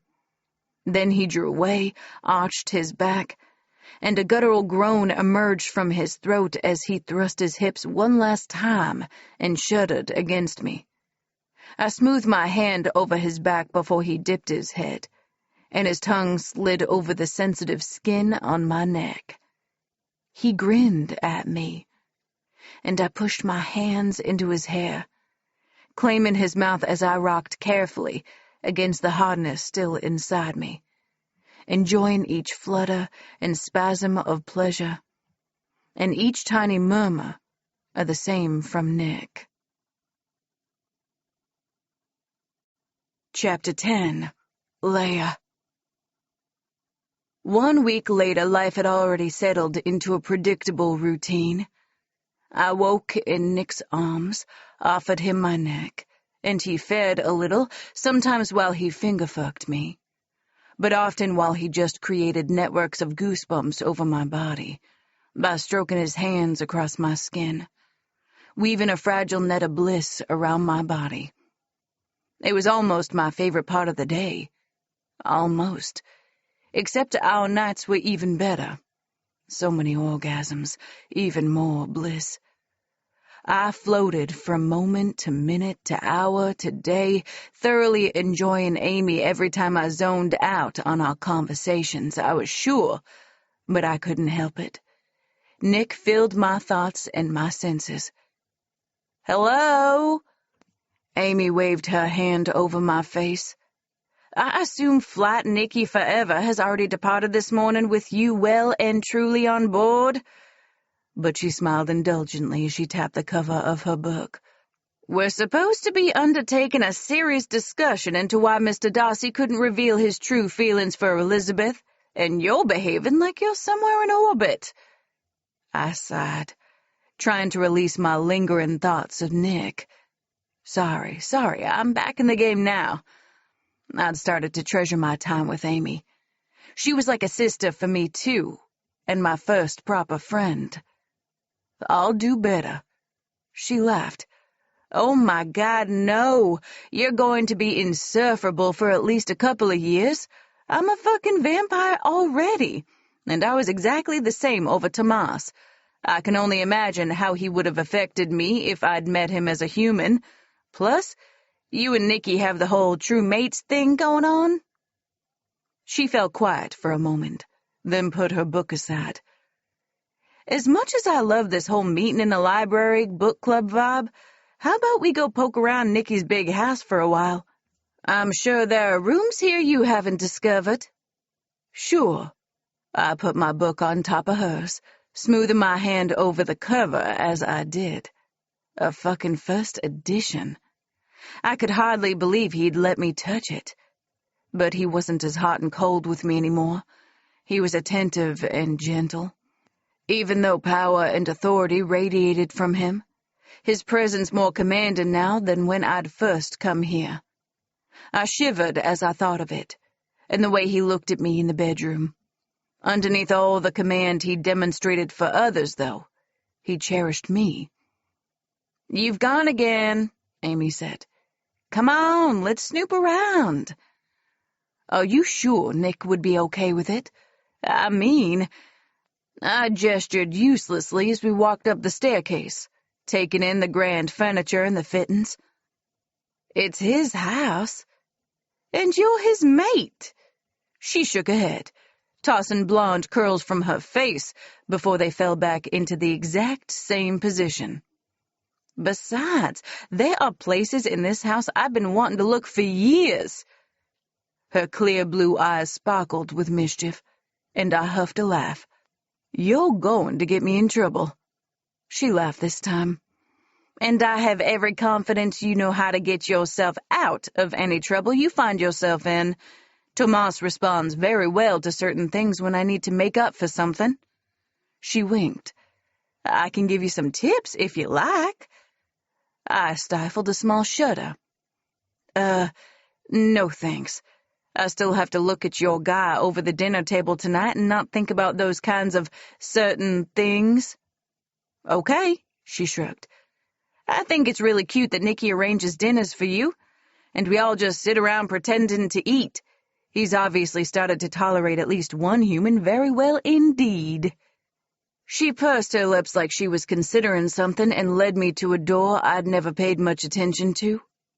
Attic? She opened the door without waiting for a reply and shot me a wicked grin. I say totally attic. As we walked up the narrow set of stairs, she waved her hand in front of her to clear the cobwebs stretching between the walls. What's up here? I asked. Aside from way too many spiders, storage rooms full of years and years of useless crap that my pack rat brother can't bear to get rid of, apparently. Well, I hope. How will it be interesting otherwise? She waved her arm again and coughed. Maybe servants used to sleep up here, or should have, but I think Nicky has had the same staff forever. And they've never used these rooms, but it gives us lots of scope to explore. Shit, I hate spiders. She mumbled as she swept away yet more webs. Too many of them bite. It doesn't look like Nick's been up here for a very long time. I took in the dust-coated surfaces in the first room we stepped into. Amy grinned. Then it's perfect for looking around.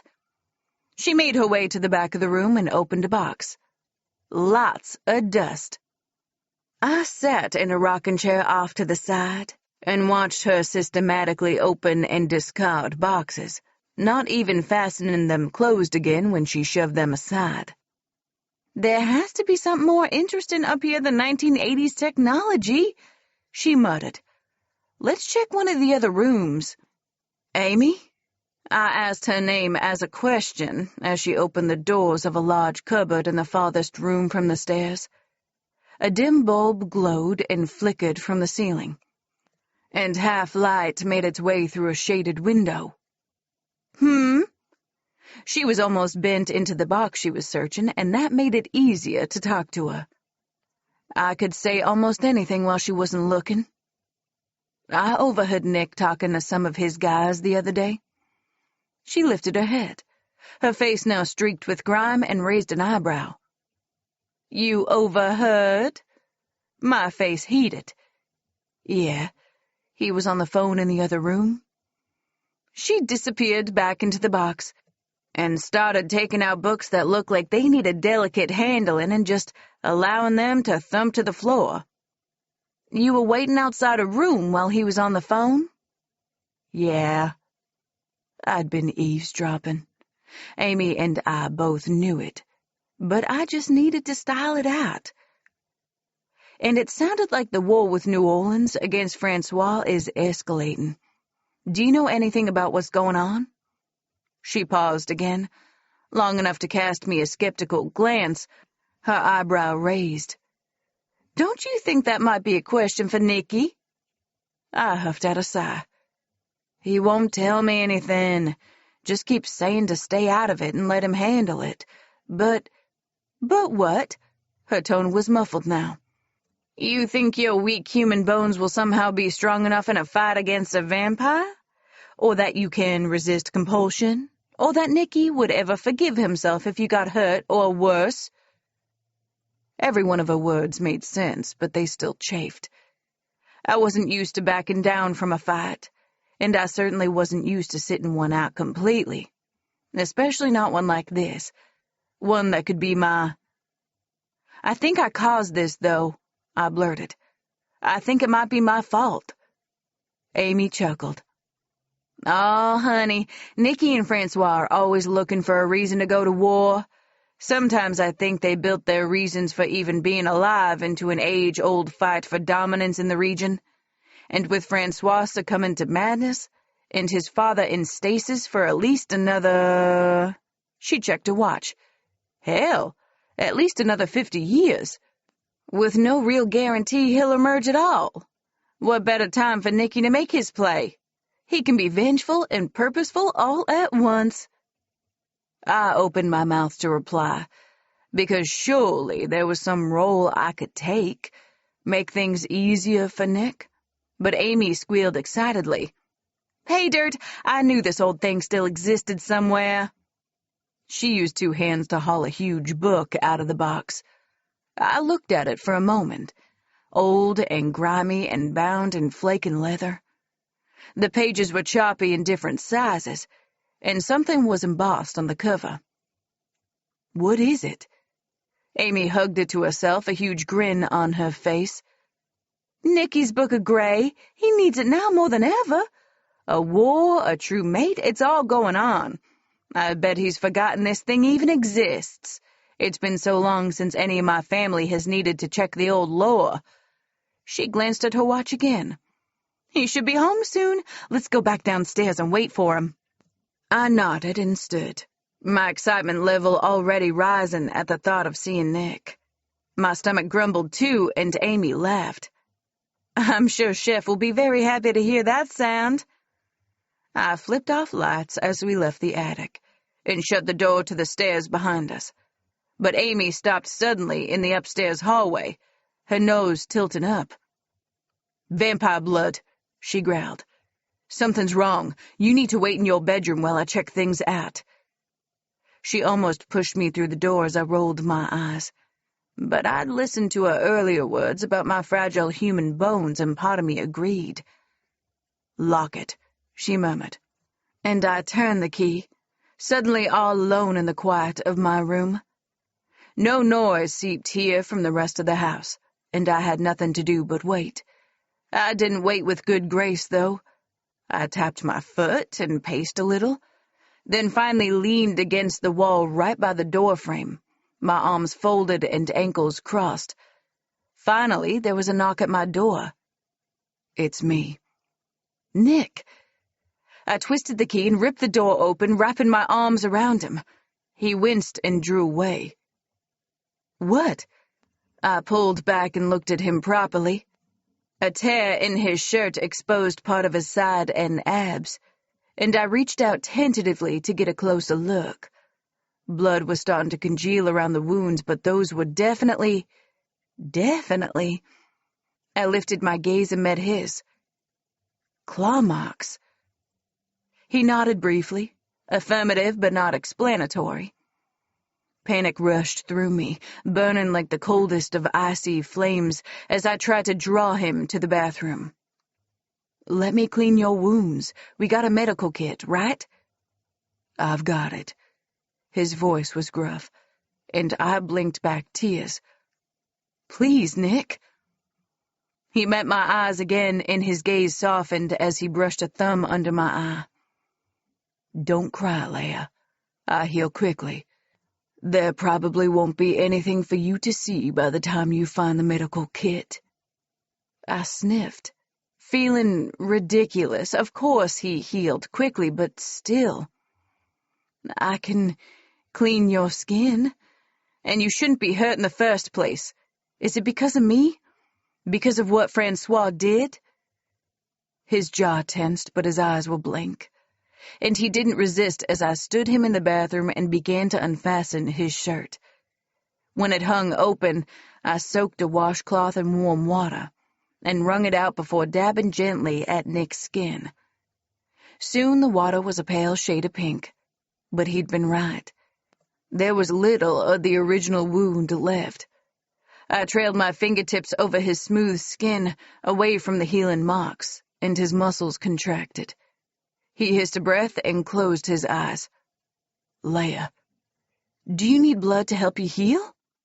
I automatically offered myself to him, as I leaned forward and pressed a kiss to his tattoo, then followed the paths of some of the lines with my tongue. "Leia." He groaned my name and cupped the back of my head, his fingers threading into my hair. I kissed his chest gently, before sucking experimentally at his nipple, probing the tiny nub with my tongue, and he hissed again. "We'll never make it down to dinner with Amy and Tomas if you keep teasing me." I glanced up at him. "Do you think they'd mind?" He chuckled. "I'm pretty sure Amy takes very little pleasure in nursing a goblet of warmed blood while we watch you eat. She'll take even less in nursing that goblet and simply looking at your empty place." He dropped a kiss into my hair. "Rain check on the teasing and the blood?" I nodded. "I guess." He strode to the closet and shrugged out of his jacket and shirt as I tried to ignore his obvious arousal, directing my attention back to his overall appearance. The usual black clothing hid most of the blood, but the shirt was ruined. "I'm really okay." His movements were quick and efficient, as he reached for a clean shirt, then put it on and buttoned it up. I nibbled my lip briefly as I watched him, anxiety jangling my nerves and buzzing in my head. "But was it my fault? Were you hurt because of me?" He looked at me. "I was hurt because of me. I wasn't quick enough." I sighed. "That's not what I meant, and you know it." "Not you." He walked past and dropped another kiss into my hair. "Now let's go down to dinner, or Chef will be complaining we let his food go cold." Amy glanced up as we entered the informal dining room. "We'd started to wonder if you weren't coming." I had no idea how she and Tomas communicated. I rarely heard them speak to each other, and Tomas rarely smiled. He was like a heavy-browed, dark-haired bear, but he clearly doted on Amy, always listening attentively to the things she said or reaching for her hand to hold. He smiled occasionally and briefly, but rarely took part in our conversations unless someone asked him a question. But it didn't matter. He and Amy were a perfect complementary pair.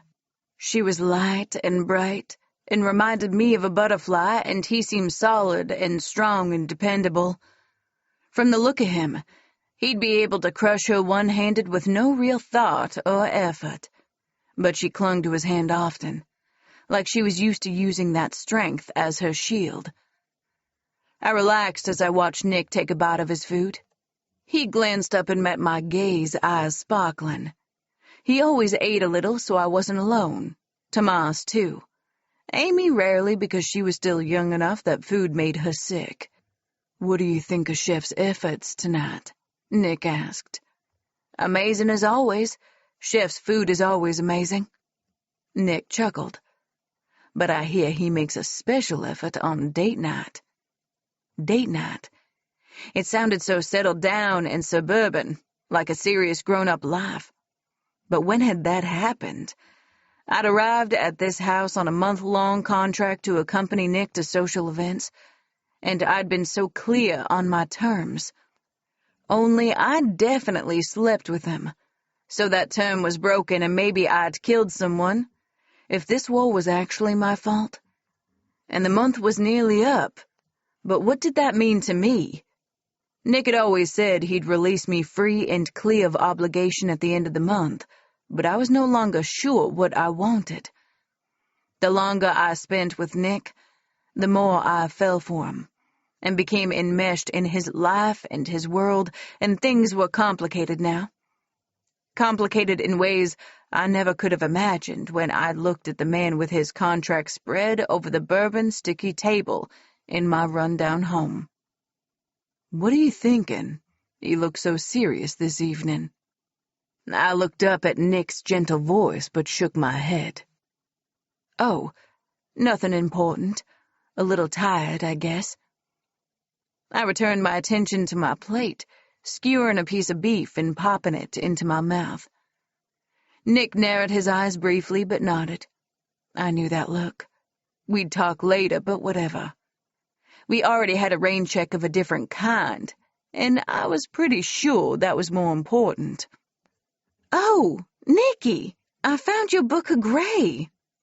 Amy took a sip from her overtly fancy goblet, but all of the vampires used them around me like they could somehow maintain the illusion of being anything less than blood drinkers. "I've left it in the den." "Oh?"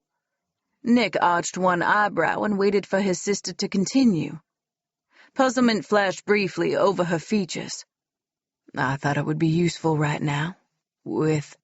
She nodded toward me like she didn't think I'd notice. "With, a human—" Nick raised a hand, suddenly all business as he cut his sister off. "Thank you, Amy. Thanks. I'll take a look." Baldwin appeared at the door just then and looked at Nick. "Sebastian Dupont, sir," he announced formally before Sebastian entered the room. "Thank you," Nick said. "Oh, and Baldwin, could you take the Book of Grey to my room in the West Wing? I believe Amy left it in the den." I frowned.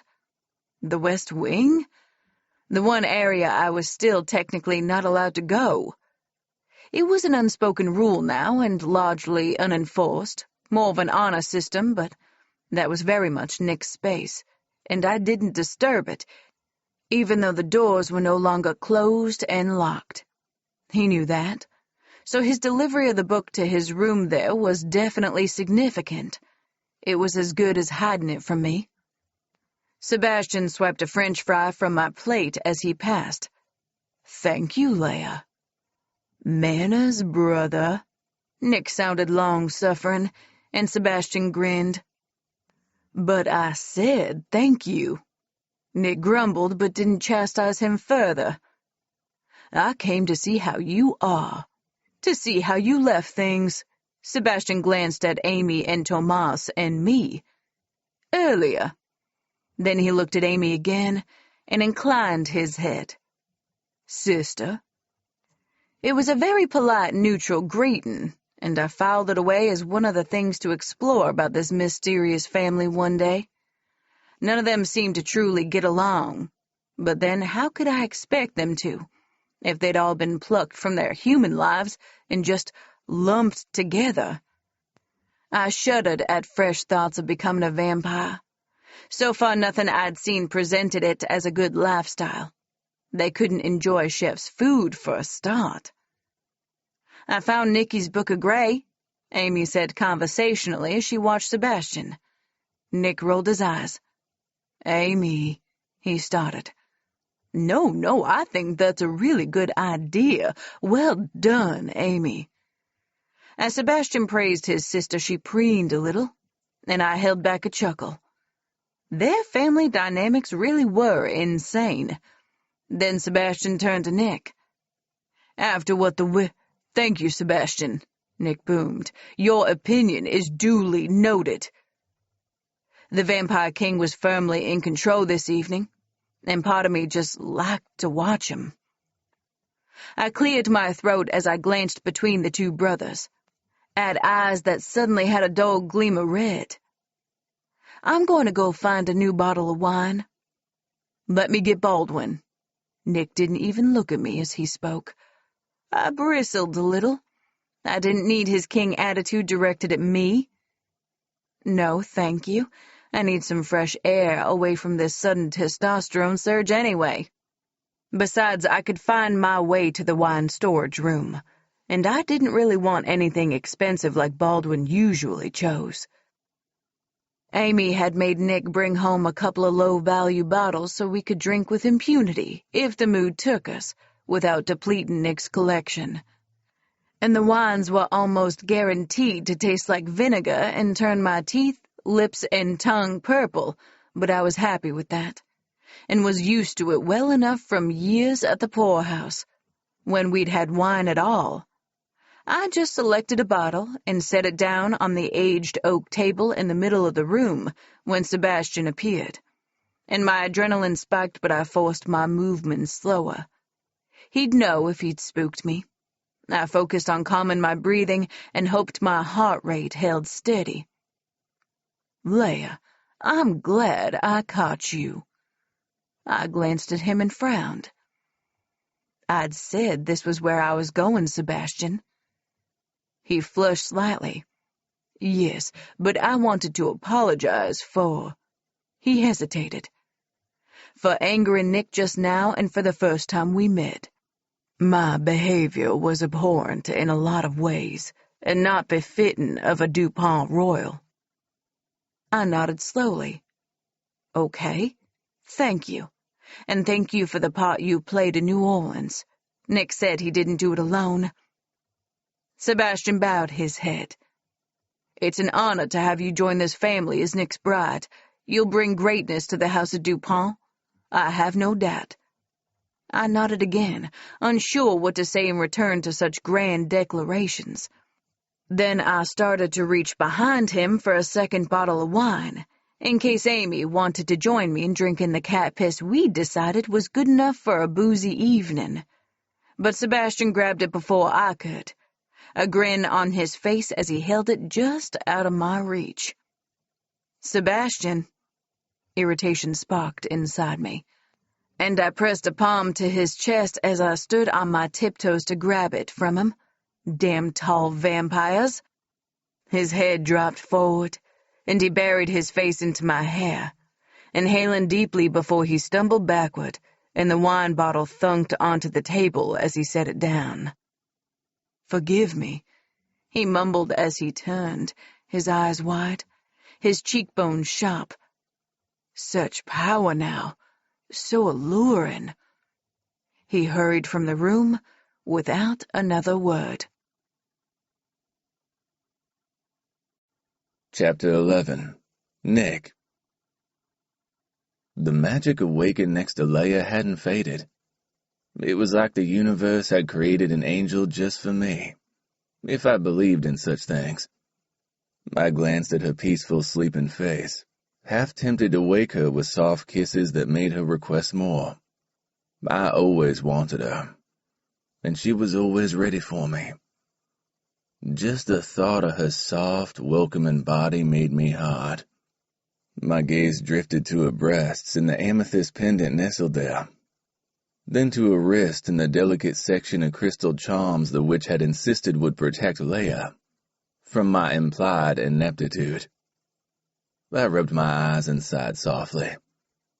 I looked through the Book of Grey, poring over the pages of tiny handwritten text. Shit.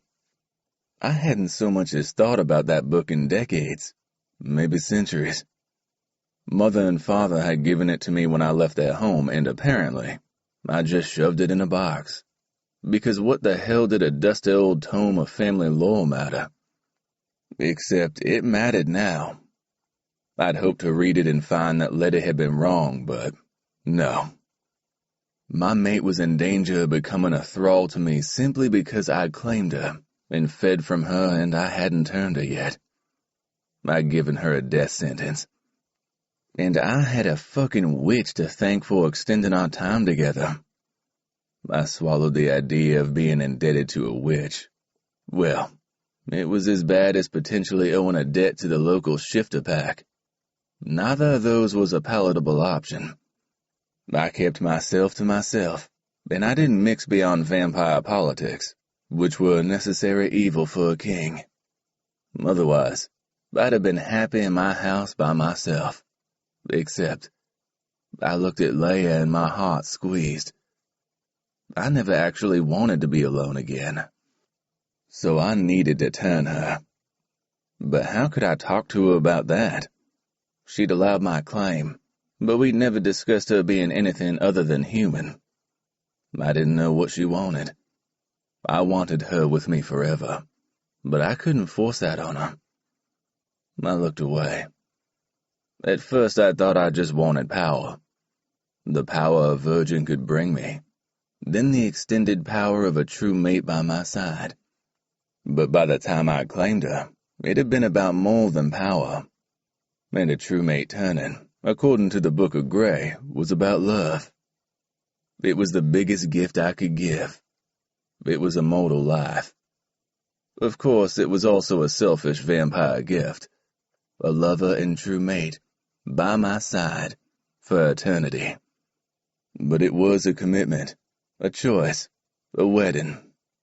The most insane version of marriage ever, where as long as we both should live took on a whole different meaning. It would mean giving all of myself and accepting all of Leia too, which I wanted with a yearning that surprised me. The idea of her accepting my blood hardened me further, and I fought not to move my hips forward or fist my cock in my hand to find relief. I'd already taken too much. I'd taken her choice, and I didn't know how to tell her. Thank fuck the witch had bought me some time with her colored stones. But Leia would either be my thrall or my bride, and I needed her to want the latter. My heart ached for her. Leia stretched, her arm moving above her head as her back formed the most beautiful curve, which I wanted to skim my hand down. It helped that my hand would then land on her perfect ass. Good morning. I nuzzled the crook of her neck, filling my chest with her scent as she stretched langorously again. I inhaled the unmistakable scent of her arousal as well, as she moved and automatically pressed herself closer to me, so our legs tangled together. Her stiff nipples touched my chest, and my cock rested against the softness of her belly. Well, good morning to you too. You're, up early. She laughed softly as she played her fingers through my hair. I kissed her neck and she moaned quietly. Her blood called to me, and my desire for her blood called to her, and that would make her a thrall too quickly.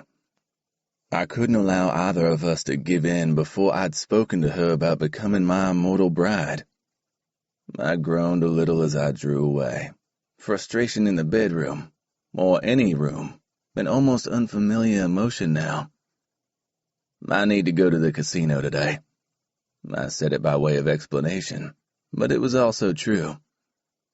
Can I come along?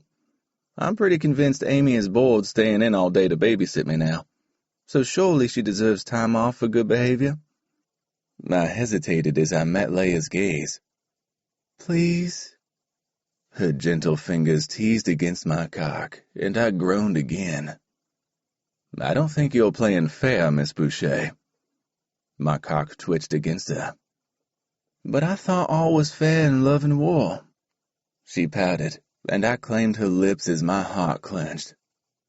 This was a time of both love and war, and I had a difficult time refusing her anything. She relaxed against me, and I wound an arm around her waist before I remembered myself. The office. I drew away again. I need to go make sure everything's running smoothly.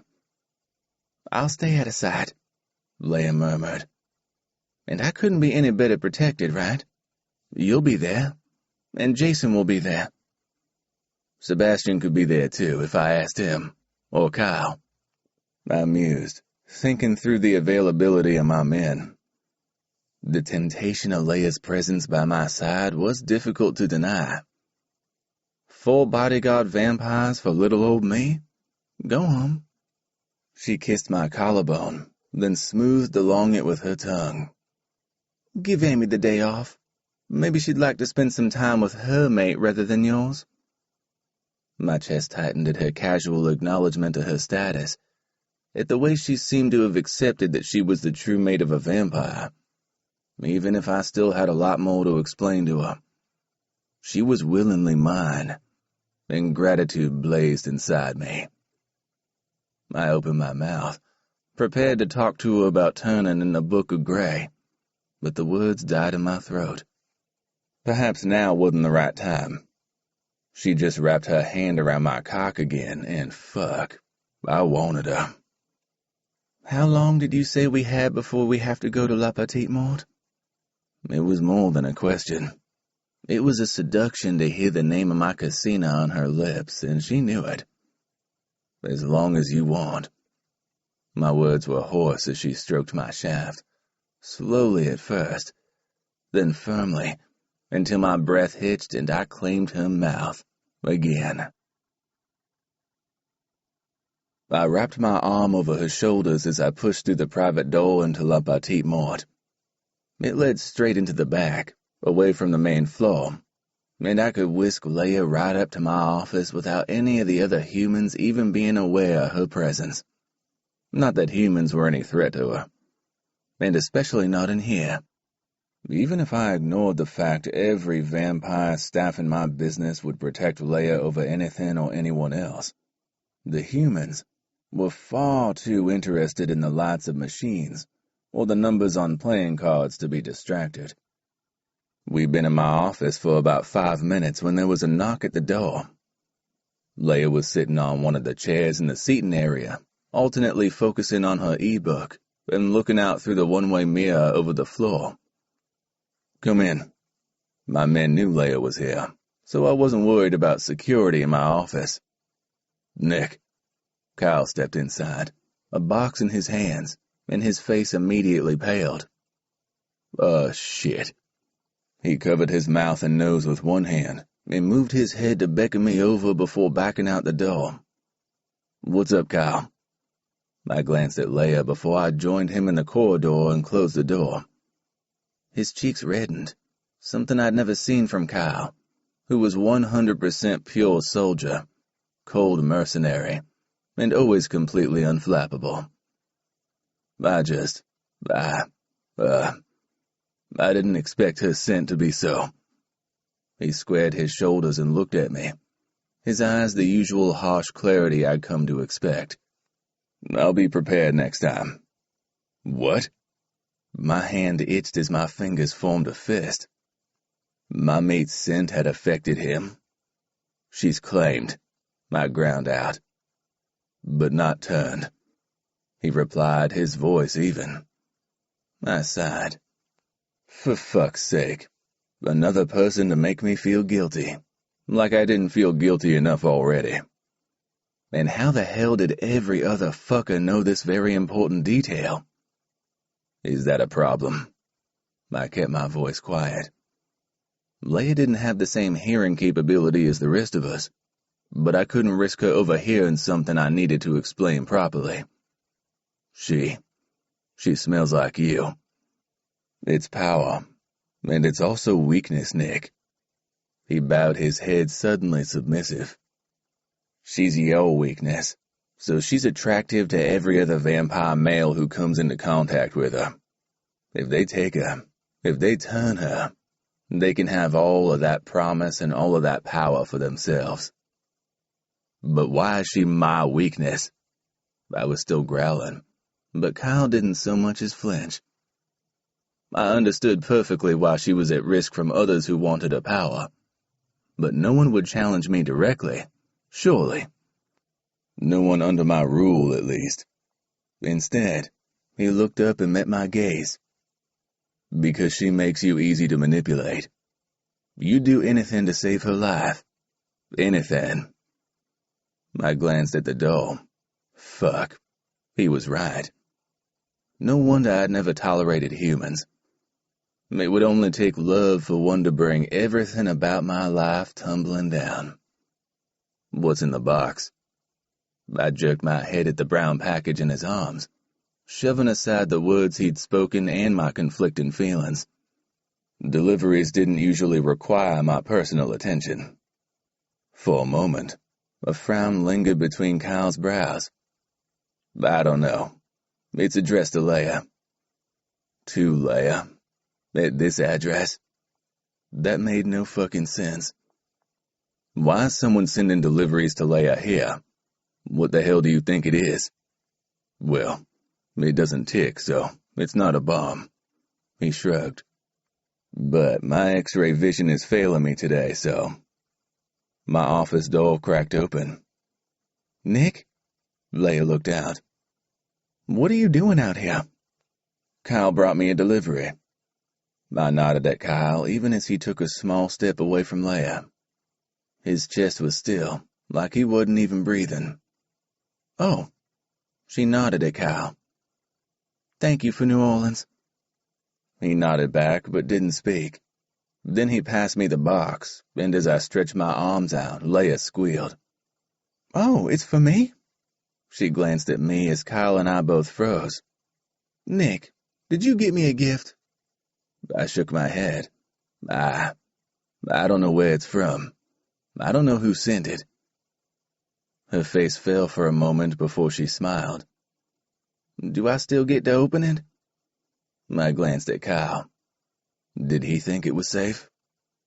His eyes narrowed for a moment. Then he nodded. Let me get Jason first. I'll warn him about. He cut a swift look at Leia. Well, you know. As he strode away, I ushered Leia farther back into my office so I could put the box on my desk.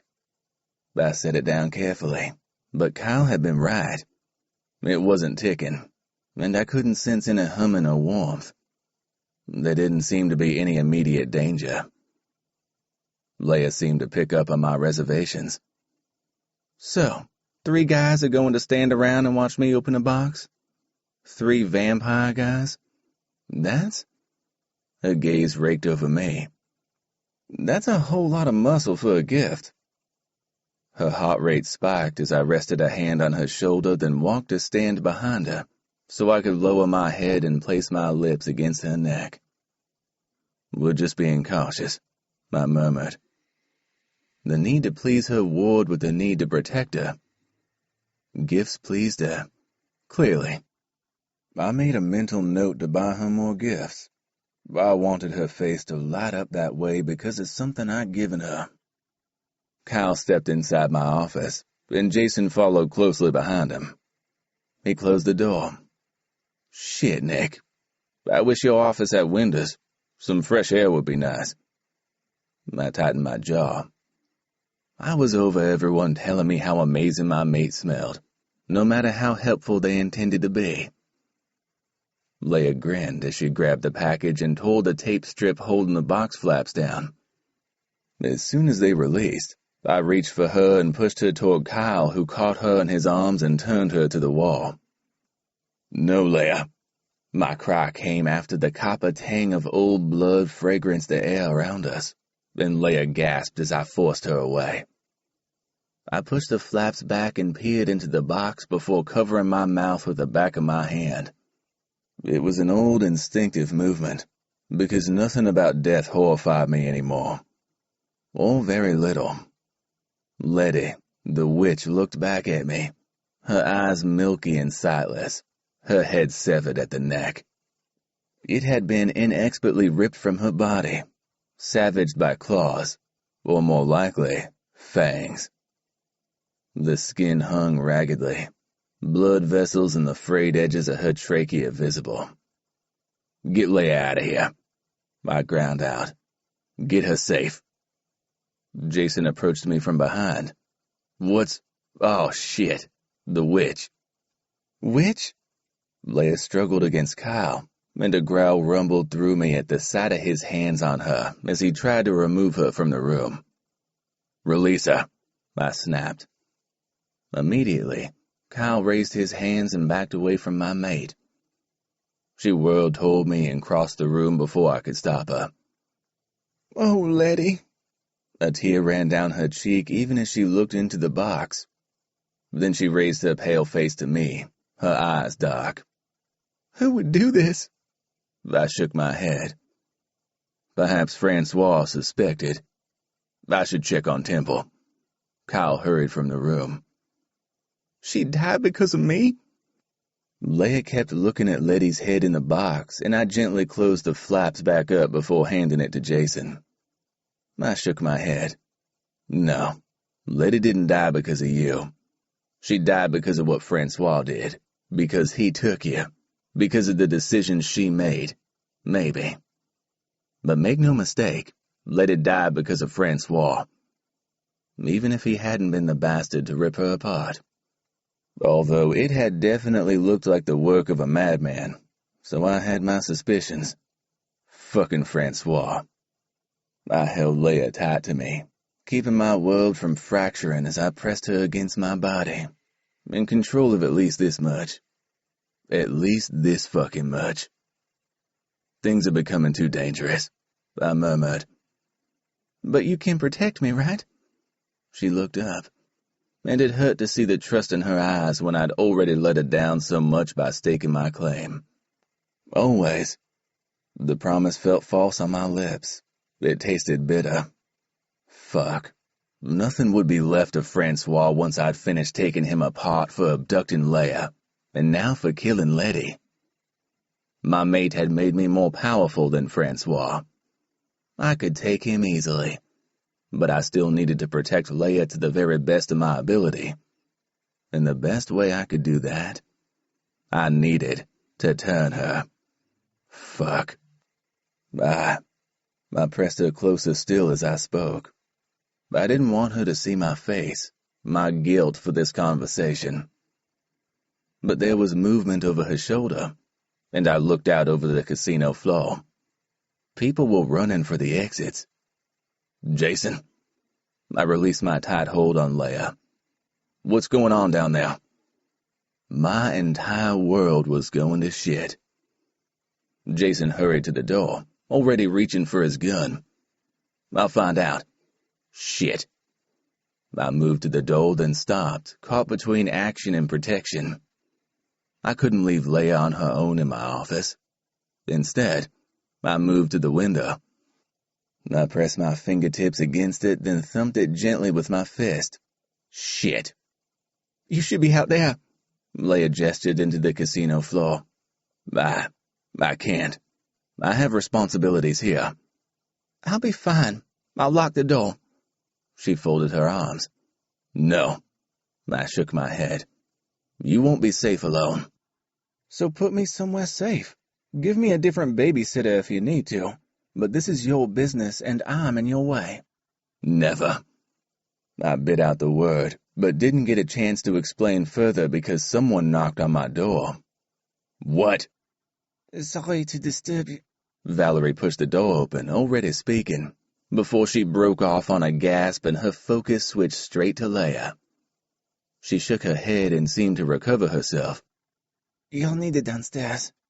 What? Why? Jason and Kyle are already there. My men could handle out-of-control drunks, or the occasional customer who disagreed with my dealers. It's not the usual kind of trouble. Valerie's face had paled, and she edged away from Leia. A vampire from New Orleans managed to get into the high roller room. It's a bloodbath. The remaining humans need to be compelled to forget what they've seen. Only you're strong enough. Fuck. How did this happen? I glanced down, at my men standing by closed doors, at the humans screaming to be let out. Fucking Francois. He turned La Petite Mort into a death zone, and he divided my attention between my mate and my business. More than simply my business. This one stunt of his could reveal our whole society to Baton Rouge. The fucker. I looked at Leia, meeting her eyes. They held fear, even as she lifted her chin in a parody of bravery. I can make you vampire, I whispered. I could turn her right now. Turn her and know nothing else could harm her. But I wanted what the Book of Grey promised. I wanted the moment of commitment, The promise of forever. Shit. I wanted the love. I needed to ask her, to have her come to me willingly a second time. And that wasn't going to happen today, in the midst of so much fucking carnage. But Leia shook her head, the movement emphatic. No. Her voice was quiet but determined. That's not what I want. I opened my mouth to explain, but I didn't have time. Shit. What a clusterfuck. Instead, I turned my attention to my assistant. Valerie. I barked her name for no other reason at all than that she was my messenger. She brought me the bad news and stood directly in my line of fire. Yes? She never trembled in front of me, but now something like fear lurked deep in her gaze. Fear, then something else that flashed away so quickly. It surely couldn't have been contempt. I blinked, and she was simply Valerie again. I need you to look after Leia in here. Don't leave my office. Don't open the door unless you can identify the man outside. I stopped, my hand already on the doorknob. No, scratch that. Don't open this door to anyone but me. She nodded and cleared her throat as she patted her hair back into place. Got it. I broke into a jog as I headed toward the high roller room. Damage control. Shit. Had the main door to the casino been closed soon enough? Locked? I fucking hope so. I couldn't allow anyone out onto the streets with tales of a vampire on the loose in my casino. Okay, so chances were, no one would believe a day-drinking gambler. But there were always people who followed up on shit like this. In the red-topped tabloids that printed the stories. It would always be too big a risk to take. Shit. Valerie had been right. The room where the vampire had attacked his victims was a bloodbath. Red blood spatter stretched from floor to ceiling, and the full dead victims lay brokenly over tables and chairs. A group of survivors huddled in the corner of the room, and I made my way over to them, already talking in my most soothing voice. It was going to be a long fucking day. Chapter 12. Leia. Amy's eyes widened. Some fucker sent you a head? She'd already asked that question about 4 times, and every time she voiced it afresh, I swallowed a new wave of nausea. Letty's eyes would haunt me forever. I touched my pendant, then held it in my fist. The crystal charms on my bracelet swayed gently with my movement. Holy fuck, woman! And a vampire went crazy in Le Petit Mort? I guess Nicky needs to avoid take-his-mate-to-work days in the future, if that's the effect you have on the place. She laughed, but I couldn't join in. It was pretty awful. A shudder worked through me. Those eyes, I just couldn't stop seeing them. She grabbed my hand. I'm sorry. I didn't mean to make light of it. I just can't believe they'd be so bold. I mean, that's not just in Nicky's backyard. That's right in his house while his fucking wife's home, you know? I grinned, a ridiculous flicker of warmth racing through my chest at the fact she'd pretty much just called me Nick's wife. But don't worry, she continued. I'm sure Nick has a plan to keep you safe. Okay. So guilt extinguished the warmth. I hated that Nick had to take extra effort to keep me safe. Tell you what, Amy stretched her legs out and rested her feet on the footstool. Let's turn that frown of yours upside down. More movies? More popcorn? I'm not even sure I can manage any more popcorn, Amy. And usually, popcorn can get me to do anything. She laughed. No, nothing like that. And no more walks around the grounds or exploring the attic either. She shivered. Too many spiders. What then? I can't handle any more food than I already eat. Nick's going to have to start rolling me to bed at night if I keep eating everything Chef cooks. I sighed dramatically. Amy laughed again. No more food, but how would you feel about a night out on the town? I groaned. You mean fixing some speakers to my phone and dancing in the biggest room we can find? I smoothed my thumb over the velvety pile of couch. I'm not up for another pathetic disco for two. I shot her a quick glance. No offense. She raised an eyebrow, and a corner of her mouth tilted up. None taken, but no, not another pathetic disco for two. I think I can break you out of this joint on good behavior. What? Part of it sounded too good to be true, but anxiety buzzed along each of my nerves. But I just went out, and that didn't work out too well, right? She nudged me. Well, if I'd have been there, I'd have kept you safe. That's pretty much why I'm here, your own personal bodyguard. Because... She trailed off and looked away. Because you're human, she finished. Yeah, I am. I shrugged, ignoring her implication, pretending I didn't see her point that if I was vampire instead, I wouldn't be bringing these problems right to our door, to Nick's door. But I can still take you out, please. She wheedled the last word, and I shrugged. I don't think Nick's going to let me go anywhere, do you? But even as I protested, going out sounded good. I'd never really been out, not with a guy, not with a girl, although I'd seen plenty of people come out to the poorhouse, while I was working and serving all the drinks and cleaning up all the good times at the end of the night. Where's Nicky right now? She stood and clapped her hands together once, then looked at me expectantly. I guess in his war room. It wasn't really a war room.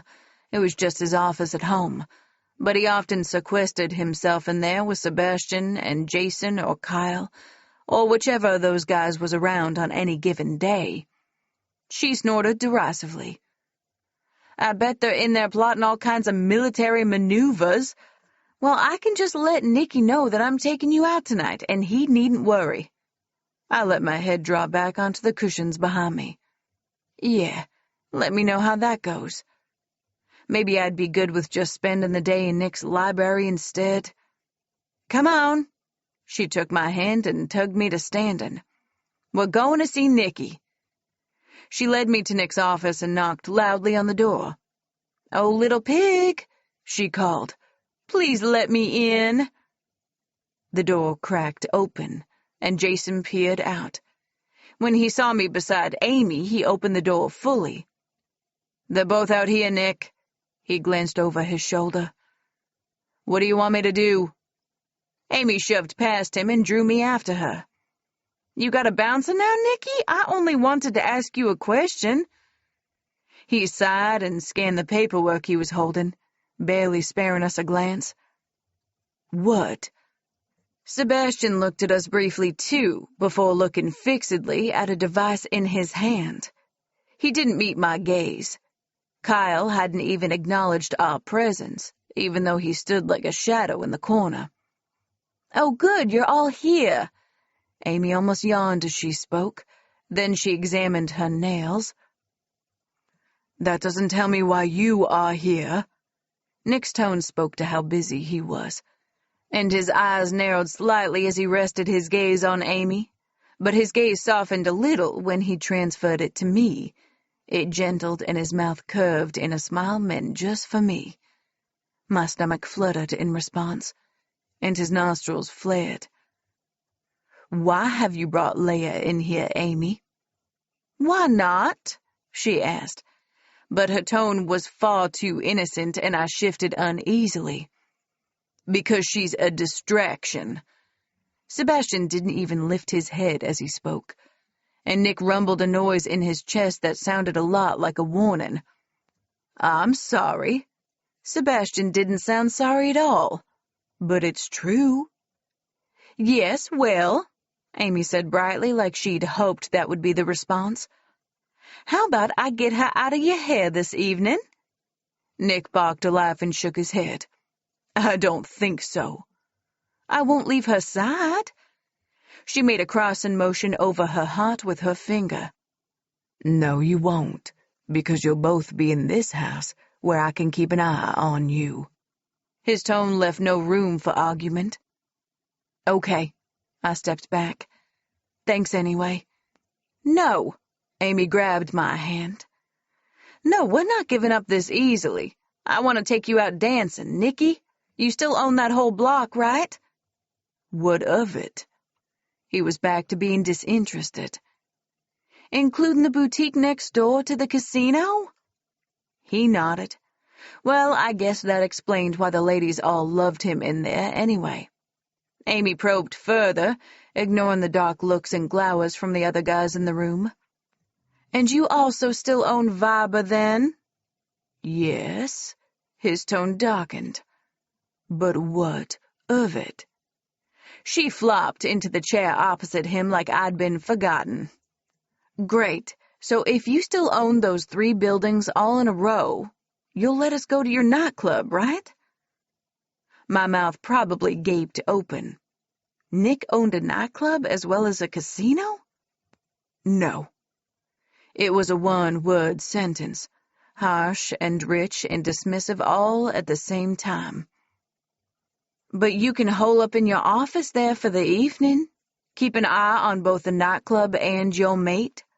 How long has it been since you last checked those books?" "I don't need to." Nick's voice was still clipped. "I have a manager to do that for me." Amy laughed. "Oh, Nicky, you forgot I know what a control freak you are. And now that I've mentioned the books, you're dying to see them, right?" He chuckled unexpectedly. Maybe a small urge. He just barely separated his thumb and forefinger to show how little her words had affected him. "Please, Nicky." Amy seemed to hold her breath for a moment. "What's the point in all this extra security if Leia needs to stay in all the time? Do you want her to feel trapped?" He lifted an eyebrow. "How can you even ask after what just happened?" "What's security like now?" she persisted. "And why would they come back and hit the same place twice, knowing you're ready for 'em?" Nick glanced at Kyle and he shrugged slightly. The movement so small I wasn't sure I'd really seen it. "Security has been tripled," Nick said, and Amy laughed. "Then that's perfect. And surely you've got some paperwork or something you can do for an hour or so. You can be right there." This time he glanced at Sebastian, who dropped one corner of his mouth consideringly. Then Nick looked at me. "Do you want to go out with Amy?" "Of course she does, Nicky. You can't keep her here like a prisoner. That solves nothing." His mouth formed a flat line as he glanced at his sister. "I was asking Leia." "It might be nice," I ventured, and Amy scoffed. "Hell yeah, it will be nice. Do you really intend to keep your mate locked away, Nicky? How many times have you been out dancing?" She looked pointedly at me, but it was a trick question. She knew exactly how many. And from Nick's sigh, he knew the answer too. He glanced at me. "Maybe just for an hour, so Leia can do something a little different." Amy squealed and grabbed one of my hands. "You've never danced until you felt the beat of the music coming through the floor. Come on, we need to go get ready." She spared a quick look for her brother. "Thank you, Nicky." "This one's on you, Amy," he murmured.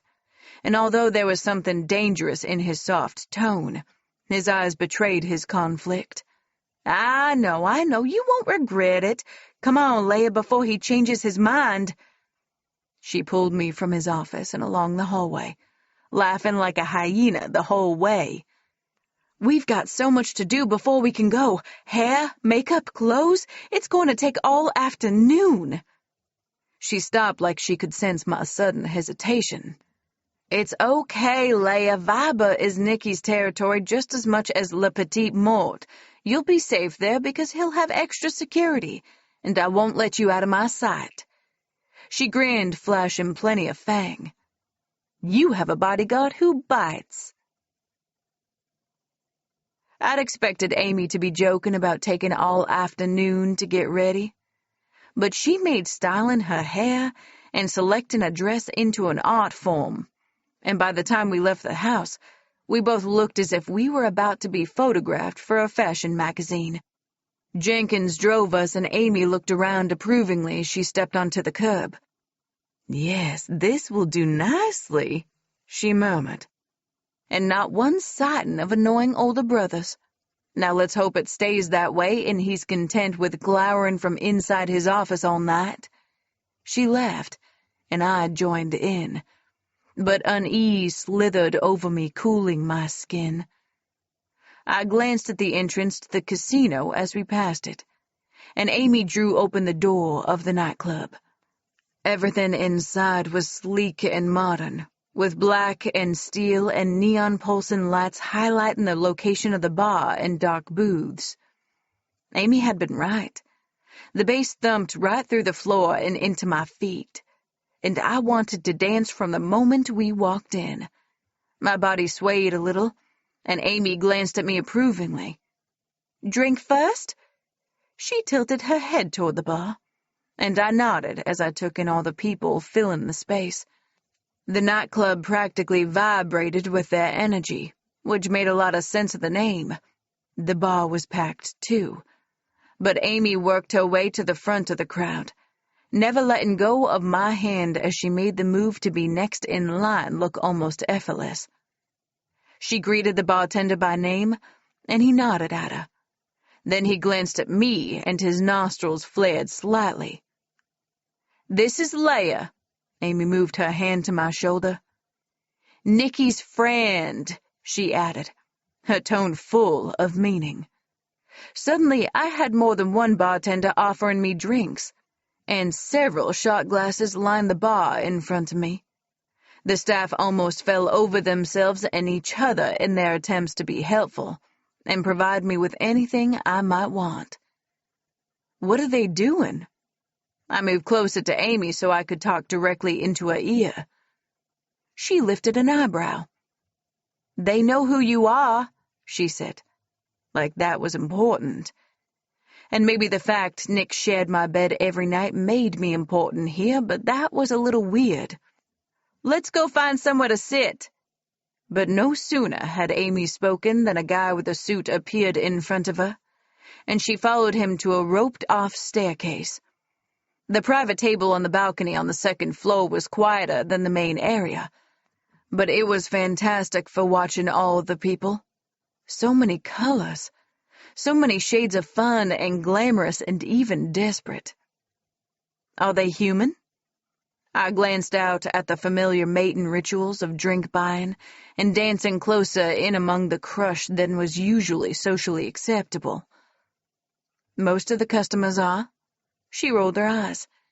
Nikki loves emptying the bank accounts of humans, and they seem to love giving him their money. Casino, nightclub, I'm sure he could make money out of a torture chamber, to be honest.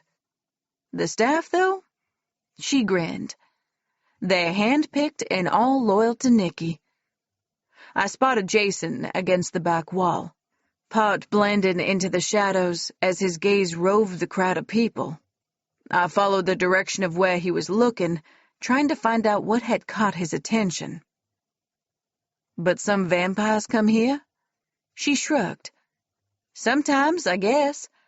Nikki doesn't like casual pickups from here, though. We have other places where we can find donors." I shuddered. I hadn't even considered vampire feeding habits in connection with a nightclub. Perhaps that was what Jason was doing down there, discouraging hunting inside. I lifted my hand to my neck, not even noticing what I'd done until Amy grinned. "Don't worry. I'm sure Nikki will make an exception for himself if the mood strikes the two of you." My cheeks heated, and Amy grabbed my hands. "Come on, dancing. We're not just going to watch everyone else have fun all night."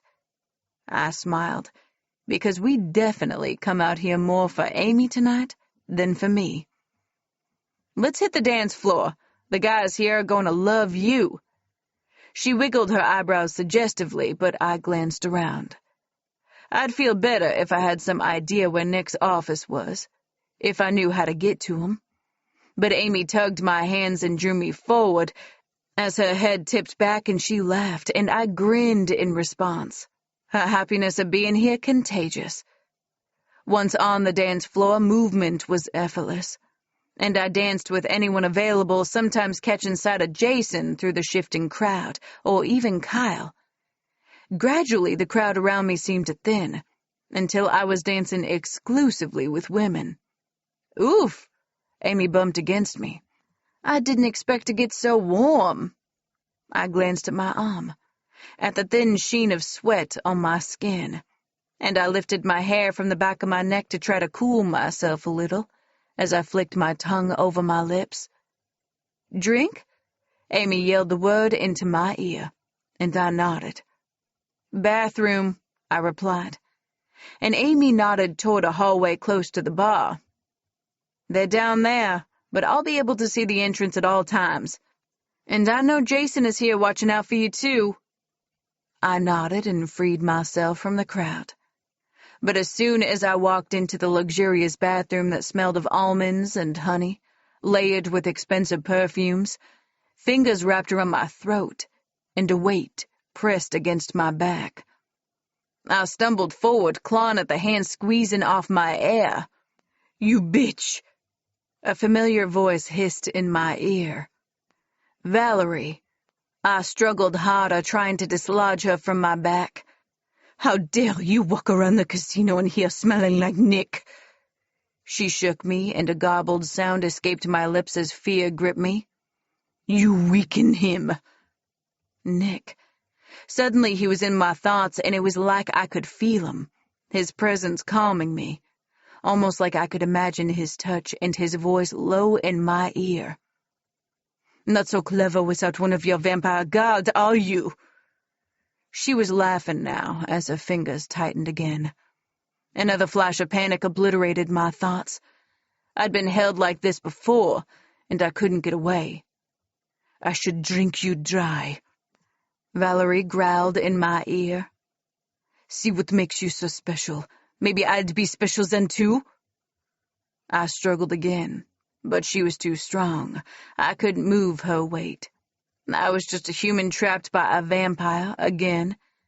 The bathroom door banged open behind us, cracking against the wall hard enough to leave a dent. Amy rushed in, letting out a blood-curdling roar, before Valerie's head rolled across the floor in front of me, her blue eyes open wide, her perfectly styled blonde hair coming loose from the chignon.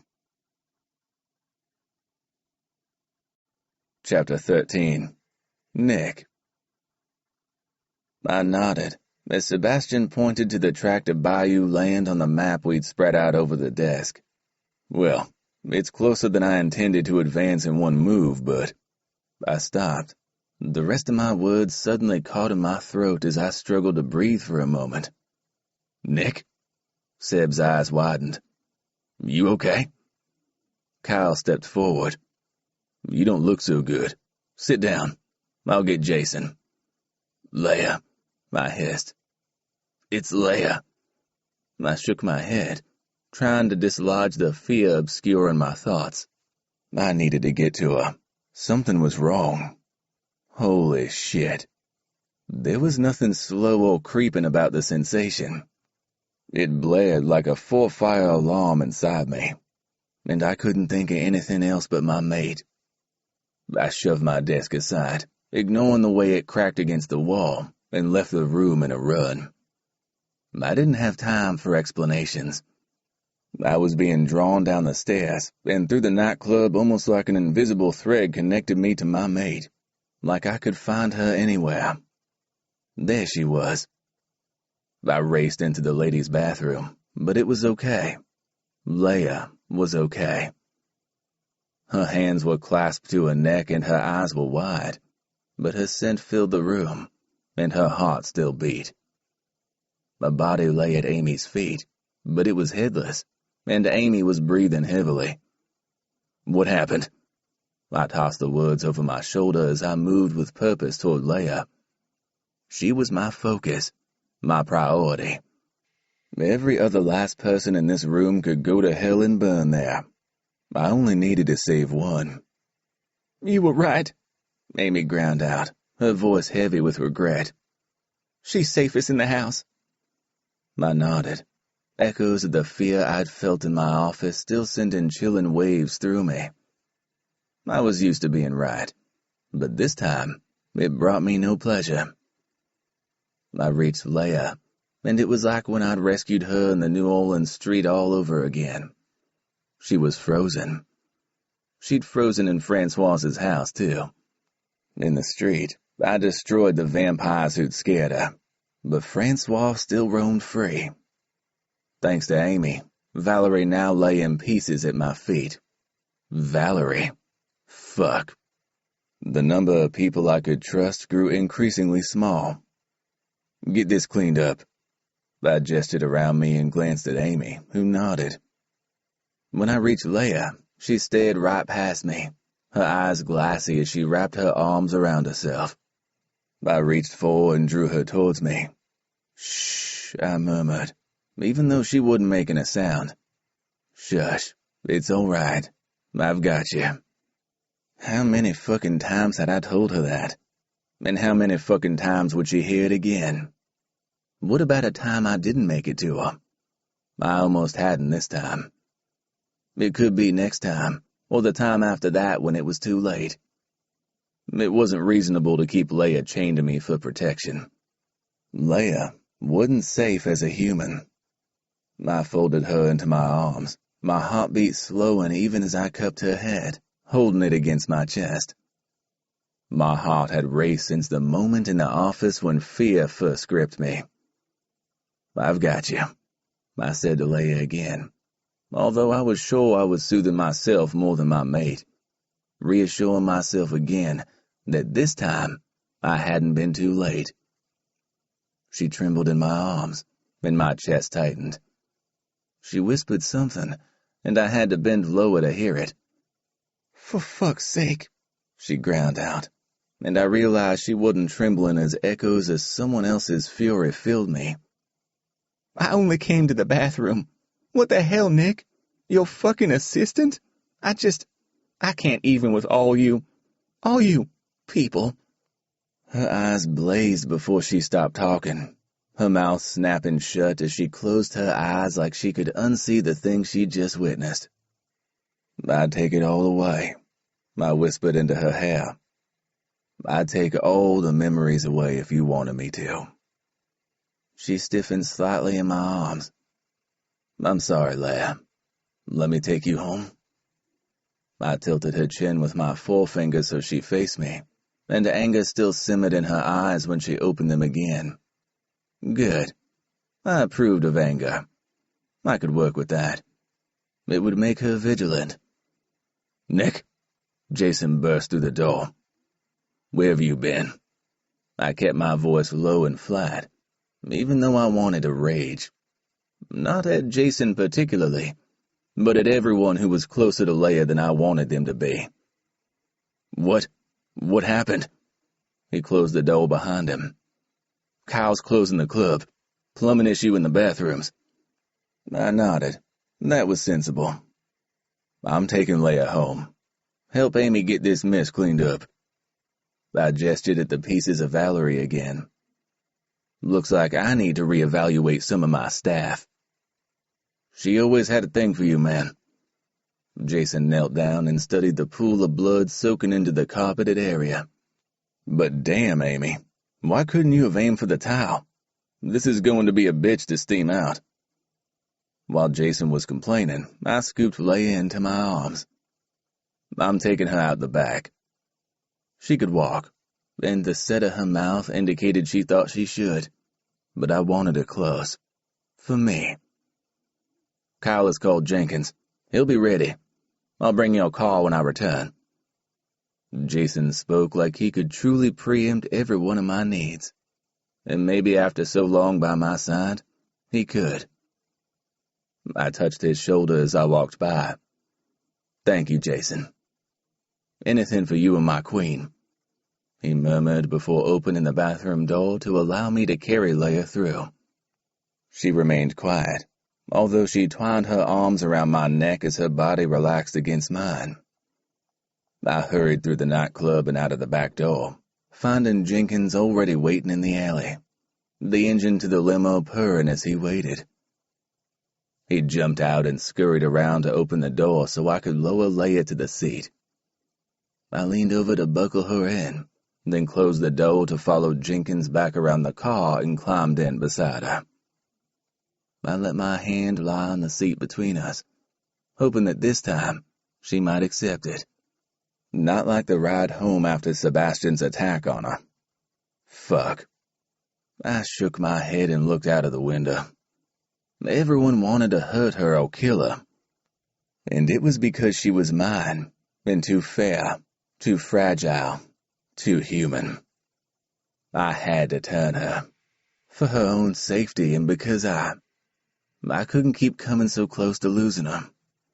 My heart wouldn't survive it. Her fingers crept into my palm and I glanced down, closing my hand around her gentle touch, keeping her close. "Are you hungry?" I murmured. She hadn't spoken since we left, and she was still too pale. When she didn't respond right away, I spoke directly to Jenkins instead. "Next fast food place, please, Jenkins." He nodded and slowed the car almost immediately. The limo was a little big for the drive-through lane, so I jumped out and ran inside. Shit, I never came into these places. I studied the menu. So many choices, so many numbers. I ordered everything 1 through 10, then carried it back out to the car with the help of one of the servers. Jenkins chuckled when he saw me. "Really, sir, you're as bad as chef." I didn't know what she'd like. I scratched my head as I spoke, and Jenkins chuckled again. "That's what chef always says. Don't you dare tell him we've been here." I issued the warning with mock severity, but Jenkins replied with bland seriousness. "Of course not, sir. He'd forgive you a lot, but I'm not sure that feeding Miss Boucher fast food is on that list." He nodded at me once in the rearview mirror before he steered the car in the direction of home again. I spent the remainder of the journey hand-feeding Leia French fries and small bites of cheeseburger. "I can feed myself, you know." Her voice was grouchy, but amusement lit her eyes for a moment. "I'm done being the damsel every time a monster attacks me. Now I'm just mad about it." She squared her shoulders. I chuckled. "I like feeding you. It makes me feel useful."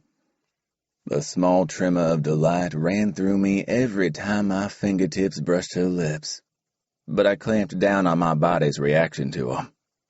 When her eyes twinkled a little as her tongue touched my thumb, I sucked in a sharp breath. "You're a tease, woman," I ground out. "I just need something." She closed her eyes in a long blink. "Something that isn't more death." "Anything." And I meant it. I'd do anything she wanted, anytime. I'd vanquish all her enemies, give her immortal life, make her mine forever, and give myself to her. If only she'd say that was what she wanted. But it wasn't something I could discuss with her tonight. Her emotional state was probably too fragile to fully understand the consequences of the decision.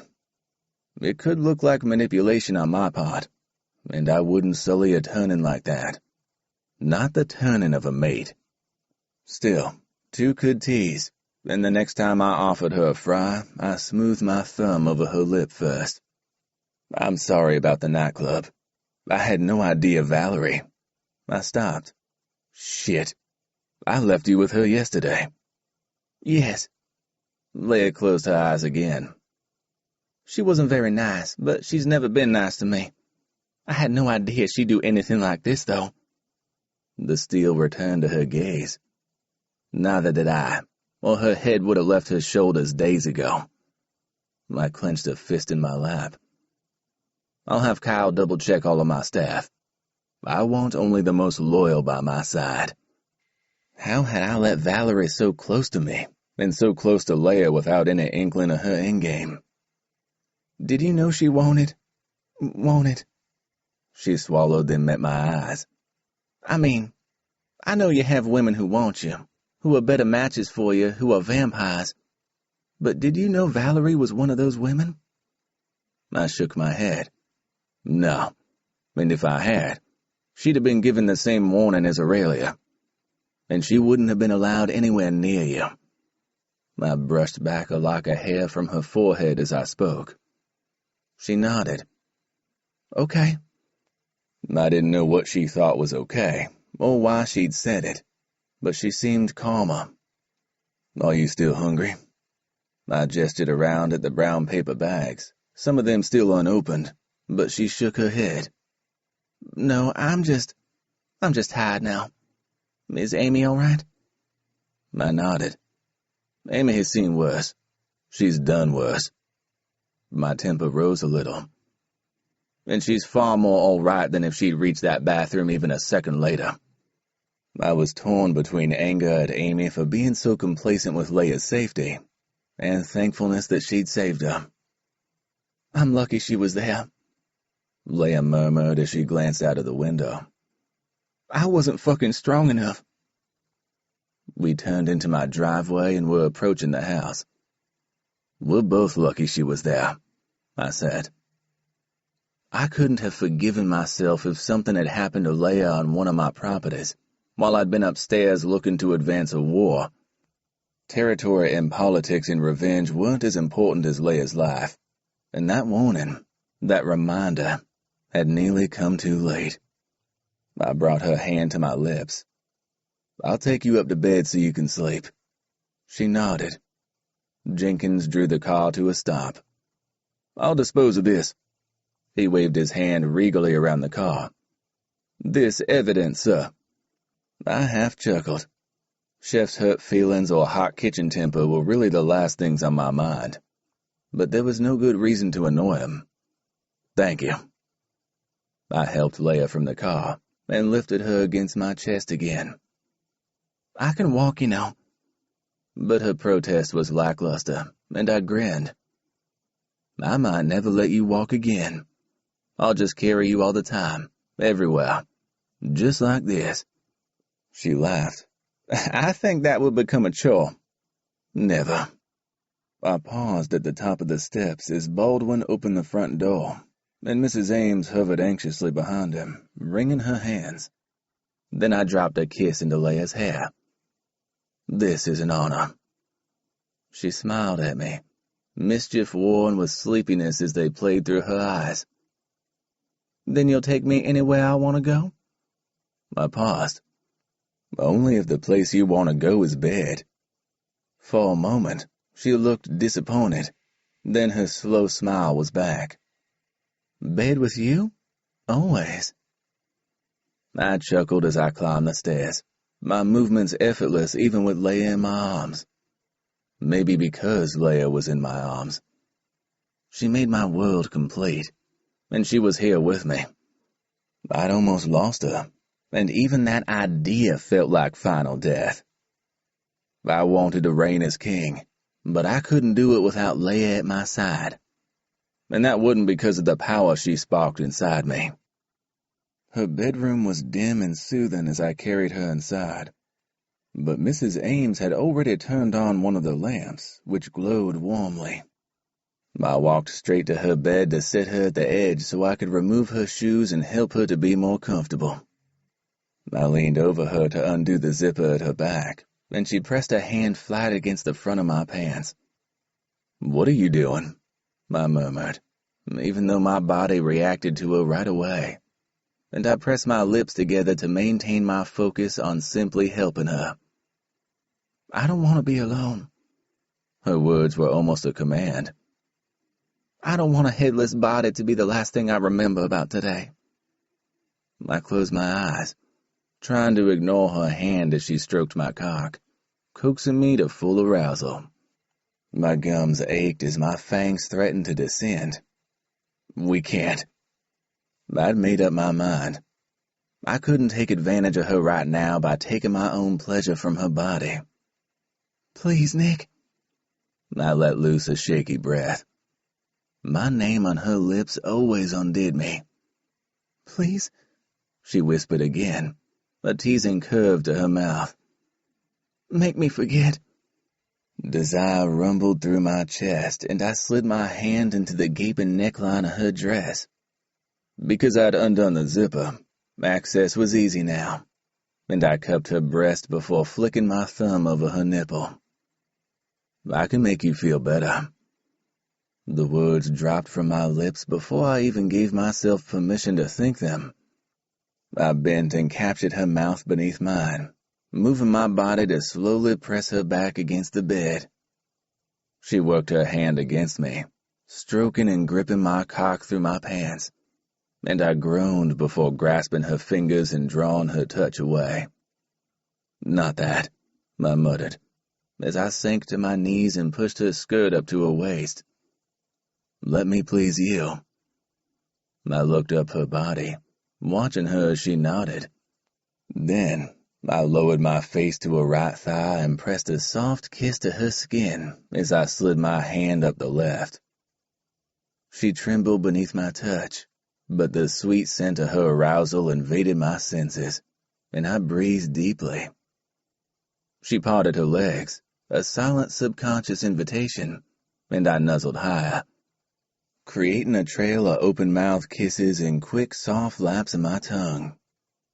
I hesitated over her femoral artery, aware of the blood and life coursing through her body.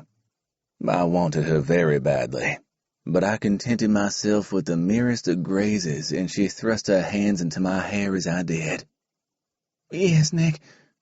The words were a breath, and I kissed higher, until I nudged my nose against her thin panties, already damp as her body readied for me. I slipped my finger inside and withheld my groan. You're so wet, I muttered. My cock jerked with the desire to be buried inside her, but this moment wasn't for me. Still, I reached down and stroked myself, once, twice, just enough to remind myself to be patient, just enough to make me so hard I ached. I drew her panties aside, revealing her glistening pussy. Mine. All mine. I bent forward and touched her gently with my tongue, and she gasped softly. These are going to be in the way. I spoke softly as I lifted her hips and slid her panties down her legs, crumpling them in my hand before dropping them into my pocket. With one hand, I gently parted her lips so I could lay a long lick between her entrance and her clit, and she writhed a little beneath me. I grasped her hip in a gentle hold, helping to position her just as I wanted, while I lavished her with my attention. I swirled my tongue around her clit before sucking it into my mouth, and she rewarded me with a gasp and her fingernails against my scalp as her legs curved over my shoulders and her heels pressed against my back. I grinned against her before plunging my tongue inside her and stroking her with my thumb. Nick, she breathed out my name again, once, twice, until it seemed to be all she could say as she moved against me, and I stroked her over and over with my tongue, fully focused on her pleasure, as I sucked her into my mouth and toyed gently with the most sensitive part of her. I kissed her through an orgasm, my fang grazing dangerously against her as I grinned and she cried out again, and then I laughed softly as she relaxed and moaned, becoming little more than jello on the bed.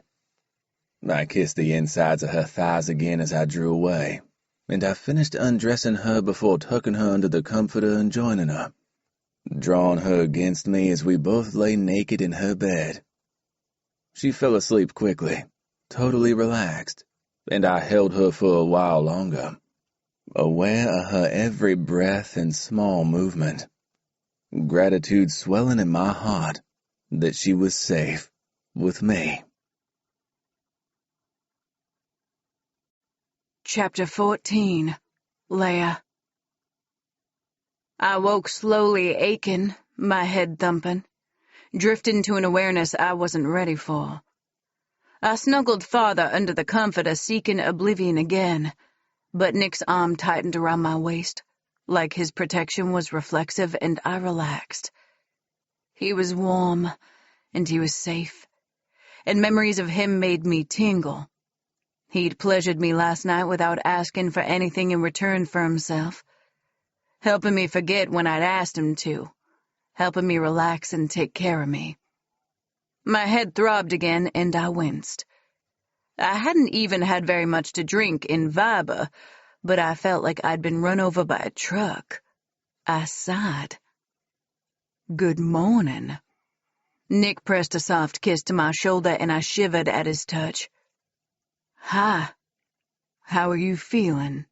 He kissed me again, and I leaned back against him, pushing against his warmth. "Tired? A bit achy? Kinda drained?" He hummed against my skin as he trailed small kisses toward my neck. "Anything I can do to help?" I wriggled around to face him, sliding my right arm over his waist and laying my palm over his bare ass. "Your help last night was much appreciated. Can I return the favor?" He drew away, his eyes narrowing a little as he cast a gaze over me. Then he shook his head. "I think you need breakfast more than I need." He paused and swallowed. "More than I need." He shook his head before softly claiming my lips. "Rain check." Then he drew away. "Breakfast in bed for you, Miss Boucher." He walked across the room, and I admired the ass I'd just had my hand on. After he'd finished on his phone, he climbed back in the bed and drew me close again, grinning as he nuzzled his nose against mine. "Baldwin is bringing breakfast up, but we've got a couple of minutes." I palmed his cock, and he gasped in mock shock, his hand on his chest over his heart. "I'm horrified that you think I might only need a couple of minutes." He drew my hand away. "Besides, I can't answer the door with a boner." I giggled and kissed him again. "Okay." Then I snuggled against him and listened to his heartbeat as he stroked his hand over my hair. When there was a knock on the door, Nick stirred, but I rested my hand on his thigh, and he sighed. "Baldwin, just leave the breakfast out there," he called. Then he looked at me. "I'll grab it in just a second." I leaned up and kissed him, making it lingering, full of promise. "Eggs," he murmured. I kissed him again. "Bacon." I gave him a third kiss, and he chuckled quietly. "Beignets." I laughed too. "Well, why didn't you say that first?" He shrugged. "I like your kisses more than I like beignets." As he walked toward the door to collect breakfast, wrapping a throw blanket around his waist as he went, my heart melted just a little. A man who liked my kisses more than he liked beignets. I could live with that, even though he also liked my blood more than he liked beignets. Chef might have gone a bit overboard again, he announced as he approached me with an actual cart, laden with 2 trays and too many plates to be breakfast simply for me. "I think he enjoys having someone to feed. A human here in your house?" Nick grimaced a little, then quickly grinned instead.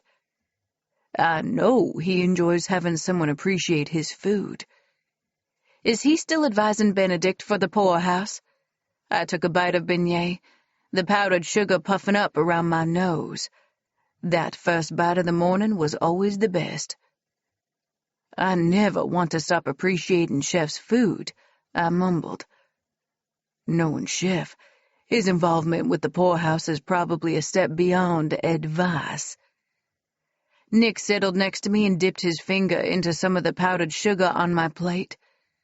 "But I can guarantee your customers are getting some of the finest food this side of the Mississippi." He licked his finger and shook his head. "Nope, still prefer your kisses." I leaned forward and nibbled softly at his lips. then it falls to me to sustain you." His fingers wove through my hair, and he pressed me closer, something akin to desperation present in his grip as he took control of the kiss, sliding his tongue against mine and exploring the inside of my mouth. He caressed my shoulders, then nudged the comforter lower and cupped my breasts. The throw he was still wearing tented over his sudden arousal, and I reached out to touch him. His groan reverberated right through me, and he drew away, his chest heaving with each breath. "You're so difficult to resist." "Then don't." I lifted an eyebrow, but he grinned and shook his head. "You need to eat, just like you needed to relax and sleep last night, and I need to let you do that."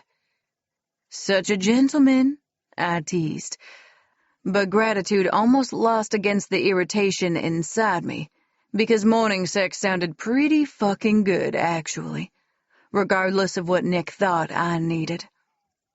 "But I'm completely available to meet all your needs, too." I pushed the blanket from myself in a bold reveal, then groaned at a sharp knock at the door. "Rain check." Nick grinned, as he tossed a t-shirt toward me, and I slipped it on. "It's Amy," he murmured, and I nodded, knowing better than to ask how he knew. Vampire hearing, vampire sense of smell. Vampire telepathy for all I knew, something that gave him a superpower anyway. He wandered back to the door, still wrapped in the ridiculous throw, and his muscles bunched and shifted as he moved, although he looked to be giving it extra sway. Then he glanced over his shoulder and grinned. Yeah, definitely extra sway, and it totally worked because my fingers itched to touch him. He opened the door, then opened his mouth to speak, but didn't get a word out before Amy barreled past him and came to an abrupt halt when she saw me. "Oh, thank fuck," she said, as she rushed the rest of the way to my side. She grabbed me and squished me into a tight hug, my head against her boobs, while Nick watched, an amused smile playing on his lips. "I'm going to take a shower." He headed toward the bathroom. "I won't be long." "I won't leave her side for a moment," Amy declared as she folded herself up on the comforter beside me. "Not necessary." I smiled at her before I took another bite of my beignet, my lips still tingling from Nick's kisses. "Absolutely necessary," she countered. "Fuck, you gave me a scare yesterday, Leia." I glanced at her and raised my eyebrow. "I gave you a scare? How about the one Valerie gave me?" Amy paled. "I am so sorry. I never should have let you be alone. I thought I was close enough. I didn't even imagine that a trip to the bathroom. Nick was close. The guys were around. I didn't see any unknown vampires. I didn't think Valerie was staff." She took a couple of deep breaths. "Nick almost lost you, and it was my fault for letting my guard down. And I'm so sorry. I wouldn't even blame him if he exiles me or something." "Exiles you?" I laughed. "What the hell for? For letting me go to the bathroom alone? I've been doing that for a lot of years now, thanks." She glanced away. "For nearly getting his true mate killed, his queen." I ignored the reverence in her voice and waved my hand. "Everyone is so serious. Valerie overplayed her hand and you stopped her." I didn't feel nearly as casual as I sounded, but I couldn't handle too much more vampire guilt from Amy. "Thank you for being there. I couldn't have fought her off on my own." The crushing panic threatened to settle in my chest again, as memories of struggling under Valerie's weight and strength rushed through my mind, but I pushed it away, focusing instead on the anger that had burned through me later. "You're too fragile as you are." Amy chastised me gently as she pulled me into a hug. "We can't let this go on." I choked out a laugh against her soft blonde hair.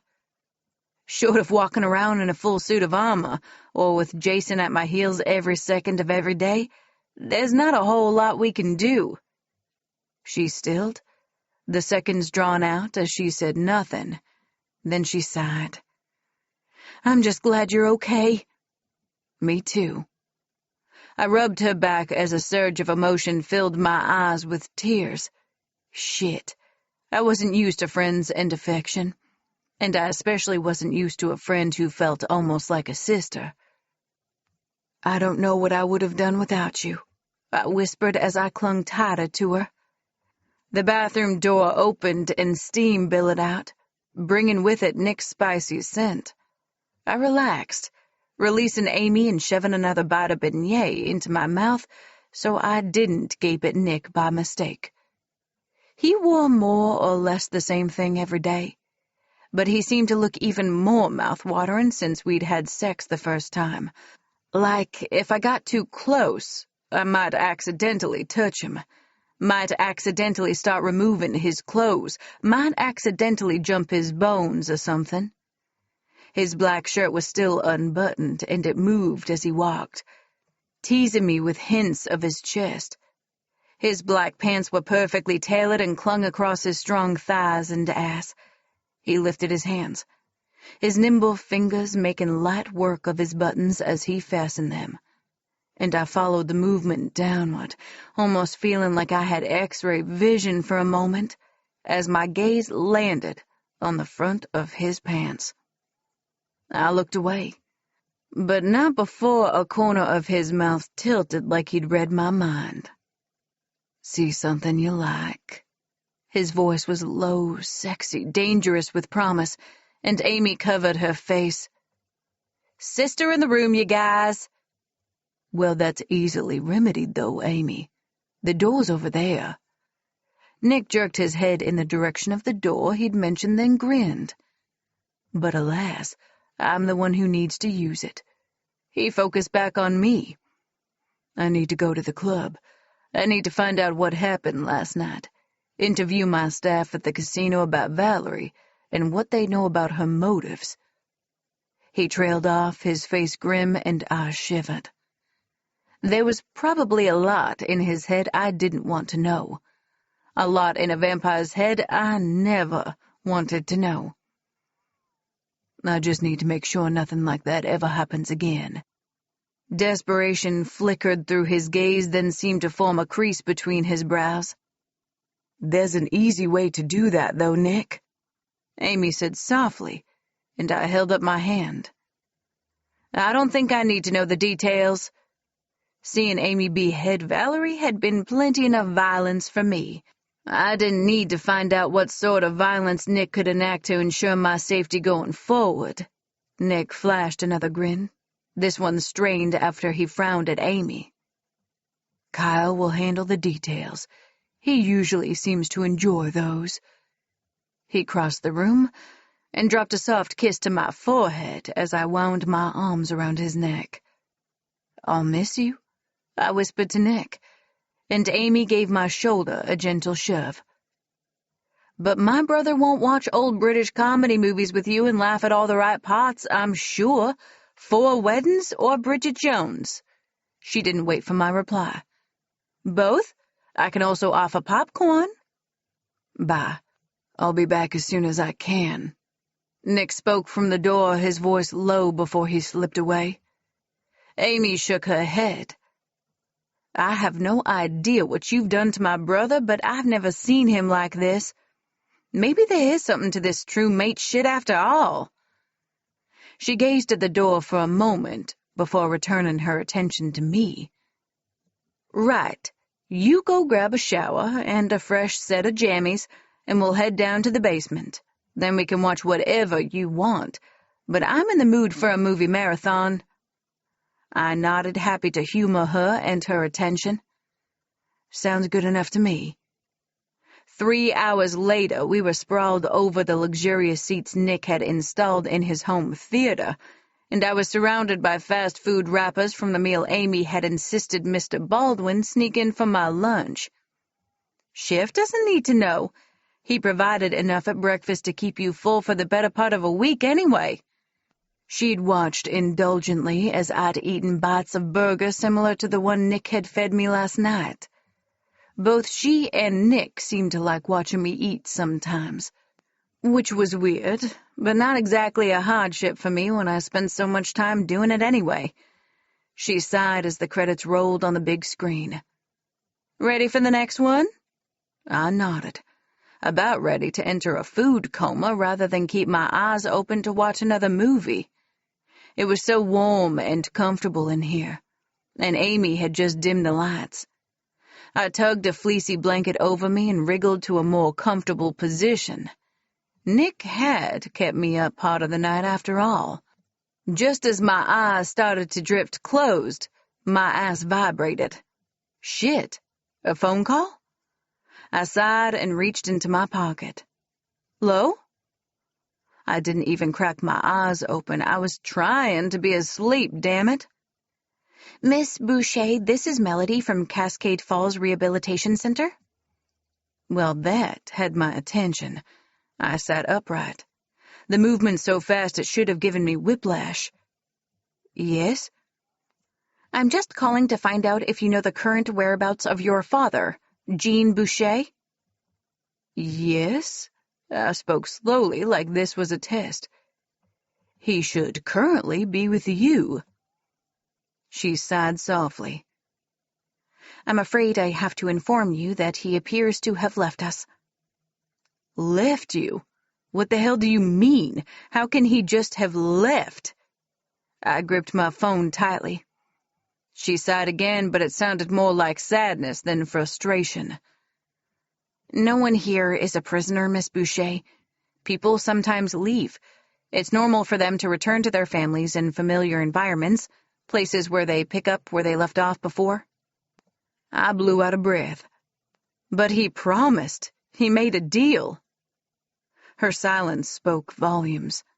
Dad wasn't the only guy who had made a deal and found himself in her treatment center over the years. "I know this is probably painful," she started. No, you don't. Tell me exactly what you know." My mind raced. How long has he been missing? He hasn't been to any of his meetings today? And did he take his bags when he snuck out in the dead of night? Amy had paused the movie and was watching me. She slipped her own phone from her pocket. "I can confirm everything is still in his room, Miss Boucher." My mouth dried. "What the hell? You called to tell me my dad has left your facility, and he randomly left all his shit behind like he was just running out to the store?" I sensed her shrug. "No one knows where he could be, but this isn't unusual. Like I said, our guests aren't prisoners, and many of them are quite unstable."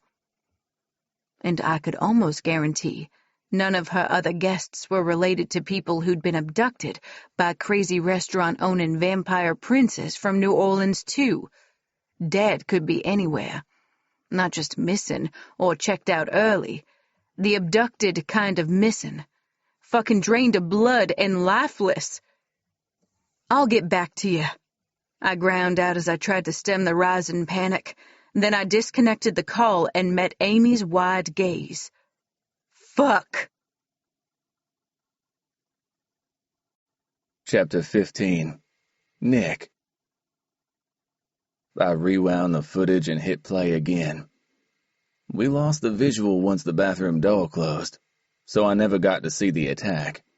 But there was no mistaking Valerie stealthily following Leia, and Leia completely oblivious to the danger. "Where were you?" I glanced at Jason and Kyle, both silent as they stood before me. Kyle stared, stony-faced at the footage I had on repeat, like another viewing might reveal something new. And Jason kept his gaze on the floor after the first run-through. "On the main floor. There were some guys." Jason sighed and raked his hand through his hair. "A distraction." He gestured at the other screen, the one with the paused footage on. We'd just watched Valerie in conversation with the guys in the shot, and shortly after they'd started smashing glasses and chairs over each other. "But you were there to watch Leia," not to prevent other people from killing themselves and each other. It was too much for the regular bouncers to handle. Innocents were being hurt. Kyle shifted his stance to at ease, his unblinking gaze somewhere over my left shoulder. Rage roared through me, more at the thought of Leia in danger than at my men, and I stood with a bellow, shoving everything off my desk. My computer crashed to the floor and the screen went blank. A paperweight rolled to the corner of the room, and files spilled their contents over the floor. I never should have agreed to Leia and Amy attending the nightclub. I slammed my fist through the sheetrock. There was too much risk for her in my world. A mirror cracked as I ripped it from the wall, and I shredded the couch cushions before flipping it onto its back. Then, I prowled the small space like a predator without prey. Nothing to hunt, nothing to kill, and too much energy cracking through me. The need to destroy didn't dissipate, and my hands formed tight fists at my sides. Never again. The words echoed through my mind. I lifted my chair and slammed it down, the crunch of one of the wheels snapping off only part satisfying my need to destroy. Like Leia had almost been destroyed. Like my whole fucking life had almost been destroyed. I'd lose Leia if I didn't turn her. I was looking at my exact fucking future. Jason stepped forward, his arms out like he'd try to restrain me. "No, Nick," he murmured.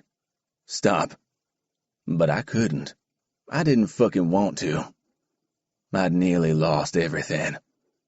I still stood to lose every fucking thing that mattered. I reached for Jason, my fingernails almost claws, my fangs fully descended, looking for an outlet for my anger and pain. But he met my gaze, his eyes clear and accepting, and I blinked, pulling myself back from the edge.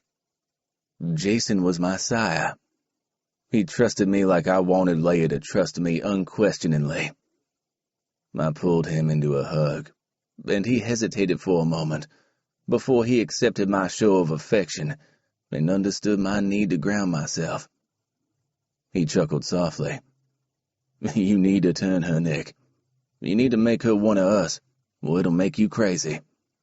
I shook my head. "For real. This true mate shit's worse than dead man's blood. I'll be crazy in half the time." We all grimaced as I referenced the one substance known to induce a spiral of madness in any vampire dosed with it. "But you can come back from this," Jason insisted. "There's a cure for your craziness." "It could be argued it's of your own making," Kyle added.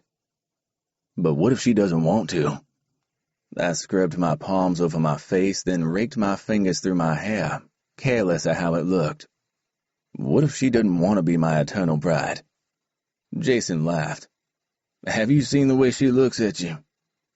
"A look can consent to be turned," I argued, the first flicker of irritation returning. "Your misery is of your own making," Kyle said, his voice flat. "And your objections are academic.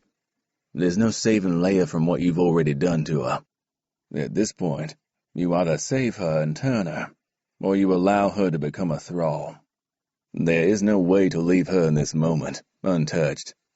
You started a process you can't stop, and it's time you took responsibility for that." "Kyle." Jason's voice was filled with disbelief and warning. "No." All fight left me. He's right. I've done things I can't undo, and now I need to see it through to the end. I need to confess to Leia and hope she doesn't hate me. I grimaced. Kyle had dug right into my private source of worry and shame, and all the things I didn't want to face. I wanted turning Leia to be for love, not necessity, but the longer I left it, the less chance I had to make it that way. My phone rang before I could explain myself further, and I sighed. It felt like a lucky escape as I reached underneath the couch to retrieve it from where my tantrum had left it. Further explanation of my feelings could lead me to looking weak, and I was still king. I couldn't afford to look weak in front of anyone. One moment of loss of control was already one too many. Leia's name flashed on the screen, and I smiled automatically. Hey, I was just thinking about you. That much was true anyway. It was always true lately. But even before she spoke, panic flooded me, and I lowered myself into a crouch. What the hell? First, uncontrollable rage. Now panic that almost took my balance. Leia, is everything okay? But it wasn't. I already knew that much. What's wrong? You need to come home. But I'd already anticipated her need, and I was racing down the back stairs, taking them two at a time as I ran toward my car. I didn't need to wait for Jenkins because I'd driven myself. I prefer being able to return to Leia whenever I wanted now. My tires squealed as I peeled away from my parking spot. I'd need to contact Jason and Kyle and explain my abrupt departure, but they weren't my priority. What's wrong? Worry had fogged my mind. She wouldn't call unless it was urgent. Are you hurt? Injured? Under attack? Surely not in my fucking home. Hold on. I'm on my way. Nick? I'm heading toward you now. I won't be long. I watched the Speedo needle climb. Nick? Yes. I forced myself to focus. It's not me. I'm not hurt. I'm fine. But something was still wrong. I wasn't imagining that. Then what is it? I didn't slow down. The urgency to get home still existed. Maybe she was injured somehow. It's Dad. The rehab center called. He's missing. Oh, thank fuck. For a moment, I took my foot off the gas and coasted as relief coursed through me. It was only Jean. Jean was the problem, which was still a problem, only not as urgent. What do you mean, missing? Had he run away? Broken our deal? That's the thing. She sucked in a breath. They don't know what's going on. They only know he didn't show up to today's meetings. They don't know when he left or why. And all of his shit is still there. He didn't take anything. I flicked the turn signal and slowed to make my turn. Nothing? That didn't sound right. I mean, if he was leaving, sure. Travel light, but nothing at all. I imagined her nodding. I know. She sounded grim. I'm worried. I barely withheld a sigh of relief, though. I could handle Jean being missing. Maybe even fix the problem and make everything all right again. But I wasn't sure what I would have done if it had been Leia again. I arrived back at the house, ditching the car at the bottom of the steps. Jenkins would handle putting it away. Leia emerged from behind the front door, and I bounded toward her. She was dressed in blue jeans and a cropped leather jacket, and she held a hand out. Keys? Wait, what? I caught her in my arms, pressing her face to my chest, inhaling the scent of her hair, breathing deeply to reassure myself she was really okay. When you called, I thought something had happened to you. Why do you want the keys? Huffing, she drew away. Holy crap, Nick. So I can get out there and find him. Are you coming?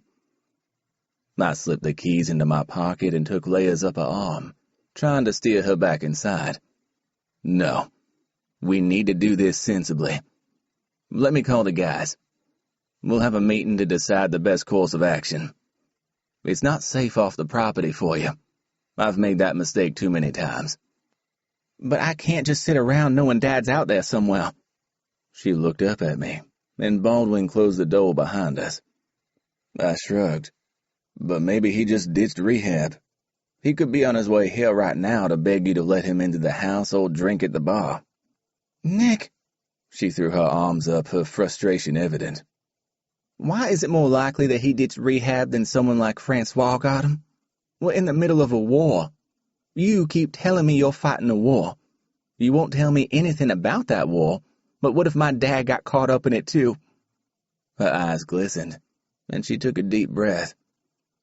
I know you probably don't think it's very likely, but neither of us expected me to be abducted either. I nodded, acknowledging her words but nothing more. I can't take the risk that you're chasing a shadow, Leia. You might head out there like Jean's own personal savior, a role I know you're very comfortable playing, and he might show up here 5 minutes after you're out of sight. What do we do then? She got really close to me. You call your little friends right now and set up your little war room. I'm going for a drive. No. I slid the bolt on the front door. It was more to make a point than anything else. She could undo it if she tried. You're not going anywhere because I forbid you to risk your safety. She was the most important thing in my world. Something is wrong, Nick. I feel it in here. She jabbed at her chest. And you're not taking me seriously. I slid my phone from my pocket. I'm taking you very seriously, but your safety is my #1 concern. Above anything else, even above your father's whereabouts. You are my true mate, my bride, my fucking queen. And when I tell you to remain in the house for your own good, you will fucking do it. I roared the last words, and she flinched. Then she looked at me, her usually warm, rich gaze hard and cold. Yeah? I nodded, pleased that at least she wasn't arguing now. I'll contact Sebastian, Jason, and Kyle, and... She crossed her arms, her eyes suddenly blazing like small fires. Not the warmth in them that I liked. You know what, Nick? I told you I'm done being a damsel, so I don't want to hear your fucking plans for you and your pretend soldier friends. I don't even want to breathe the same air as you right now. She whirled away and stomped up the stairs. About halfway, she turned and flipped me the middle finger. Fuck you. Chapter 16. Leia. I slammed the door to the east wing so hard, I thought the entire wall might collapse. And I stormed down the corridor looking for an outlet for my rage. There were doors down here I never even used, each of them holding furniture draped in huge swaths of fabric to keep the dust off. Now I stormed into these rooms and ripped the fabric away. Exposing antique after antique after antique, I opened drapes with violence and aggression. And I screamed and bellowed my rage on more than one balcony, until my muscles were sore and my throat ached. My eyes were dry, though. I slammed every door I walked through harder and harder until I was opening doors back up just to slam them closed again, daring the old house to so much as crack beneath my rage. It consumed me. Fucking Nick, there was no way Dad just upped and left his rehab, right? At least not without his stuff. And sure, he was an addict, but he wasn't heartless. Surely he wouldn't have just left without telling me. I sat at a random piano I'd uncovered in a large bedroom and pressed one of the yellowed ivory keys, listening to the high-pitched plink-plink sound. Somehow the pitch suited my mood better than any discordant crash I could evoke by smashing the keys at the other end. Anger at Nick kept my disappointment in Dad at bay. If I didn't think too hard about what my father was capable of, I didn't have to believe he might have left on his own. And I couldn't believe that anyway. Not until I'd explored and dismissed every other possibility.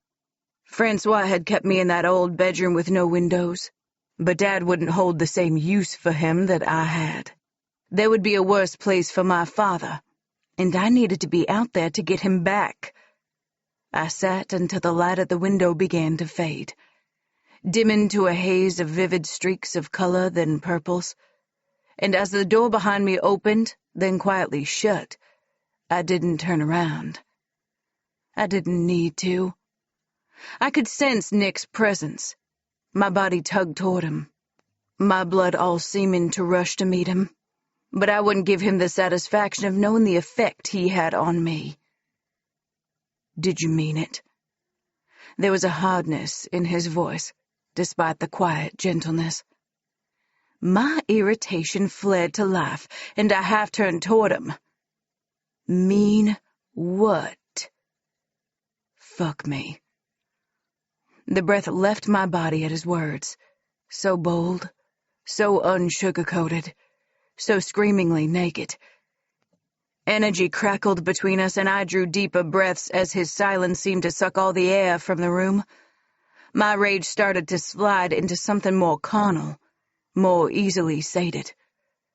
Of course, he hadn't mistaken my insult for desire, but now he turned it into a quiet command, and I wrapped my fingers around the piano bench to prevent me from getting up and flinging myself into his arms as I clawed his clothes off.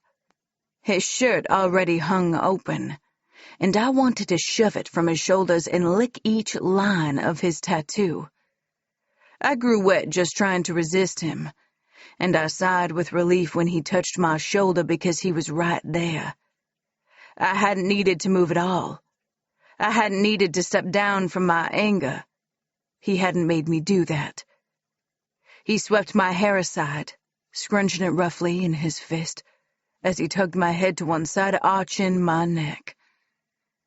"Beautiful," he whispered, as he traced a finger along the resulting curve. "You want me, Leia." I shook my head. No. The denial was pointless, but I hated that I wanted him so much all the time, even when I was angry. Even when I could claw his eyes out at the same time as removing his clothes. He bent low, his lips against my ear.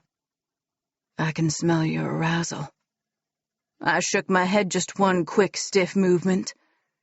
He chuckled dark and low. "Your body doesn't lie to me." My anger flared again, irrational and out of proportion, like half the feelings weren't even mine, on the verge of uncontrollable. "I should stake your heart." He laughed again, and yanked my head back so I looked up and met his eyes. "Then you should know my heart is already yours." Despite his tender words, his gaze reflected the anger burning through me, an anger quickly spiraling to lust. He straightened, the evidence of his arousal obvious, and I reached to smooth my hand over the bulge in his pants. He moved back, denying me access. "Turn around." His voice was gruff, raw, and I grew wetter just hearing him speak. As I turned to face him, powerless now to resist his instruction, the sound of a zipper being unzipped filled the room, and Nick took his cock in his fist, stroking it lazily as the last remnants of my anger became fiery lust. I wanted this man. I wanted to taste this man and fuck him. I wanted to hate fuck him because I hated loving him so much that I still wanted him buried inside me, despite all else. Only Nick could inspire such anger, then wipe it all away with one look, one touch. My mouth dried as I watched him. Then I touched my tongue against my lips and leaned toward him. His movements slowed, and when I pressed my lips to the tip of his cock, he hissed a breath. His hand tangled in my hair again, pulling the strands as he wrapped them around his fingers, and I opened my mouth, using my tongue to swipe up the glistening bead of pre-cum. "Leia." He whispered my name, and it was a plea for forgiveness and a request. "Don't stop." His hips rocked forward, gentle but insistent, nudging forward into my mouth, and I flattened my tongue against his shaft, accepting him as I pushed his pants down his thighs and ran my fingers over his balls, teasing, scraping them lightly with my fingernails, and exploring the delicate skin. He held my head still and he thrust harder, slowly fucking my mouth, but never too deep, never too far. I glanced upward at his closed eyes and slack jaw, and I wrapped my hand around the base of his shaft to stroke him. He blew out his breath in short puffs, and I wriggled a little on the bench, seeking my own friction against the seam of my jeans. Your scent is amazing, Leia, Nick said, his voice tense. He slowed his movements and pulled me to my feet, his cock flat between us as he unsnapped the button at my waist, pushing my pants and underwear out of the way. Then he lifted me onto the piano. The low keys crashed like thunder under my ass. I'm going to fuck you now. His gray eyes were like small storms, and I shivered under the weight of the promise in his voice. Because I want you more than I've ever wanted anybody, and you're mine. As he finished speaking, he thrust inside me in one smooth stroke, and I accepted all of him, winding my right leg over his hip, my heel digging into his muscular ass. I rode each thrust hard, meeting him as he slammed inside me, and I pressed my hand between us to touch myself, but Nick growled low and took my hand in his. Mine, Leia. He pressed his finger against my clit, and I moaned, pushing my hips forward, seeking more of his touch. He smiled, satisfaction evident in the tilt of his lips. The room filled with the sound of our breathing, and a groan rumbled from him as he pumped his hips faster, filling me over and over. He circled my clit, and I gasped as I clutched his wrist, urging him faster, harder. More. My voice broke on the word, and he bent over me as his hand never stopped moving, claiming my mouth under his. I pushed my tongue into his mouth, sliding it along the edge of one of his fangs, and his obvious desire threatened to carry me away. His chest tightened as need surged through me, and I dragged my mouth from his, offering him my neck instead. Bite me. He made a strangled sound, part chuckle, part moan, and the tips of his fangs grazed my skin before he sucked a sharp breath, and I flinched at the sudden invasion. Then ecstasy flooded me, short-circuiting each of my nerve endings as an orgasm crashed through me, and I plunked my left hand down at my side, striking an out-of-tune chord as wave after wave of pleasure engulfed me. The sound of Nick drinking from me filled my ears, and his cock filled my body, and I pulsed around him as every muscle inside me tensed and tightened. He stiffened and moaned before drawing away and shouting his release to the large room. He stood against me, stroking his hands over my shoulders and across my breasts, still buried inside me, before he lifted me and walked us to the bed. Without withdrawing, he maneuvered us onto the bed and lay beside me, dropping soft kisses along my jaw and over my cheeks. He brushed my hair from my face, each of his touches infinitely gentle, as he softly nudged in and out of me, more like a reflex and reminder of our connection than seeking any sort of release. I tightened around him, small aftershocks of my pleasure sending shivers through me. When he lowered his lips to mine, I responded to his exploratory kisses with my eagerness, and leaned into his touch when he cupped his palm against my cheek. He wrapped his arm around my waist and leaned his forehead against mine, gazing into my eyes. "I'm sorry," he murmured. "I know you think I wasn't taking your worries seriously." I nodded, caution still my overriding emotion. Those weren't quite the words I wanted to hear, but it was hard to concentrate with him still so close, still stoking so much heat inside me, still bringing out the last few moments of pleasure. "And do you now?" I asked my question quietly as I toyed with his hair, watching the shimmering strands of dirty blonde as I teased them between my fingers. "I think so." His voice was still gruff, and he didn't meet my eyes. "Jason, Kyle, and Sebastian are in my office, trying to figure out a plan." My face heated. "What? They're in your office and you're here doing what?" He thrust against me again. "You already need a reminder." "No, I mean..." Speech deserted me. "Shouldn't we be there, making the plan? Helping make the plan? He's my dad." Nick shook his head. You shouldn't be anywhere near this. I can't risk your safety again. If you truly think Jean has been abducted, I need you to stay away." He grimaced and shook his head. "I mean actually stay the hell away." He kissed my temple, his manner gentle, despite his harsh words. "I'm really sorry your dad is missing, and I'll do anything to bring him back to you." "Let me help." I pressed my palm to his cheek and looked into his eyes, imploring him to understand that I couldn't just sit idly by. I was in that room with Francois, Nick. I had no one. I didn't know if help was coming. A flash of pain made his eyes turbulent. Of course I was coming. I'd move heaven and earth and walk straight through the fires of hell to reach you. That time, anytime, all the time. Please never doubt that. I nodded. "Then allow me to do the same for my father." He closed his eyes so I lost all track of his emotion. But his mouth tightened briefly. He shook his head. "I can't. You could die. I could lose you."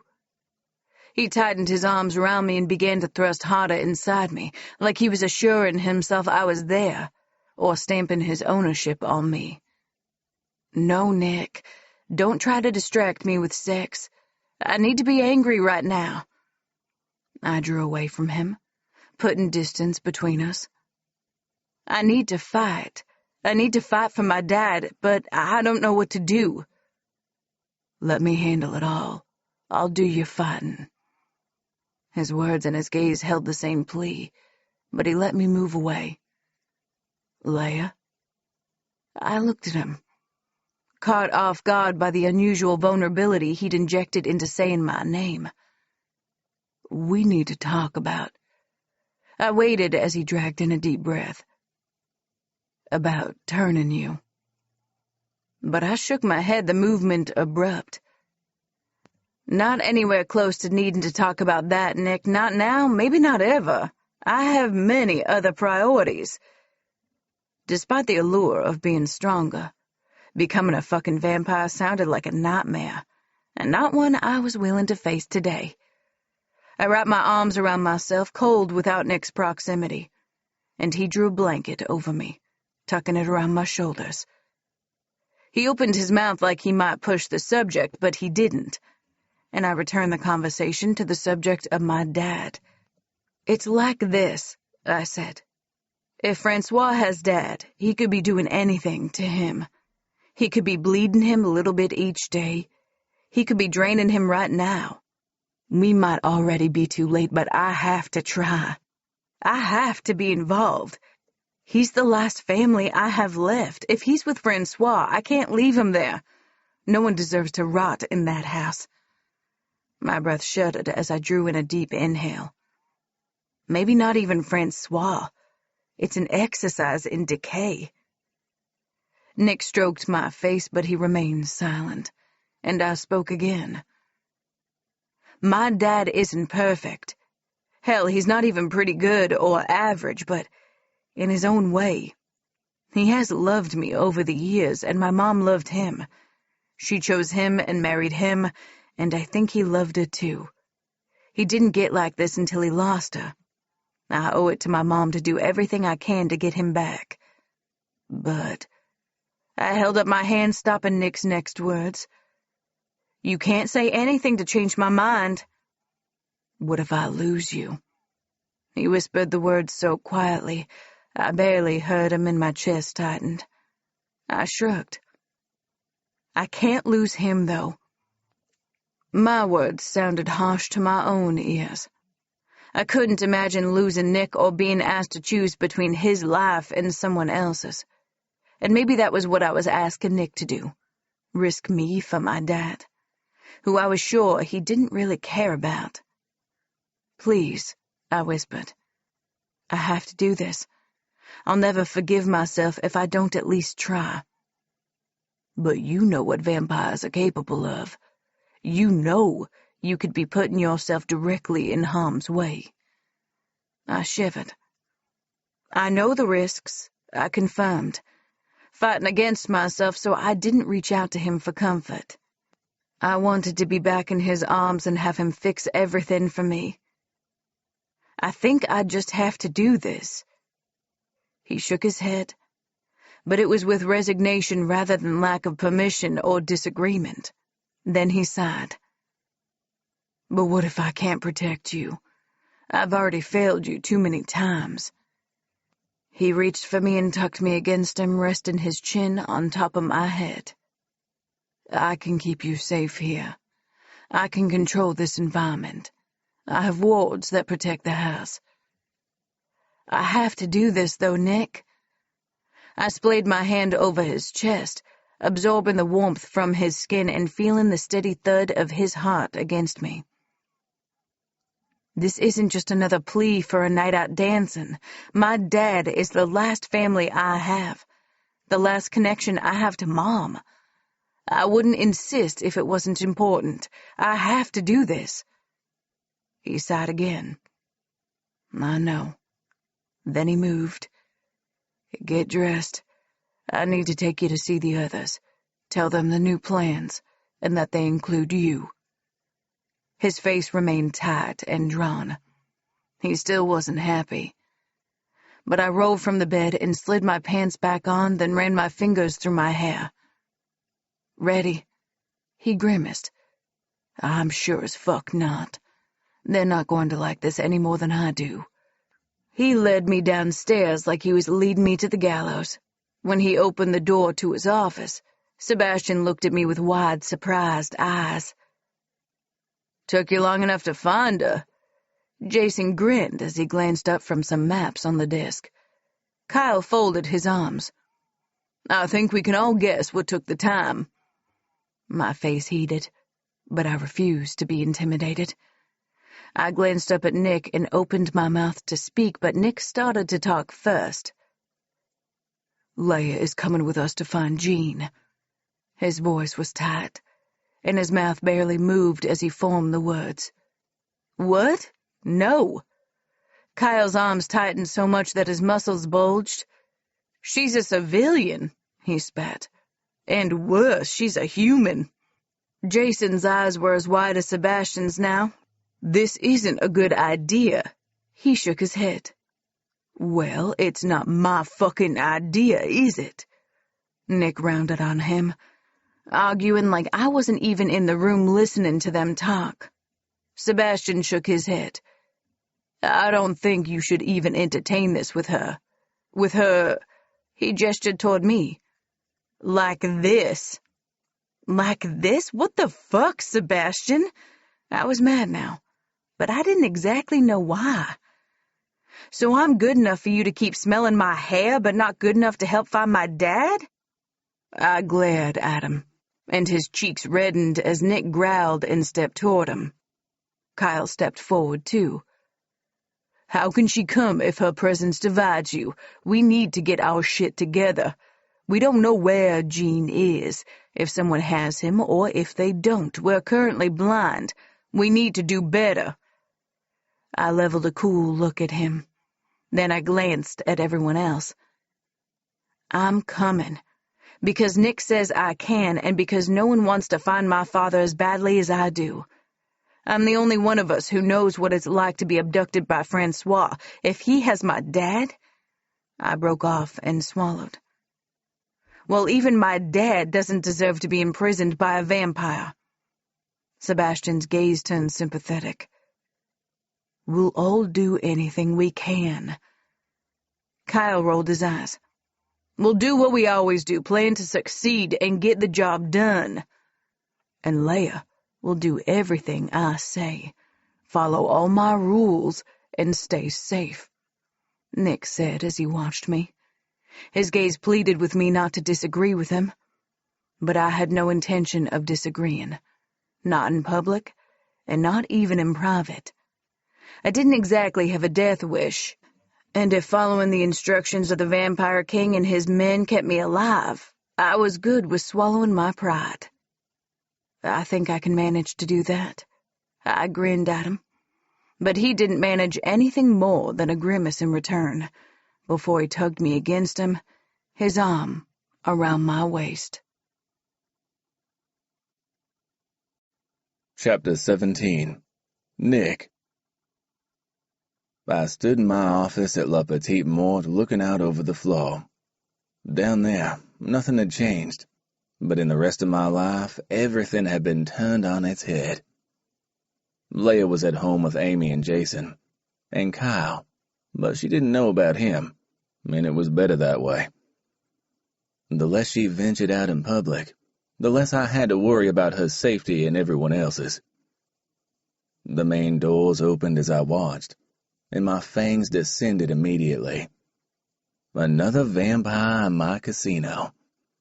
Vampires didn't come here to gamble. They had more sense than that. And after the bloodbath the other day, my entire staff was on high alert. I turned away from the window and strode to the door, then met Sebastian halfway up the stairs. "Trouble," he growled. I saw. I was just on my way down. He turned and jogged in front of me, then stopped, his arm out to hold me back. "What are you doing?" I tried to push past him, but he turned and shoved me against the wall, his arm over my neck. If he applied any more pressure, he'd make it more difficult for me to breathe. "Listen to what he's saying." Sebastian pitched his voice low, and I could hear the man yelling from the main casino. "I have a message for Nick DuPont." I tried to free myself from Sebastian's hold. "I need to go out there." "No," my brother hissed. "Didn't you see him? Big bulky coat in July, in Baton Rouge? And he's come to deliver you a message? Nick, I don't think he's just called." My mind worked quickly, joining the dots. A bomb? A bomb in my fucking casino? "Yes," Seb nodded. "And we need to get you out of here now." He manhandled me around, out toward the back, even though my instincts were to get downstairs and protect my patrons and staff. His strength superhuman as he forced me through the back door. As we stepped outside, an explosion ripped through the casino, flinging us to the ground. I skidded across the concrete, small stones embedding themselves in my face. I sat up, and my movements were slower than usual as I pushed myself to my feet. I couldn't hear a fucking thing over the ringing in my ears as I spoke. "Get me the fucking security footage." Sebastian also stood, and together we lurched to the front of the casino, but it was missing. The suicide bomber had ripped the frontage off of La Petite Morte, and a large crack ran through the boutique next door and to the other side into Vibraire. "Fuck," I ground out as the first siren wailed in the distance. What should have been the main floor of my casino was a charred, mangled mess of wood, masonry, and limp bodies. I need that security feed now. I also needed to get home and check on Leia. What if this wasn't the only place they attacked? Francoise's activities were getting out of control and needed to be handled now. I glanced at Sebastian. He had his phone clamped to his ear and was shouting into it. "Pull the footage, Kyle. Speak up." "No. What's that? I can't hear you." He glanced at me. He's fine. I'll let you tell him half his face seems to be hanging off." I lifted my hand to my cheek and hissed as raw pain burned through me belatedly. But I'd heal. Shit, I'd heal. I needed to get out of sight before the first ambulances showed up. Spontaneous healing was hard to explain, and I was in no mood to hang around and compel half the medical staff in the city. I need to get back to Leia. The ringing had become a soft pulse of muffled sound that rose and fell in time with my heartbeat, and I had no idea how much Sebastian understood, but he nodded, then grabbed my arm and leaned close to put his mouth near my ear. "Kyle should have the security feed ready for you by the time you get back. I'll take care of everyone here." I took one last look at my ruined casino and ran to my car. The bricks and mortar didn't matter. I could rebuild. but the lives lost hurt. My staff had always been loyal, and some of them had just met their final death because of a war they had no real part in. But I knew everyone was in good hands with Sebastian, and Leia had to be my top priority.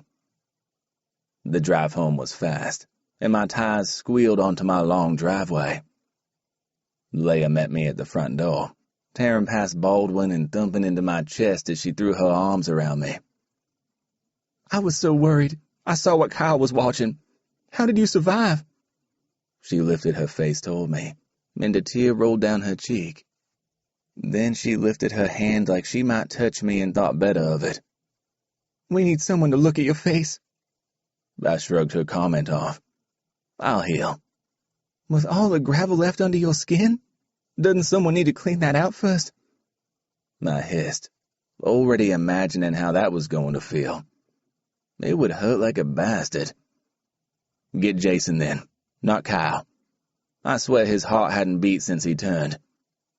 He was pure mercenary, untouched by pain, and he didn't understand it in others. Jason at least knew to respect his sire. And fuck, I was pissed. Nick? Jason stepped out of the door, uncharacteristic worry maw on his face. Thank fuck you're home. You need to come see this footage. What is it?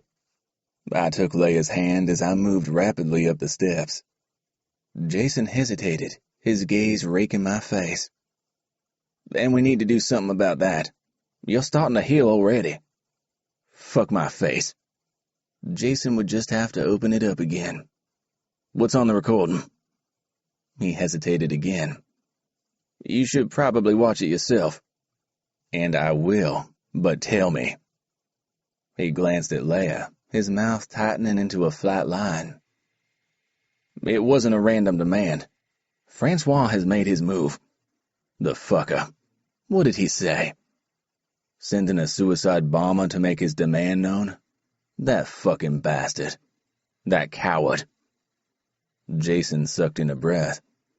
The bomber's last words were, Leia for Jean, or it will get worse. Leia gasped, and I tightened my hold on her hand.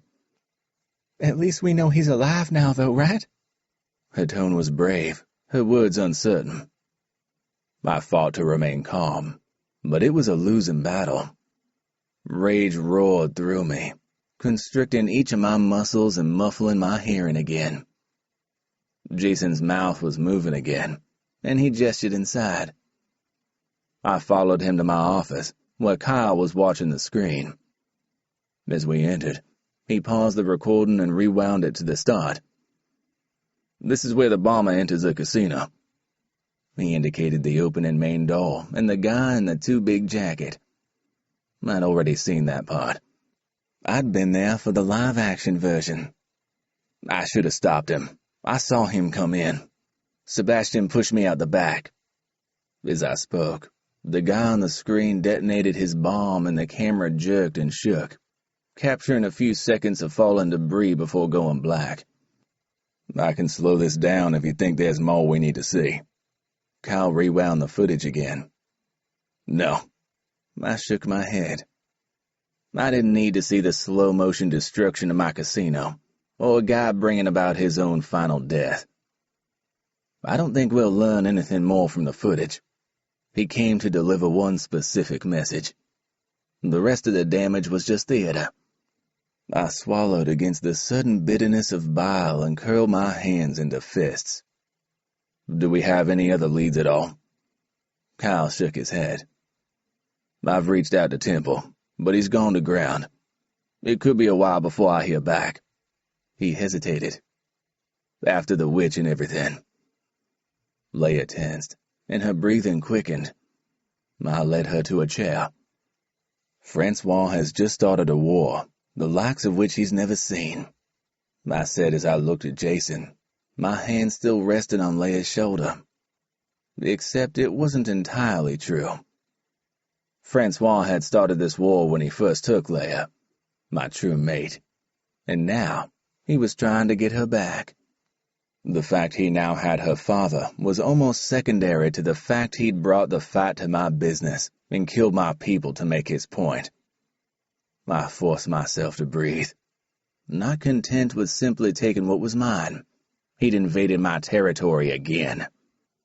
We need to step up surveillance in New Orleans. We need to find out exactly where he has John. I directed my words at Kyle. He was my guy in the shadows, capable of moving unseen. Jason, I need you on Leia all the time. Don't let her out of your sight. Leia looked up at me. But what about you? I shook my head. I'll be fine.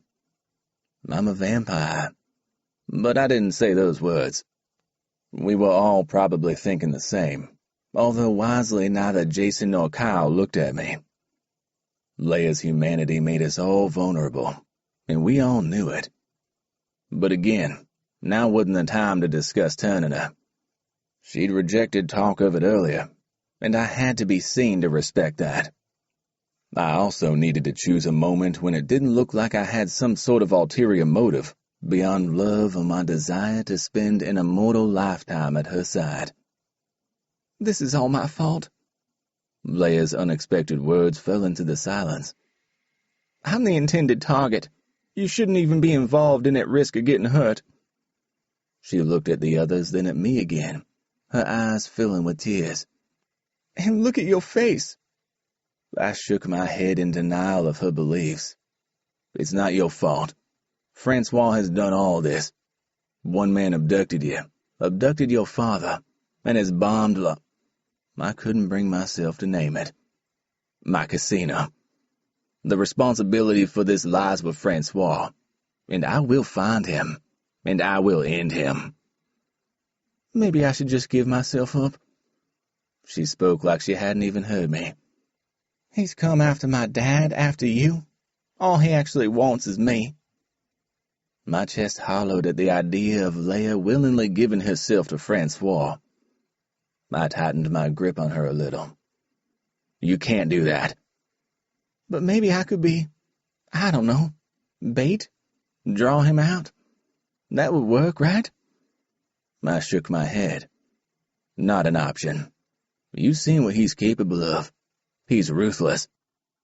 She swiped her thumb across her cheek like she could catch the tear before I saw it. But people keep getting hurt because of me. He killed Letty. More people died today. And you still haven't let Jason look at your face. Something has to change, and this is all I can think of. I glanced at Jason, making a snap decision. Then you have 2 jobs, Jason. Well? He tilted his head, his eyes quizzical. I nodded. Apparently my mate wishes you to return me to my former beauty, and I also need you to contact Connery. It seems I'm in need of his assistance. I wrinkled my nose, haunted by the odor of wet dog already. He won't come here, Jason said, and I nodded. I'd expected that. I'll meet him at the poorhouse. I patted Leia's hand as I felt her flinch at the mention of her business. Please don't worry. No danger will come to your property. I couldn't exactly promise that, but I do everything in my fucking power to ensure it remains standing and undamaged. Connery wasn't a friend or even really an ally. None of the Baton Rouge shifters were allies to vampires, and who could blame them? We had years of wrong and hurt between us. But with Francois encroaching ever further into our mutual territories, we had a common enemy, and that would have to be enough. Not for the first time, I spared a thought for how my Silent might have come to be on such good terms with the shifters. But really that didn't matter. I just needed somewhere neutral-ish to have a meeting. Oh, and warn Benedict. I gestured toward Kyle, and he slid his phone from his pocket. Leia stood. You need to sit so Jason can look at your face. She slipped her hand in mine. You can squeeze if it hurts. We switched places and I gripped her hand. I didn't need the reassurance, and I wasn't afraid of the pain. I just wanted the contact with my mate, but whatever meaning she felt most comfortable with, was fine by me. I glanced around the poorhouse, realizing I might have lost Ben forever. He looked completely at home behind this bar, chatting to regulars like he'd opened the business himself. He poured drinks before people even gave their orders and shared smiles and jokes, and every so often he swung a concerned gaze in my direction. But he needn't have worried. Leia was in the back office with Jason outside the door. Kyle was on the front porch of the bar, although knowing him, he'd actually found some nearby shadows to melt into. And we had a few younger vampires at various points in the woods around the area. No doubt Connery had men of his own stationed outside too. The smell of wolf was too strong to only be emanating from the massive man sitting opposite me. His meaty hand grasped his beer, the glass nearly disappearing in his fist, then the fine hairs of his thick beard fluttered every time he drew breath. "Why am I here?" I half smiled. He wasn't one for pleasantries, but that suited me. I wanted Leia safe as soon as possible. "Well, I guess time is money." I started, and Connery nodded. This meeting hadn't come cheap. $2 million. But I'd pay any amount to assure Leia's continued safety, and that of my people. It has probably come to your attention that Francois Ricard has recently stepped up his activities in the bayous around New Orleans, and he's attempting to stretch his field of influence toward Baton Rouge. I paused. Territorial matters were a hot-button issue for the shifters because of the distances they roamed and considered their own. Connery lifted an eyebrow, but his expression didn't change beyond that. "I heard something about it. Heard you have a pet human you're wasting time not turning to." It was like a game of poker. We each had information we had no intention of sharing, unless disclosure became absolutely necessary. And we were pretty evenly matched. My only wild card was Jason. As a friend of Connery's beta, I was unsure how much Jason had already said, and what Connery truly knew about my situation. Regardless, I'd proceed like he knew nothing, and see what he revealed instead. "I need to protect the human at all costs," I said, sidestepping the issue of who and what she was. This part was hardly likely to be confidential information. The fact I even had her anywhere near me was enough to broadcast to every vampire and shifter nearby that her survival was important to me. And currently, that means protecting her from Francois. I nearly spat his name out, and the syllables left a nasty taste on my tongue. Connery nodded. "I heard something about that too." I smiled, though I was sure the effect wasn't pleasant. "And I've heard of wolf-owned properties. Well-protected properties that act as safe houses to those in need. Something that is little known outside your pack." He didn't confirm or deny my words. Instead, he sipped his beer before responding. "I would imagine a good many things are available to those with the means to afford them." I'd expected as much. The shifters took their territory very seriously, but there wasn't much they wouldn't do for the right price, including sheltering a vampire king's true mate. I'm sure that can be negotiated and arranged. Connery nodded, and we were in business. Benedict sent replacement beers to the table whenever we ran low, but over the course of the evening, we hammered out an agreement. Connery was an easy guy to underestimate, looking far more like muscle than brains, but he had both. Maybe earlier in my life, when arrogance would have won out over care, I would have believed myself better than the shifter alpha. But we were closer matched than probably either of us would have ever wanted to admit. "Are you going straight there?" he asked. I hesitated.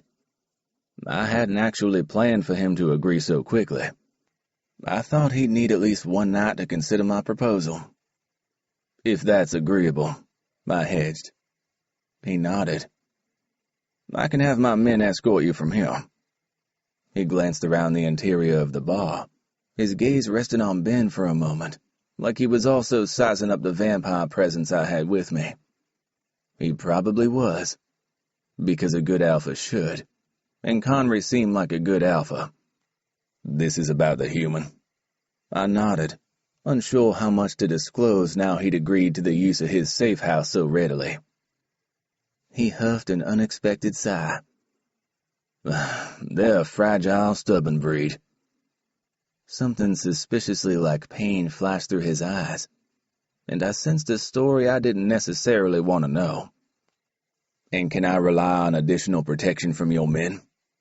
This probably wasn't something Jason had mentioned might form part of our negotiations, but I'd be a dumb fuck not to ask. The shifters were superior trackers, equal to vampire speed and animal form, and they had at least twice our numbers. They also knew the woods and local bayous better than anyone else. As I'd expected, Connery narrowed his eyes. Then he shifted his gaze toward the back, where the kitchen and office were. Something about Leia's presence was affecting his behavior, and it likely had nothing to do with the fact she was covered in my scent. I racked my brains for what I knew about the shifter alpha, but usually I took precious little interest in him and his pack. We stayed out of each other's way by unspoken mutual agreement. He remained quiet for a long time, and I matched him. To speak would be to show my hand. "I heard about La Petite Mort." His statement was unexpected, and I tried not to react. He jerked his head in the direction of the office. "Was the female there?" I shook my head and almost laughed. "No. Thank fuck I'd had enough sense to keep her away. The witch had only been a warning. Last time she was there didn't end well." I released some information as a gesture of goodwill, and Connery nodded, seeming almost like he was nodding in agreement to his thoughts rather than our conversation. "They make it hard to protect them sometimes." I nodded as well, my fingertips against my healing cheek, my thoughts firmly on Leia, and taking her somewhere safe while we worked out the next steps to find John. Chapter 18. Leia. What the hell? I gripped the edges of my seat. Nick was lucky he was driving for once and we weren't hidden behind a privacy screen in the back of his limo. My hands might have found their way around his neck if that had been the case. He glanced my way. "What? What? What the fuck do you mean, what? You've just announced that I'm going to live in some sort of log cabin surrounded by wolves? What about that idea seems reasonable to you?" He shrugged, the gesture infuriatingly casual. "Everything. No one will know you're there. Everyone will expect you to be at Vitam Immortalum, and Connery has volunteered his men as additional security. They're somewhere nearby even now. Keep 'em watch. There's nowhere better for you to be." But his fingers tightened around the steering wheel, his knuckles whitening.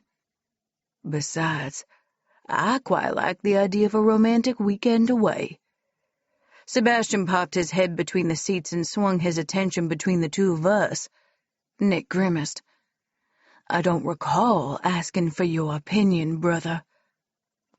Like when he'd come to rescue me from Francois's house, Nick had changed into black cargo pants and a black t-shirt. Where his usual button-down hinted at his muscular chest and narrow waist, his t-shirt flirted properly with both, clinging across his broad shoulders and wide chest, and tapering into his pants. It was tough to stay mad enough not to touch him. I wanted to run my hand up his thigh and over his abs, maybe tease his... As I watched, his nostrils flared and he slid me a glance. "Really, Leia?" he murmured. Sebastian flung himself back in his seat. "I'm just going to open a window if no one minds." Suddenly the car was filled with the scent of green vegetation and Sebastian took a deep, dramatic breath. "So what's the plan?" I wriggled in my seat, put more distance between myself and Nick before I accidentally reached out and acted out my fantasy of running my hands over him. The current plan. He sounded distracted. Yes. I saw his distracted and raised him impatience.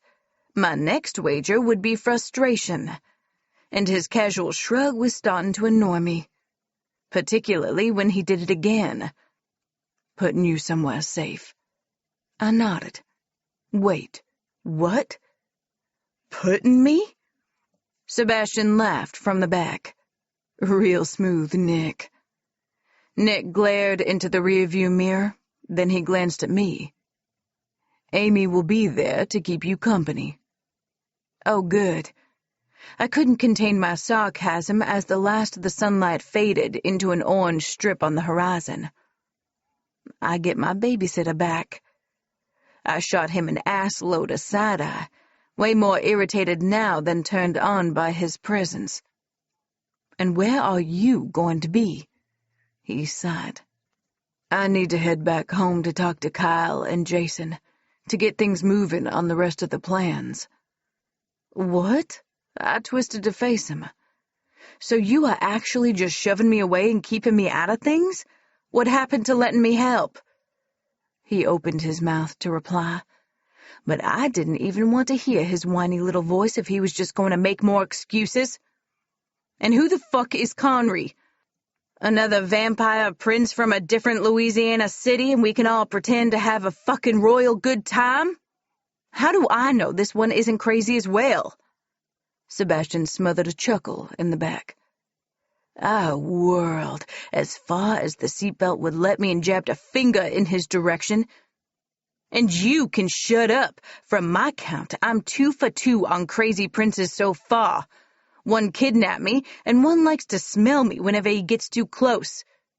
I faced the front again, folding my arms and breathing hard.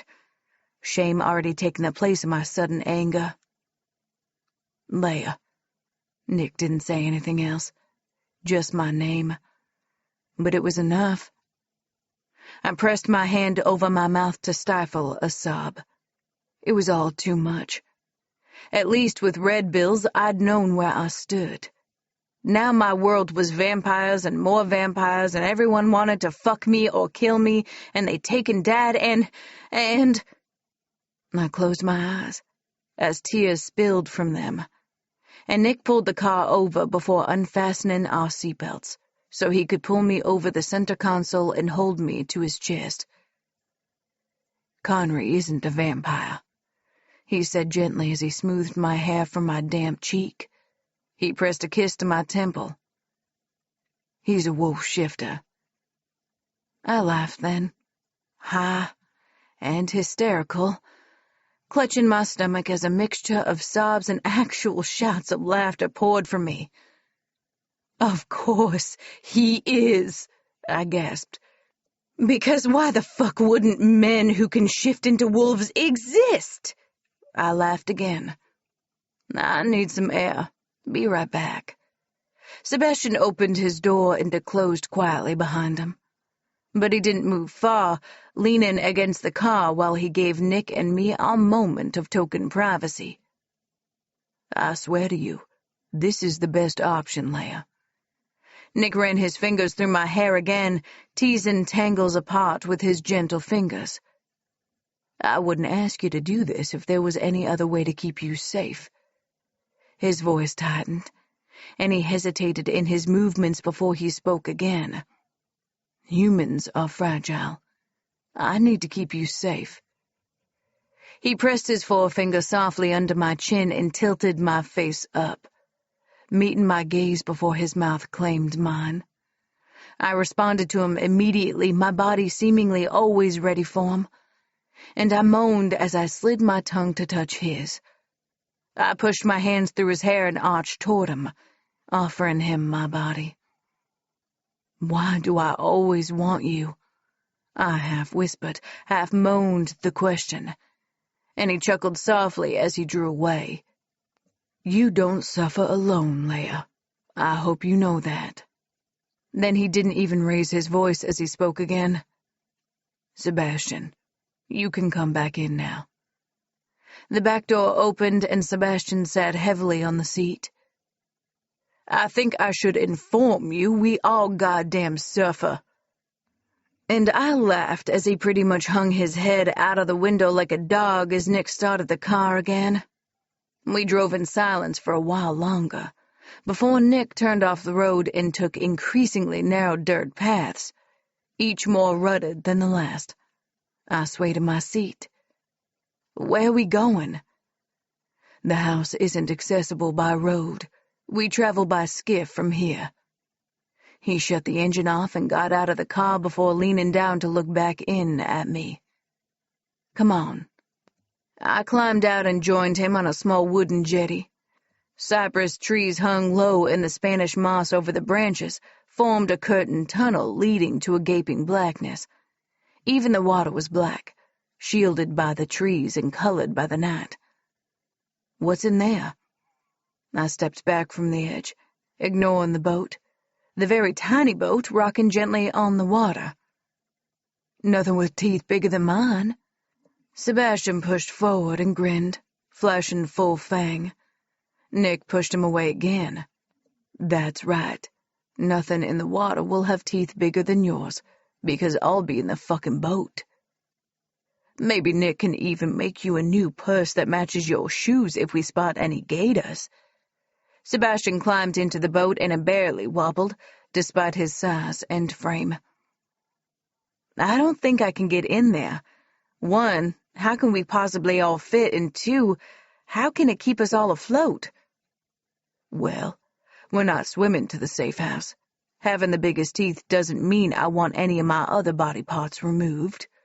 Nick grabbed me and swung me into his arms before hesitating as he looked at Sebastian. "I need to pass her to you," he ground out. His teeth clenched. Sebastian paled, his skin bleaching in the moonlight. He held his arms out. "Quickly then, and I'll pass her right back." He took a deep breath and didn't release it, puffing his cheeks out like a bullfrog. Once we were all in the boat and Nick was happy with the seating arrangement, he pushed off with the oar. There was only one, and he seemed to be using it to push against the bottom of the swamp as we moved forward, rather than actually rowing. I sat small and still and quiet, and I ignored the gleam of eyes from the trees and land, and especially the gleam of eyes from the swamp.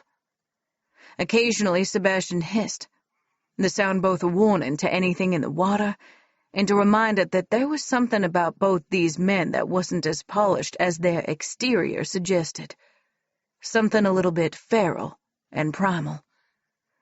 I folded in on myself a little, the ripple of water the only sound and the thick blanket of quiet. It was the perfect breeding ground for my hurt feelings and doubts over everything that had taken place. Even now, while people were actively risking their lives for me, I was being kept away from the action in a place Nick deemed safe. It was somewhere I wouldn't know what was happening, somewhere I wasn't able to help. It was somewhere I didn't want to be. And maybe, if I could help get Dad back, I could go home. I glanced at Nick. He was a good man. I didn't doubt that any longer, and I hesitated, unwilling to even think the words that might cement how I felt in case they trapped me by his side, burdening him further. What if I explored my feelings and I found myself unable to leave him? And maybe I needed to leave him, to save him. That thought hurt. But ever since I'd entered his life, it seemed to have been consumed by violence or by saving me. I couldn't live like that. Nick couldn't live like that. How could I expect him to? Innocent people had died when my dad's exchange for me was demanded. Innocent fucking people. I couldn't risk anyone else. I touched Nick's hand briefly and he glanced down at me, his smile quick to take control of his lips as he met my gaze. I couldn't risk him. The boat jolted gently as we nudged up against a new jetty, this one looking even more dilapidated than the one where we'd found the skiff. the wooden post where Nick slung our mooring rope, old and rotting. He climbed out as the boat rocked. Sebastian reached and steadied me. Nick offered him a small rumble of discontent, but it seemed to be generated on principle, rather than being any sort of threat. "It's not far from here." Nick held his hand out for me, and I joined him on the dock. "Let's get you safe." A thin thread of guilt wound through my chest at his words. I didn't deserve safety when I was the reason so many were in danger. He twined his fingers with mine and tightened his hand, the gesture reassuring. Then he pressed a quick kiss to my knuckles. "I know this is all very strange," he murmured. "Things have been bordering on strange since I signed your contract," I murmured back. "This is only an extension of that." He chuckled and kissed my knuckles again. "That's one way to look at it." He hesitated and glanced at me, the low light giving him an unusually vulnerable look. "Only strange?" I hummed softly, as I considered his question. Strange and beautiful, strange and dangerous, strange and wonderful, lots of things, but always strange. I hope I can make things less strange for you in the future. Sebastian coughed a laugh behind us as we wound around trees, following... I had no idea what we were following. The path wasn't marked. "When the Vampire King hopes to make things less strange," Sebastian said, "maybe we're all in trouble." Nick clutched my hand a little tighter, but he didn't respond to his brother. "How do you know which way we're going?" I tried to look ahead, but couldn't make out anything but shadowy foliage. Sebastian spoke again. "I don't know about anyone else, but I'm following the scent of wet dog like it's a goddamn stairway to heaven." "Yeah, doing the same." Nick faced straight ahead, and we kept moving forward until lights began to glint in the distance, winking through the trees and bushes as the leaves moved in the light breeze. "I think that's the place." "Well, hopefully you brought us to the right safe house, brother." Sebastian clapped Nick on the shoulder as he strode by him. "I'm ready to see how these wolves live out in the wild." As soon as the darkness swallowed Sebastian, Nick spun me, pressing my back against the bark of a nearby tree trunk. He kissed me with a desperate intensity I was used to now, and he wasn't slow to demand entry to my mouth with his tongue. He pushed forward with his hips, rocking against me, the hard swell of his desire evident. "You teased me in the car today," he whispered against my ear, before he trailed hot kisses down the side of my neck. "Tell me you always want me." I sucked in a breath. "I always want you," I agreed, unable to tease him further by denying it. "I want you now." I worked my hand between us, smoothing my palm over his cock, wrapping my fingers as far around it as his pants would allow. "I want you hard and fast, inside me. Make me forget everything but you." His tongue dipped into the hollow by my collarbone before he drew it slowly up my neck, pausing where he usually bit me as he grabbed my ass and hauled me flat against him. "You make me want so much, all of you, forever." He punctuated his words with frenzied kisses. "I'm wet for you," I whispered, and he groaned as he slipped his hand between my thighs. Right here?" I caught a flash of teeth as he grinned at me. Sebastian coughed from too far away to see. "I came back to see if you two had gotten lost or found your way inside an alligator in search of his evening meal." Nick froze against me. "Go away, brother. We're very lost indeed." Sebastian chuckled. "Then I'm afraid our hosts might arrange a search party." When Nick groaned again, it was pure frustration rather than sexual need, and he breathed deeply for a moment before pushing himself away from the tree. Away from me. "Okay, fine. Show us the way to the safe house." Sebastian, did you find them? Did they go the wrong way? Amy's voice cut through the darkness now. Oh, they headed in another direction for sure, but I think I found them just in time. Amusement rang in Sebastian's tone. They're right here. Oh, thank God, I was worried. Amy ran out of the night and caught me in her arms. I was worried they'd gotten you too. What? My voice was muffled against her clothes. From here? Is it dangerous here? She shrugged. Hasn't been so far. She took my hand. Come on, you're coming up to the house with me. Nicky and Sebastian have to head back. I glanced over my shoulder, barely able to make Nick out in the gloom. You're going back now? His clothes rustled like he'd shrugged. I have to.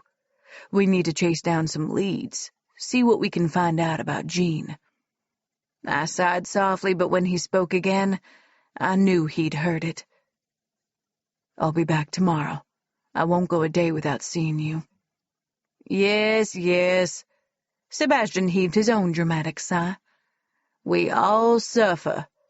Before I had further opportunity to say goodbye, Amy tugged my hand. The sooner he's gone, the sooner he'll be back, so we need to let them leave. When I glanced behind me, I couldn't see anything but black, and there was no way to tell if Nick was still watching me or not. I stopped when I first saw the house. It was a quaint little log cabin, and light spilled from the windows. It belonged in some sort of painting in a room filled with patchwork throws, doilies, and couches with those arm and headrest covers. The rustic logs it was made from looked like someone had toppled whole trees and just constructed the place building block style.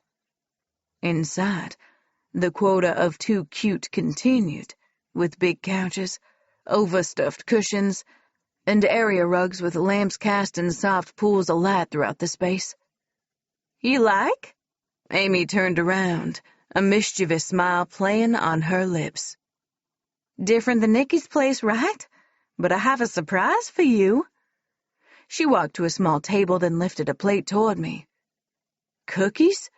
My stomach rumbled at the sight. Better. Amy's smile widened. Chef's cookies. I reached for one but paused, my hand hovering over all the gooey, chocolatey deliciousness, when an unfamiliar voice cut through the room. You've been holding out on us? An unfamiliar woman leaned against a doorway, her arms folded. She walked forward. You brought actual cookies, and you weren't going to share? She nabbed one from the plate and bit into it, melted chocolate spilling down her chin. Shit, these babies are still warm. What did you do, kidnap a baker? Amy shrugged, and the plate bobbed up and down. No kidnap involved. Chef likes to be where Leia is because she eats his food. As if to prove her point, I grabbed a cookie and almost smashed it into my mouth as my stomach growled again.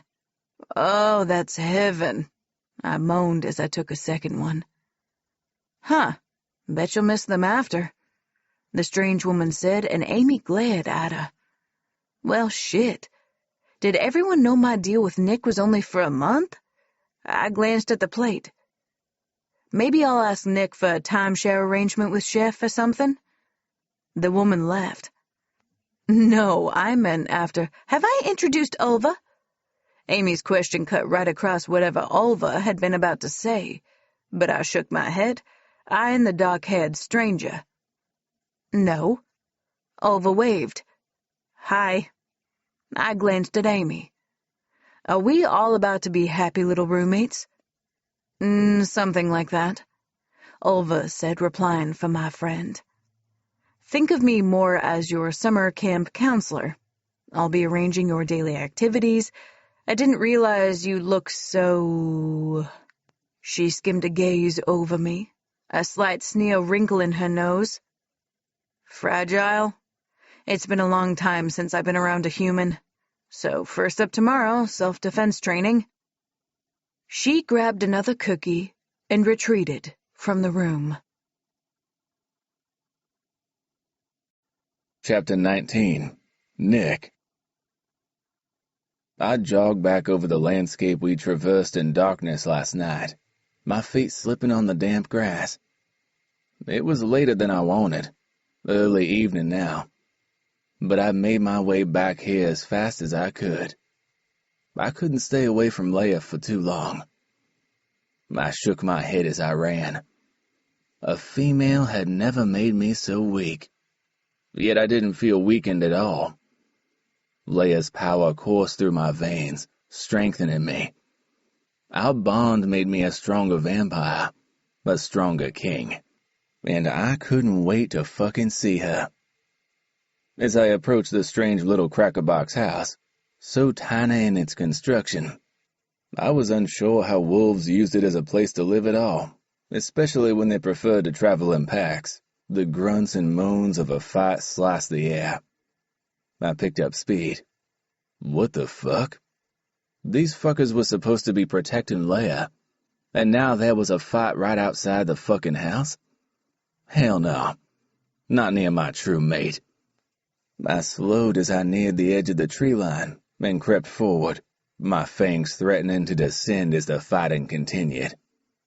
Leia flew through the air, tossed by a shift of female, and I lurched forward, then stopped, leaving deep grooves in the trunk of the nearest tree as I raked my fingernails over it. Fury erupted inside me, but Leia clambered to her feet and rushed forward again, her fighting technique more enthusiasm than skill. Amy stood to the side and fended off Leia's blow, then battled her backward until Leia stumbled and landed on her ass. Ugh! Her exclamation filled the air as she hit the ground hard, and she was slower to stand as she rubbed her hand over the area where there was sure to be a bruise. Part of me wanted to kiss it better.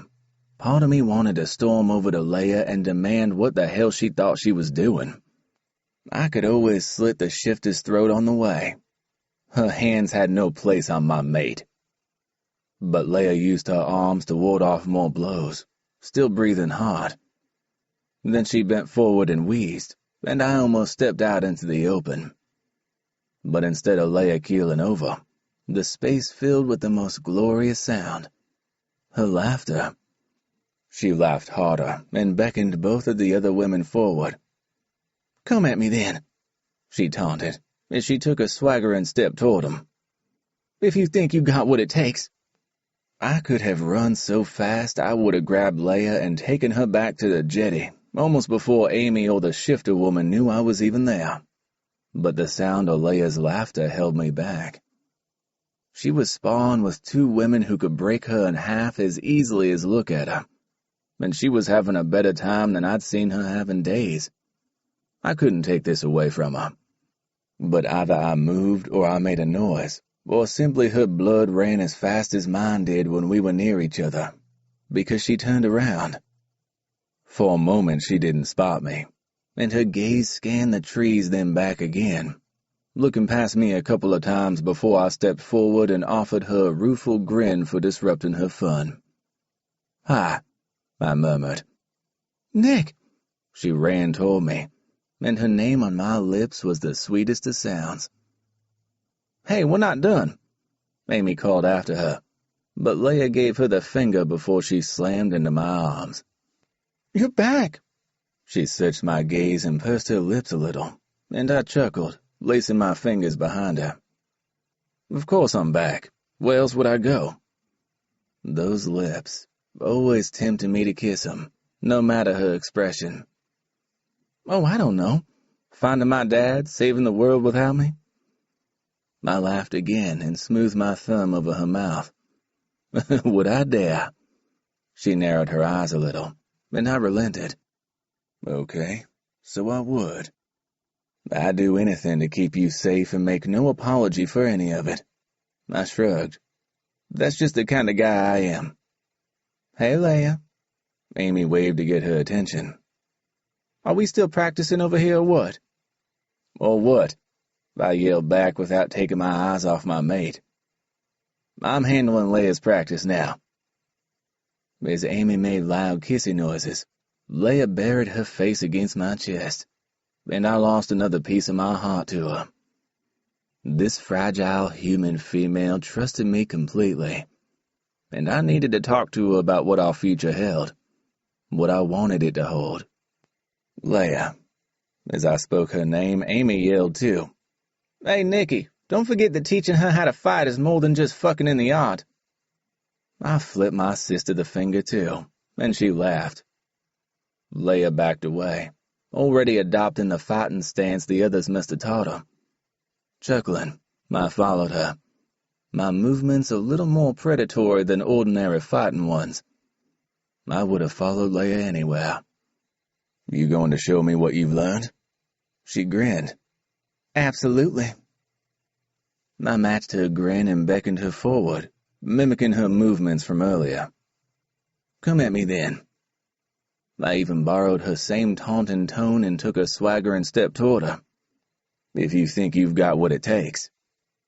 She ran through a few moves, and I let her get a couple of hits.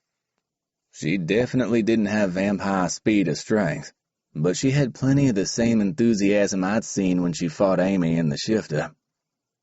The evening grew darker, and her eyesight began to suffer for it. She misjudged a step and landed hard against my chest. Instinctively, I wrapped an arm around her, holding her against me, steadying her. "Hey now," she whispered. "I don't think anyone has taught me this fighting move." "Oh, really?" Shit. Her scent was so tantalizing. I dropped my head toward her, stopping short of taking her mouth. If she didn't want to kiss me, she didn't have to do a thing. Just stay where she was and look at me. I'd drink her in any way I could. Her gaze, her lips, her pussy, her blood. Just the thought of all the ways I could taste her sent a surge of lust to the base of my cock, and it stiffened, jutting against her. She laughed, the sound low and throaty this time. "And that's definitely not a move either of the girls had. I'm just special like that." I couldn't help flirting with her, teasing her with my words, even as I pressed closer to her and rubbed up against her a little. A small groan rumbled through me, and my fangs pressed against my gums, making them burn. "Do you really always want me?" My head dropped lower still. Pure invitation. She inhaled softly, and for a moment it seemed like she might deny me. Instead, she stretched her arm up my body, curling her fingers into the hair at the base of my neck. "All the time," she breathed. Then, there was no distance between our mouths anymore, as she pressed her lips to mine, already teasing me with her tongue. And I kissed her back like she was the air I needed to breathe. She moaned, and the soft noise aroused me further. I groaned, not wanting to break our kiss to tell her how much I desired her. She tugged my t-shirt from the waistband of my pants, and her hands roamed over my back, caressing my skin. I dragged my lips from hers, trailing my mouth along her jaw and down her neck, nudging the neckline of her t-shirt with my chin. "I want you," I whispered. "I want you so badly, Leia. Say you'll stay by my side always." I punctuated each of my words with kisses as I took her to the ground, to the soft moss beneath us, and the shelter from view offered by the night and the shrubbery. She arched against me, her fingers still tangling into my hair as she pressed her breast to my body. I ran my hands over her curves and pushed her t-shirt up so I could press the soft swells that were usually concealed by fabric. "Be my bride," I murmured. "I love you. Stay with me." She stilled, and even my heart paused as I waited for her reply.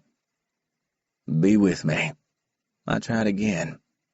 "Let me turn you. Say you'll stay.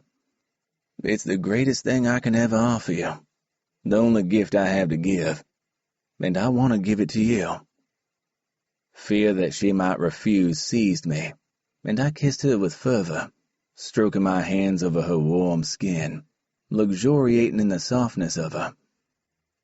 Her gaze met mine, her eyes gleaming. "I'm human," she whispered. "And there are so many things I don't want to forget. My mother not least of them." She shook her head, then focused on me again. "But I'll be okay. And we have this. We have now." She tugged me back toward her and took my mouth again, her kiss almost painful as she pressed her blunt teeth against my lip. My heart was heavy in my chest, but I could try again. I could show her my love this way, prove myself, and I could talk to her properly after, explain it all. Make it more than a desperate man blurting declarations in the midst of passion. I reached underneath her and unhooked her bra before pushing it over her breast and out of the way. I took one of her nipples in my mouth, then the other, sucking gently until I elicited soft sounds of pleasure from her. Her thighs moved beneath me, like she was trying to create the friction she needed all by herself. "What are you doing?" I murmured as I cut my hand between her legs. "Making it feel nice," she whispered back. "Getting a head start?" I lifted an eyebrow. "Two can play at that game." I lifted myself away from her so she was aware of all of my movements, and I stroked my palm over the length of my shaft. It almost hurt. I wanted her touch, her hand, but her eyes widened as I teased us both. I slipped my button free and unfastened the zipper, groaning as my cock had room to thicken and grow. Leia pushed at me. "On your back, Nick." I rolled over, my hands clasped between my head, and she settled between my thighs. I like this view. I looked down my body and met her gaze before she pushed my pants down my thighs and freed my cock completely. "I quite like this view, too." She bent over me, her soft hair tickling my skin where it touched me, and I held my breath in my chest as her tongue flicked out, drifting over the tip of my cock. She licked the head a little, and I fought not to lift my hips toward her, not to tug on her hair, not to beg for more. Instead, I hissed my satisfaction and murmured soft words of encouragement. I wanted this. She made me feel worshipped as she ran her tongue up my shaft and cupped my balls in her palms. "Please, Leia." I lifted my hips a fraction, an offer and not a demand. She looked at me again, meeting my gaze as she opened her mouth, and I released a groan as she took my cock inside it. So slowly, it was the most exquisite torture. She bobbed her head, taking more of me. This woman could make me lose control. I reached down and tucked loose strands of hair behind her ear. Such soft hair. Soft skin, too. And she was mine. "I want to touch you. I want to be inside you, Leia." I tried to keep my voice steady, but it was more difficult than I'd anticipated as I continued to watch her lips on me. She drew away, and I closed my eyes to listen to the rustle of fabric as she removed her pants, the removal of sight making the anticipation even sweeter. Then, she placed a hand on my chest and bent forward, her hair tickling against my face and neck this time before she kissed me. I flicked my tongue against her lips and lifted my hips toward her, not offering any more, begging. My cock nudged against her entrance, and she was wet for me, ready. My mate was wet for me, and I'd never felt more alive, more powerful. She rested back just a little, and her body stretched around me, welcoming me inside her. I held still, letting her set the pace, waiting as she lifted up and lowered back down, taking more of me each time. She closed her eyes, her face radiant as she turned it toward the sky like she was seeking a moonbeam. I pressed my palms over her breasts, strumming over her nipples with my thumbs, and she sank lower on me, until I was buried in her. Then, she rose up and sank back down, grinding against me, finding her pleasure, and I met her. stroking the inside of her until she moaned and increased her speed, searching for something only I could give her, something that only I had ever given her. I grasped her hips to help her, lifting her up and down my length until her mouth dropped open, and I wanted to swallow her moans. Her warm body pulsed around me, and her movements froze as she held herself, shuddering through her orgasm. "Come for me, Nick," she whispered, and I began to move again, faster and faster until she clenched around me again and my balls tightened, drawn up to my body before I cried out my release. She flopped forward against my chest, and I stroked her hair away from her face as her breathing slowed. I stayed inside her, because I liked to be there, joined to her. "We have now, right?" Her words were soft and I nodded. We had now, but I wanted so much more. As we lay quietly together, I straightened her clothes and drew her against me, content to simply hold her as I continued all of the things I needed to say. I wanted to turn her for all the right reasons, but time, and the prospect of Leia becoming a thrall was also an aspect I couldn't ignore. I'd withheld myself from her recently, not wanting to hasten her descent, but also not knowing if limiting the blood I took from her would help in any way. The limitation also served to reduce my power gains, but no one else would know about that effect.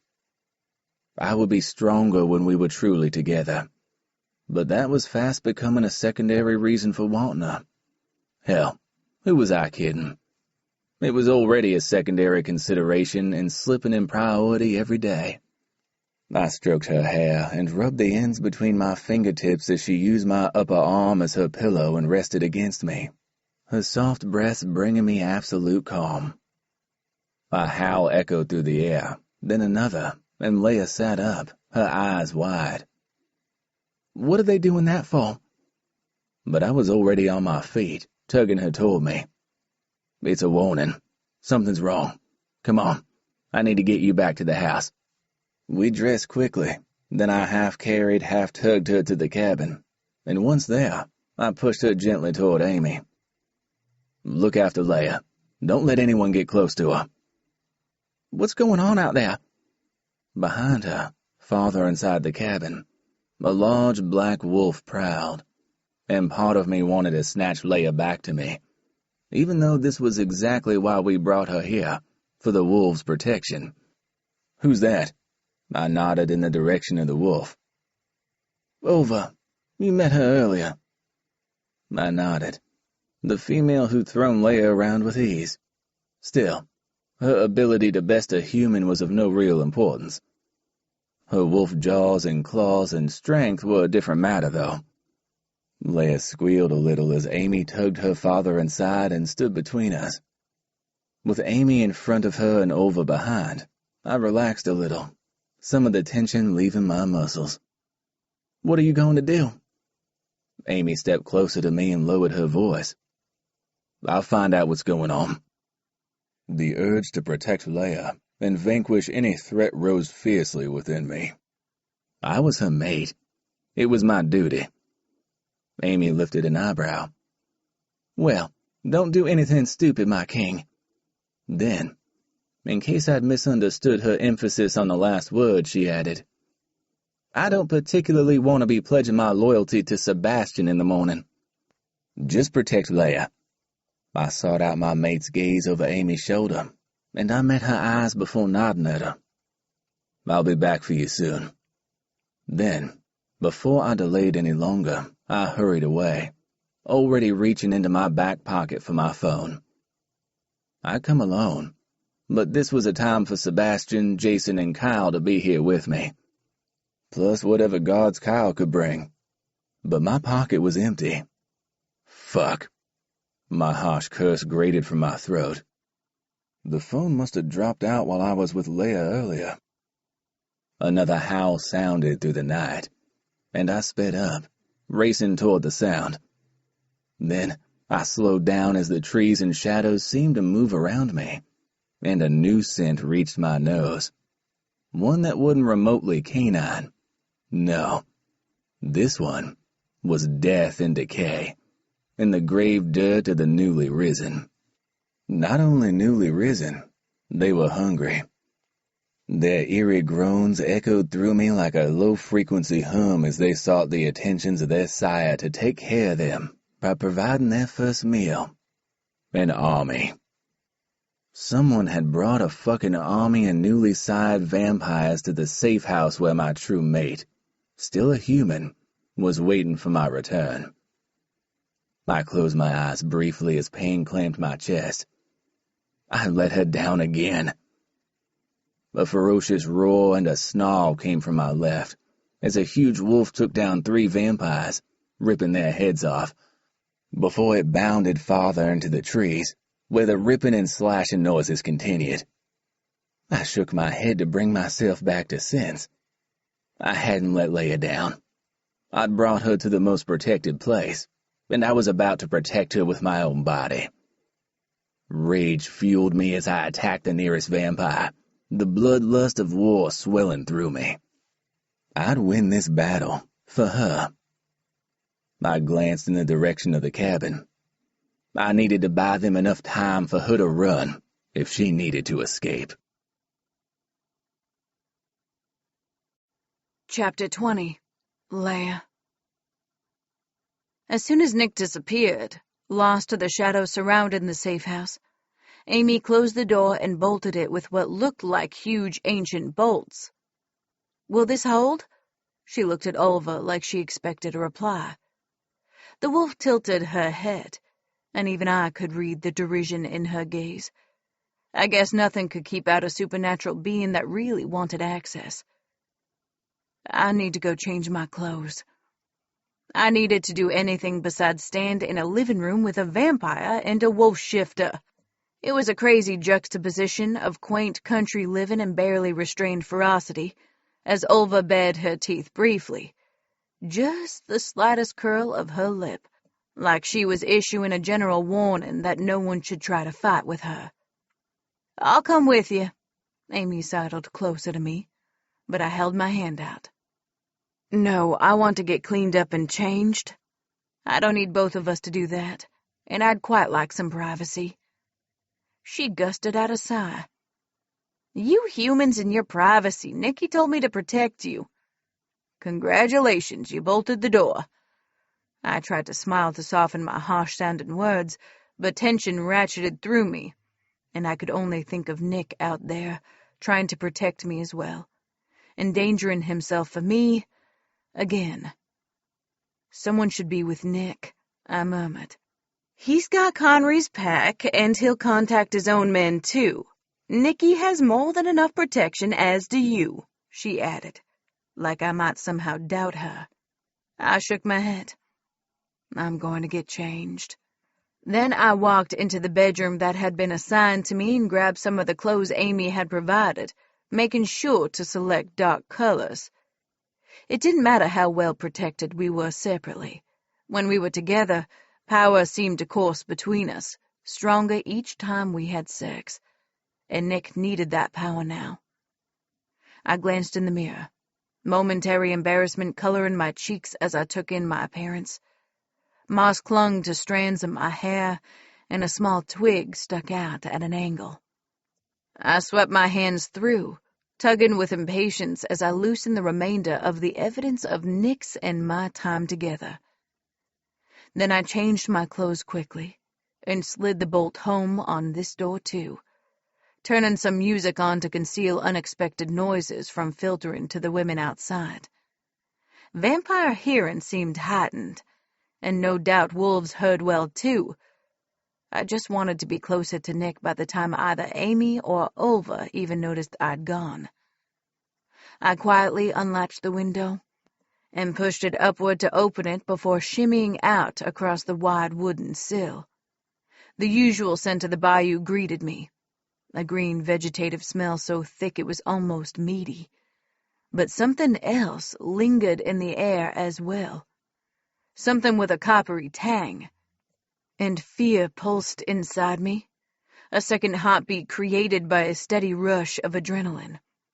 I ran across grass soaked by... I didn't want to know. It was wet and slippery, but I could sense Nick was somewhere nearby. He blazed like a beacon in my mind, and the pull toward him was undeniable. I had to be by his side. There was no other way for us to get through this. The sounds of fighting grew louder, the sounds of ripping flesh, slashing claws, growls, and earthly wails surrounded me. And more, the cloying smell of something dirty and malevolent. Nick. I whispered his name. There would have been no way for him to hear me, but I felt better to say it, like it granted me a power, an incantation, perhaps an evocation of all we were. Then, fighting bodies were in front of me and all around me, and I almost stopped running, but I didn't. I couldn't. If I stopped now, I'd be consumed in the battle. And all of the times Nick had endangered himself for me would be for nothing. I could die here. Nick could die here. And that thought spurred me on, propelling me forward until I jerked to an abrupt halt, frozen by the sight in front of me. Francois spun around as if he sensed me, his gaze meeting mine. His eyes were wilder than I remembered, a craziness lurking in the depths of them that hadn't been as vivid before. His mouth curved into a smile, and genuine affection seemed to enter his expression. "My petite." He greeted me like no time had passed at all, like I'd come here to see him, like he loved me. Only it wasn't love. It was madness. He glanced at his left hand. His eyebrows narrowed almost like he was confused, as he took in where his fingers were wrapped around my father's neck, and he tightened his grasp. Dad gasped in a wheezing breath, and his face reddened. Air rattled in and out of him as he fought to fill his lungs. I held my arms out, beseeching Francois, and opened my mouth to plead for Dad's life, but instead of measured words, I merely screamed, a jagged, raw sound of agony. Dad was all I had left, my only family, and I dedicated my whole life to ensuring our joint survival. When Nick had stepped in with his crazy contract, that was the first time I hadn't woken up worrying about Dad and the myriad of ways he could destroy all I'd built. And now look at what I'd done. One more person was in danger because of me. I screamed again, terror, guilt, and anguish pouring from me. I launched myself forward, intent on fucking up something. Clawing Francois' eyes out sounded good, but I'd settle for any kind of destruction. But before I could get close, I was plucked from the air and held immobile against something rigid and unmoving. "Leia." My name was full of censure and concern. "What are you doing here?" I struggled against the strong arms holding me, but Nick's grasp didn't loosen. "Let me go." I howled the words as I returned my gaze to Dad. "I have to help him. Look." "My petite." This time, Francois spoke the term of endearment almost as a coo, extending the syllables of something syrupy so the words almost clung to my skin. "Come to me." I fought Nick a little harder. "You have to let me save him. I have to try." "Francois will kill you." He ground the words against my ear, and they were harsh and angry. "I can't lose you here. Not like this. Not to him." "I can bargain. Let me go." I kicked my legs, and Nick groaned as I struck him somewhere soft, his grip loosening enough that I slid to the ground, although he didn't release me completely.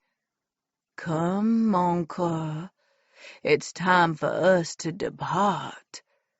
Francois twitched his fingers like he was waiting for me to take his hand. When I didn't move, he sighed, and Nick's arms tightened around me. "Leia." Francois never used my name, and I stiffened as I looked into two clear and focused eyes. "We can either do this the easy way or the hard way. The easy way is for you to accept all that you are, mon destin, and come with me now, and the hard way is for me to kill this man." He shook his dad then, and Dad gurgled at Francois's choking hold. "And then I shall claim you anyway." "Please." I reached toward him. "I'll do anything." I glanced up at Nick. "I need to help my dad. I need to do what Francois wants." "No." Nick's words were a desperate growl. "You're not his heart. You're not his destiny. You're mine. Only mine." "But—" Nick shook his head. "No?" Francois cocked his head, his expression empty of anything but curiosity as he studied me.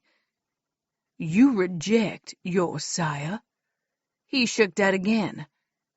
"You reject me?" He pointed at Nick. "For him?" I struggled again, sensing Francois's grip on lucidity slipping away. "I need to do something, Nick." "We, Nicholas." Francois spoke Nick's name like a taunt, and it only served to drive Nick to hold me closer. "Release ma petite so she may join me. She can save this man." He shook Dad once more, but Dad barely groaned. His life was slipping away, and I was trapped, unable to save him. "Mais non." Francois spoke again, but this time it was quieter, like maybe it was for his own ears. "Maybe her power comes from her sire. Perhaps I can take it directly." With one final glance at me, he bared his fangs, and too late. I knew exactly what he was about to do. Cold horror moved across my skin in slow motion, chilling me to my bones.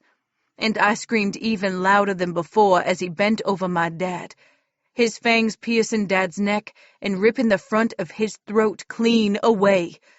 Blood spurted into the air before raining down and coating Francois in a veil of darkness that glowed red where the moonlight shone on it. The copper scent in the air grew stronger, and Nick turned me to him as something warm and wet spattered over me. "Don't look," he murmured. "Don't look." But I had already seen it all, and the image of Francois holding Dad's limp, torn body was seared to the backs of my eyelids. I couldn't even close my eyes to escape it. I opened my mouth to scream again, but nothing happened as my throat tightened, fear and rage taking hold, and I froze again. Like when Francois had attacked me. Like Sebastian had nearly bitten me. In the face of extreme terror, I froze while everyone else fought my battles, and I hated it. As I tried to discover my courage, Nick spun me farther still, but instead of pressing me closer, he passed me into more waiting arms. "I've got her," Amy's familiar voice spoke loudly, jarring me. "Let go of me." My ability to move came roaring back now as I was no longer in Nick's arms, and I struggled harder. "Let me go. I have to kill that bastard. He has to die." I shoved my hair from my face, and my hand came away sticky and wet with congealing blood. I screamed just looking at it. I screamed, and I didn't stop as Amy raced me away from the battle, away from Hum, away from Nick. I glanced behind me, trying to find him, and the last glimpse I caught was of him lunging toward Francois, looking more feral than I'd ever seen him. Amy didn't stop running until she reached the safe house, and once there, she banged on the door until Ulva, human and naked, let us in. "She's back." Amy's words were unnecessary. I was very clearly back. "What were you thinking?" Ulva glared at me. "You could have gotten yourself killed." I didn't answer her. I didn't care for the opinion of a wolf shifter. Dad was gone. My only family. My last living parent, and with him the last of my connection to Mom. I was an orphan. Amy deposited me on the overstuffed sofa and unceremoniously draped a blanket over my curled-up form. "Stay," she ordered. I sat, not bothering to look at anything but not closing my eyes either. Vague sounds of the battle still reached the house. But it was all so much less important now. Dad was gone. Francois had killed him because of me. It was all my fault. Nick had claimed me. I'd let him claim me, asked him to, but it hadn't solved anything. Other vampires seemed to want me just as much as before, and that made me dangerous to be around. Because what vampires wanted, they did anything to attain. And vampire methods weren't pretty. They were bloody, and painful, and cruel. I drew away from Amy. She was one of them. She had their power and their capabilities, and I was a human and weak. Fucking human. Fucking weak. All the things Francois wasn't. Rage boiled inside me, burning the inside of my chest, reducing my heart to ash. I didn't care anymore. I didn't care about anything but the need for vengeance that gripped me like it had claws. We remained silent as the noises outside died away to unnatural silence, and my eyes became dry as I continued to look at nothing. Occasionally, Amy and Ulva exchanged words between themselves, but I didn't listen. I didn't care. Amy tried to talk to me twice, but I didn't reply. I didn't care about that either. I didn't have time to talk to her. I had other things to think about, plans to make. And those plans didn't include being the token human or a vampire's pet, or even the prize they fought over. My whole life had been about saving Dad, and now I'd killed him. That was unforgivable. But I wasn't out of options. I could still avenge him. Chapter 21. Nick. I slammed against the door of the safe house, covered in blood that wasn't mine, my body aching, but with a fierce need to hold Leia in my arms. I yearned for her, to comfort her, to know she was truly mine, that she was okay. And if somebody didn't let me in the door soon, I'd crash my way right through it.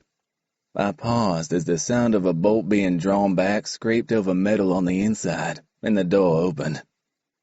Amy grabbed my arm. "What the fuck are you doing? If you break the door, Leia's a sitting duck for any of those vampire fledglings who escaped. It's not like Francois is going to gather them all up and take them home with him." I waved a hand, dismissing her concern. The wolves are feasting on fledgling tonight. A movement from the shadows at the other end of the room attracted my attention, and the female wolf shifter came into view. She was naked. Fledglings?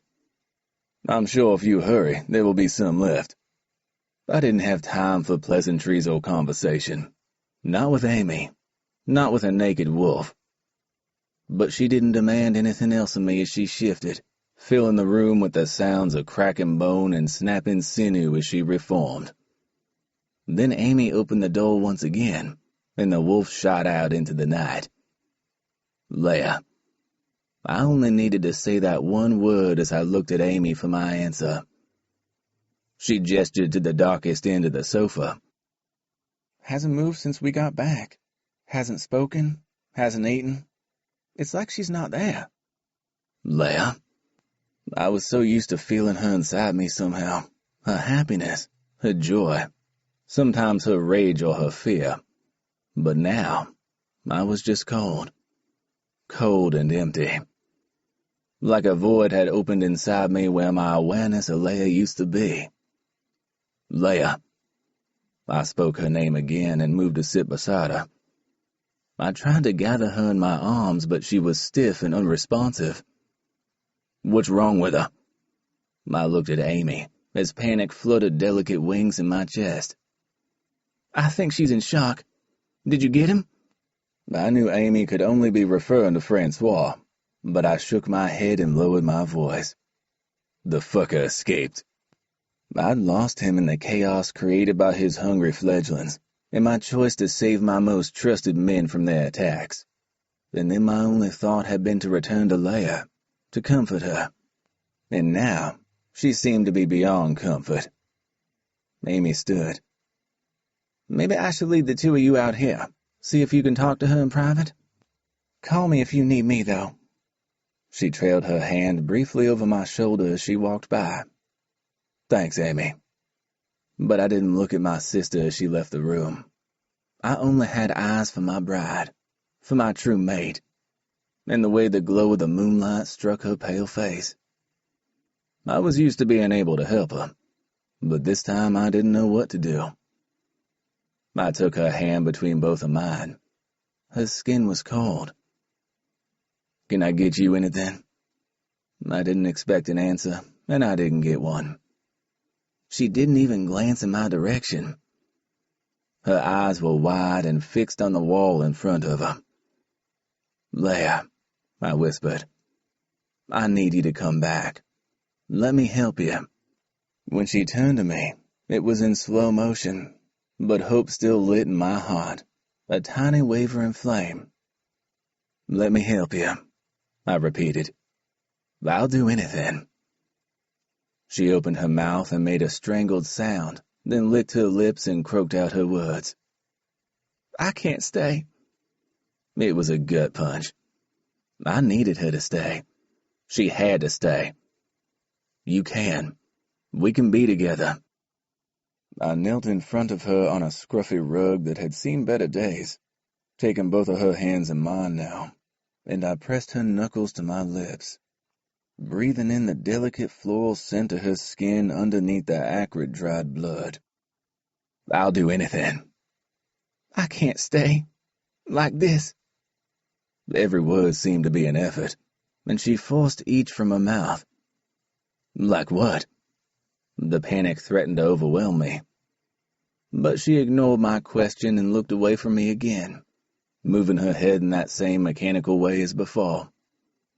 Turn me. The words fell flat, landing harsh in the comfortable room. What? Incredulity rang in my tone, and the very thing I wanted most, the occasion I thought would be my greatest victory, felt hollow and wrong. Turn me, she repeated. I'm human and weak. I can't kill Francois like this. Her shoulders rose and fell like a shrug punctuated her sentence.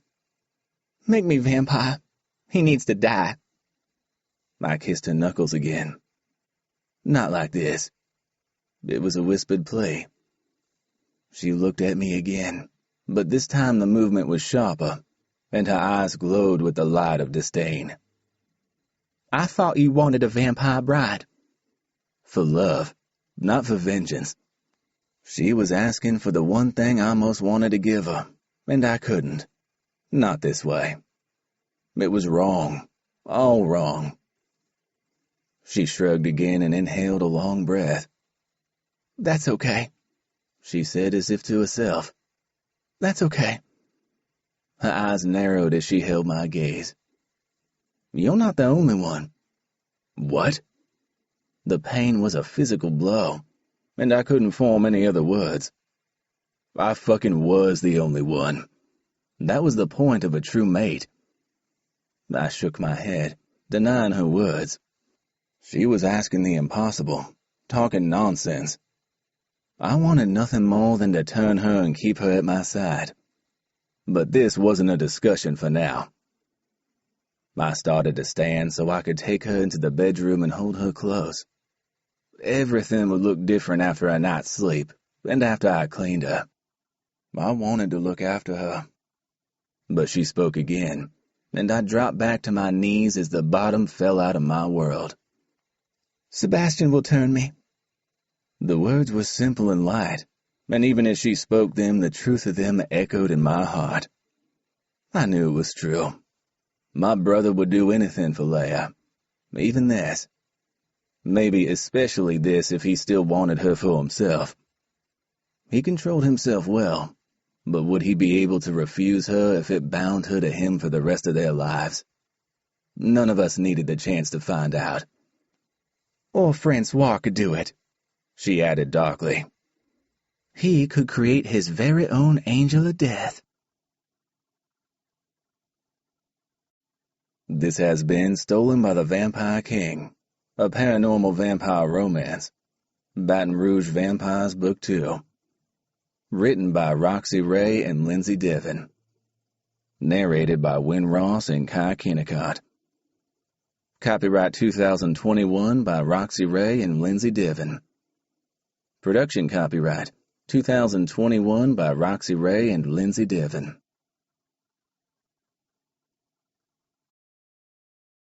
Audible hopes you have enjoyed this program.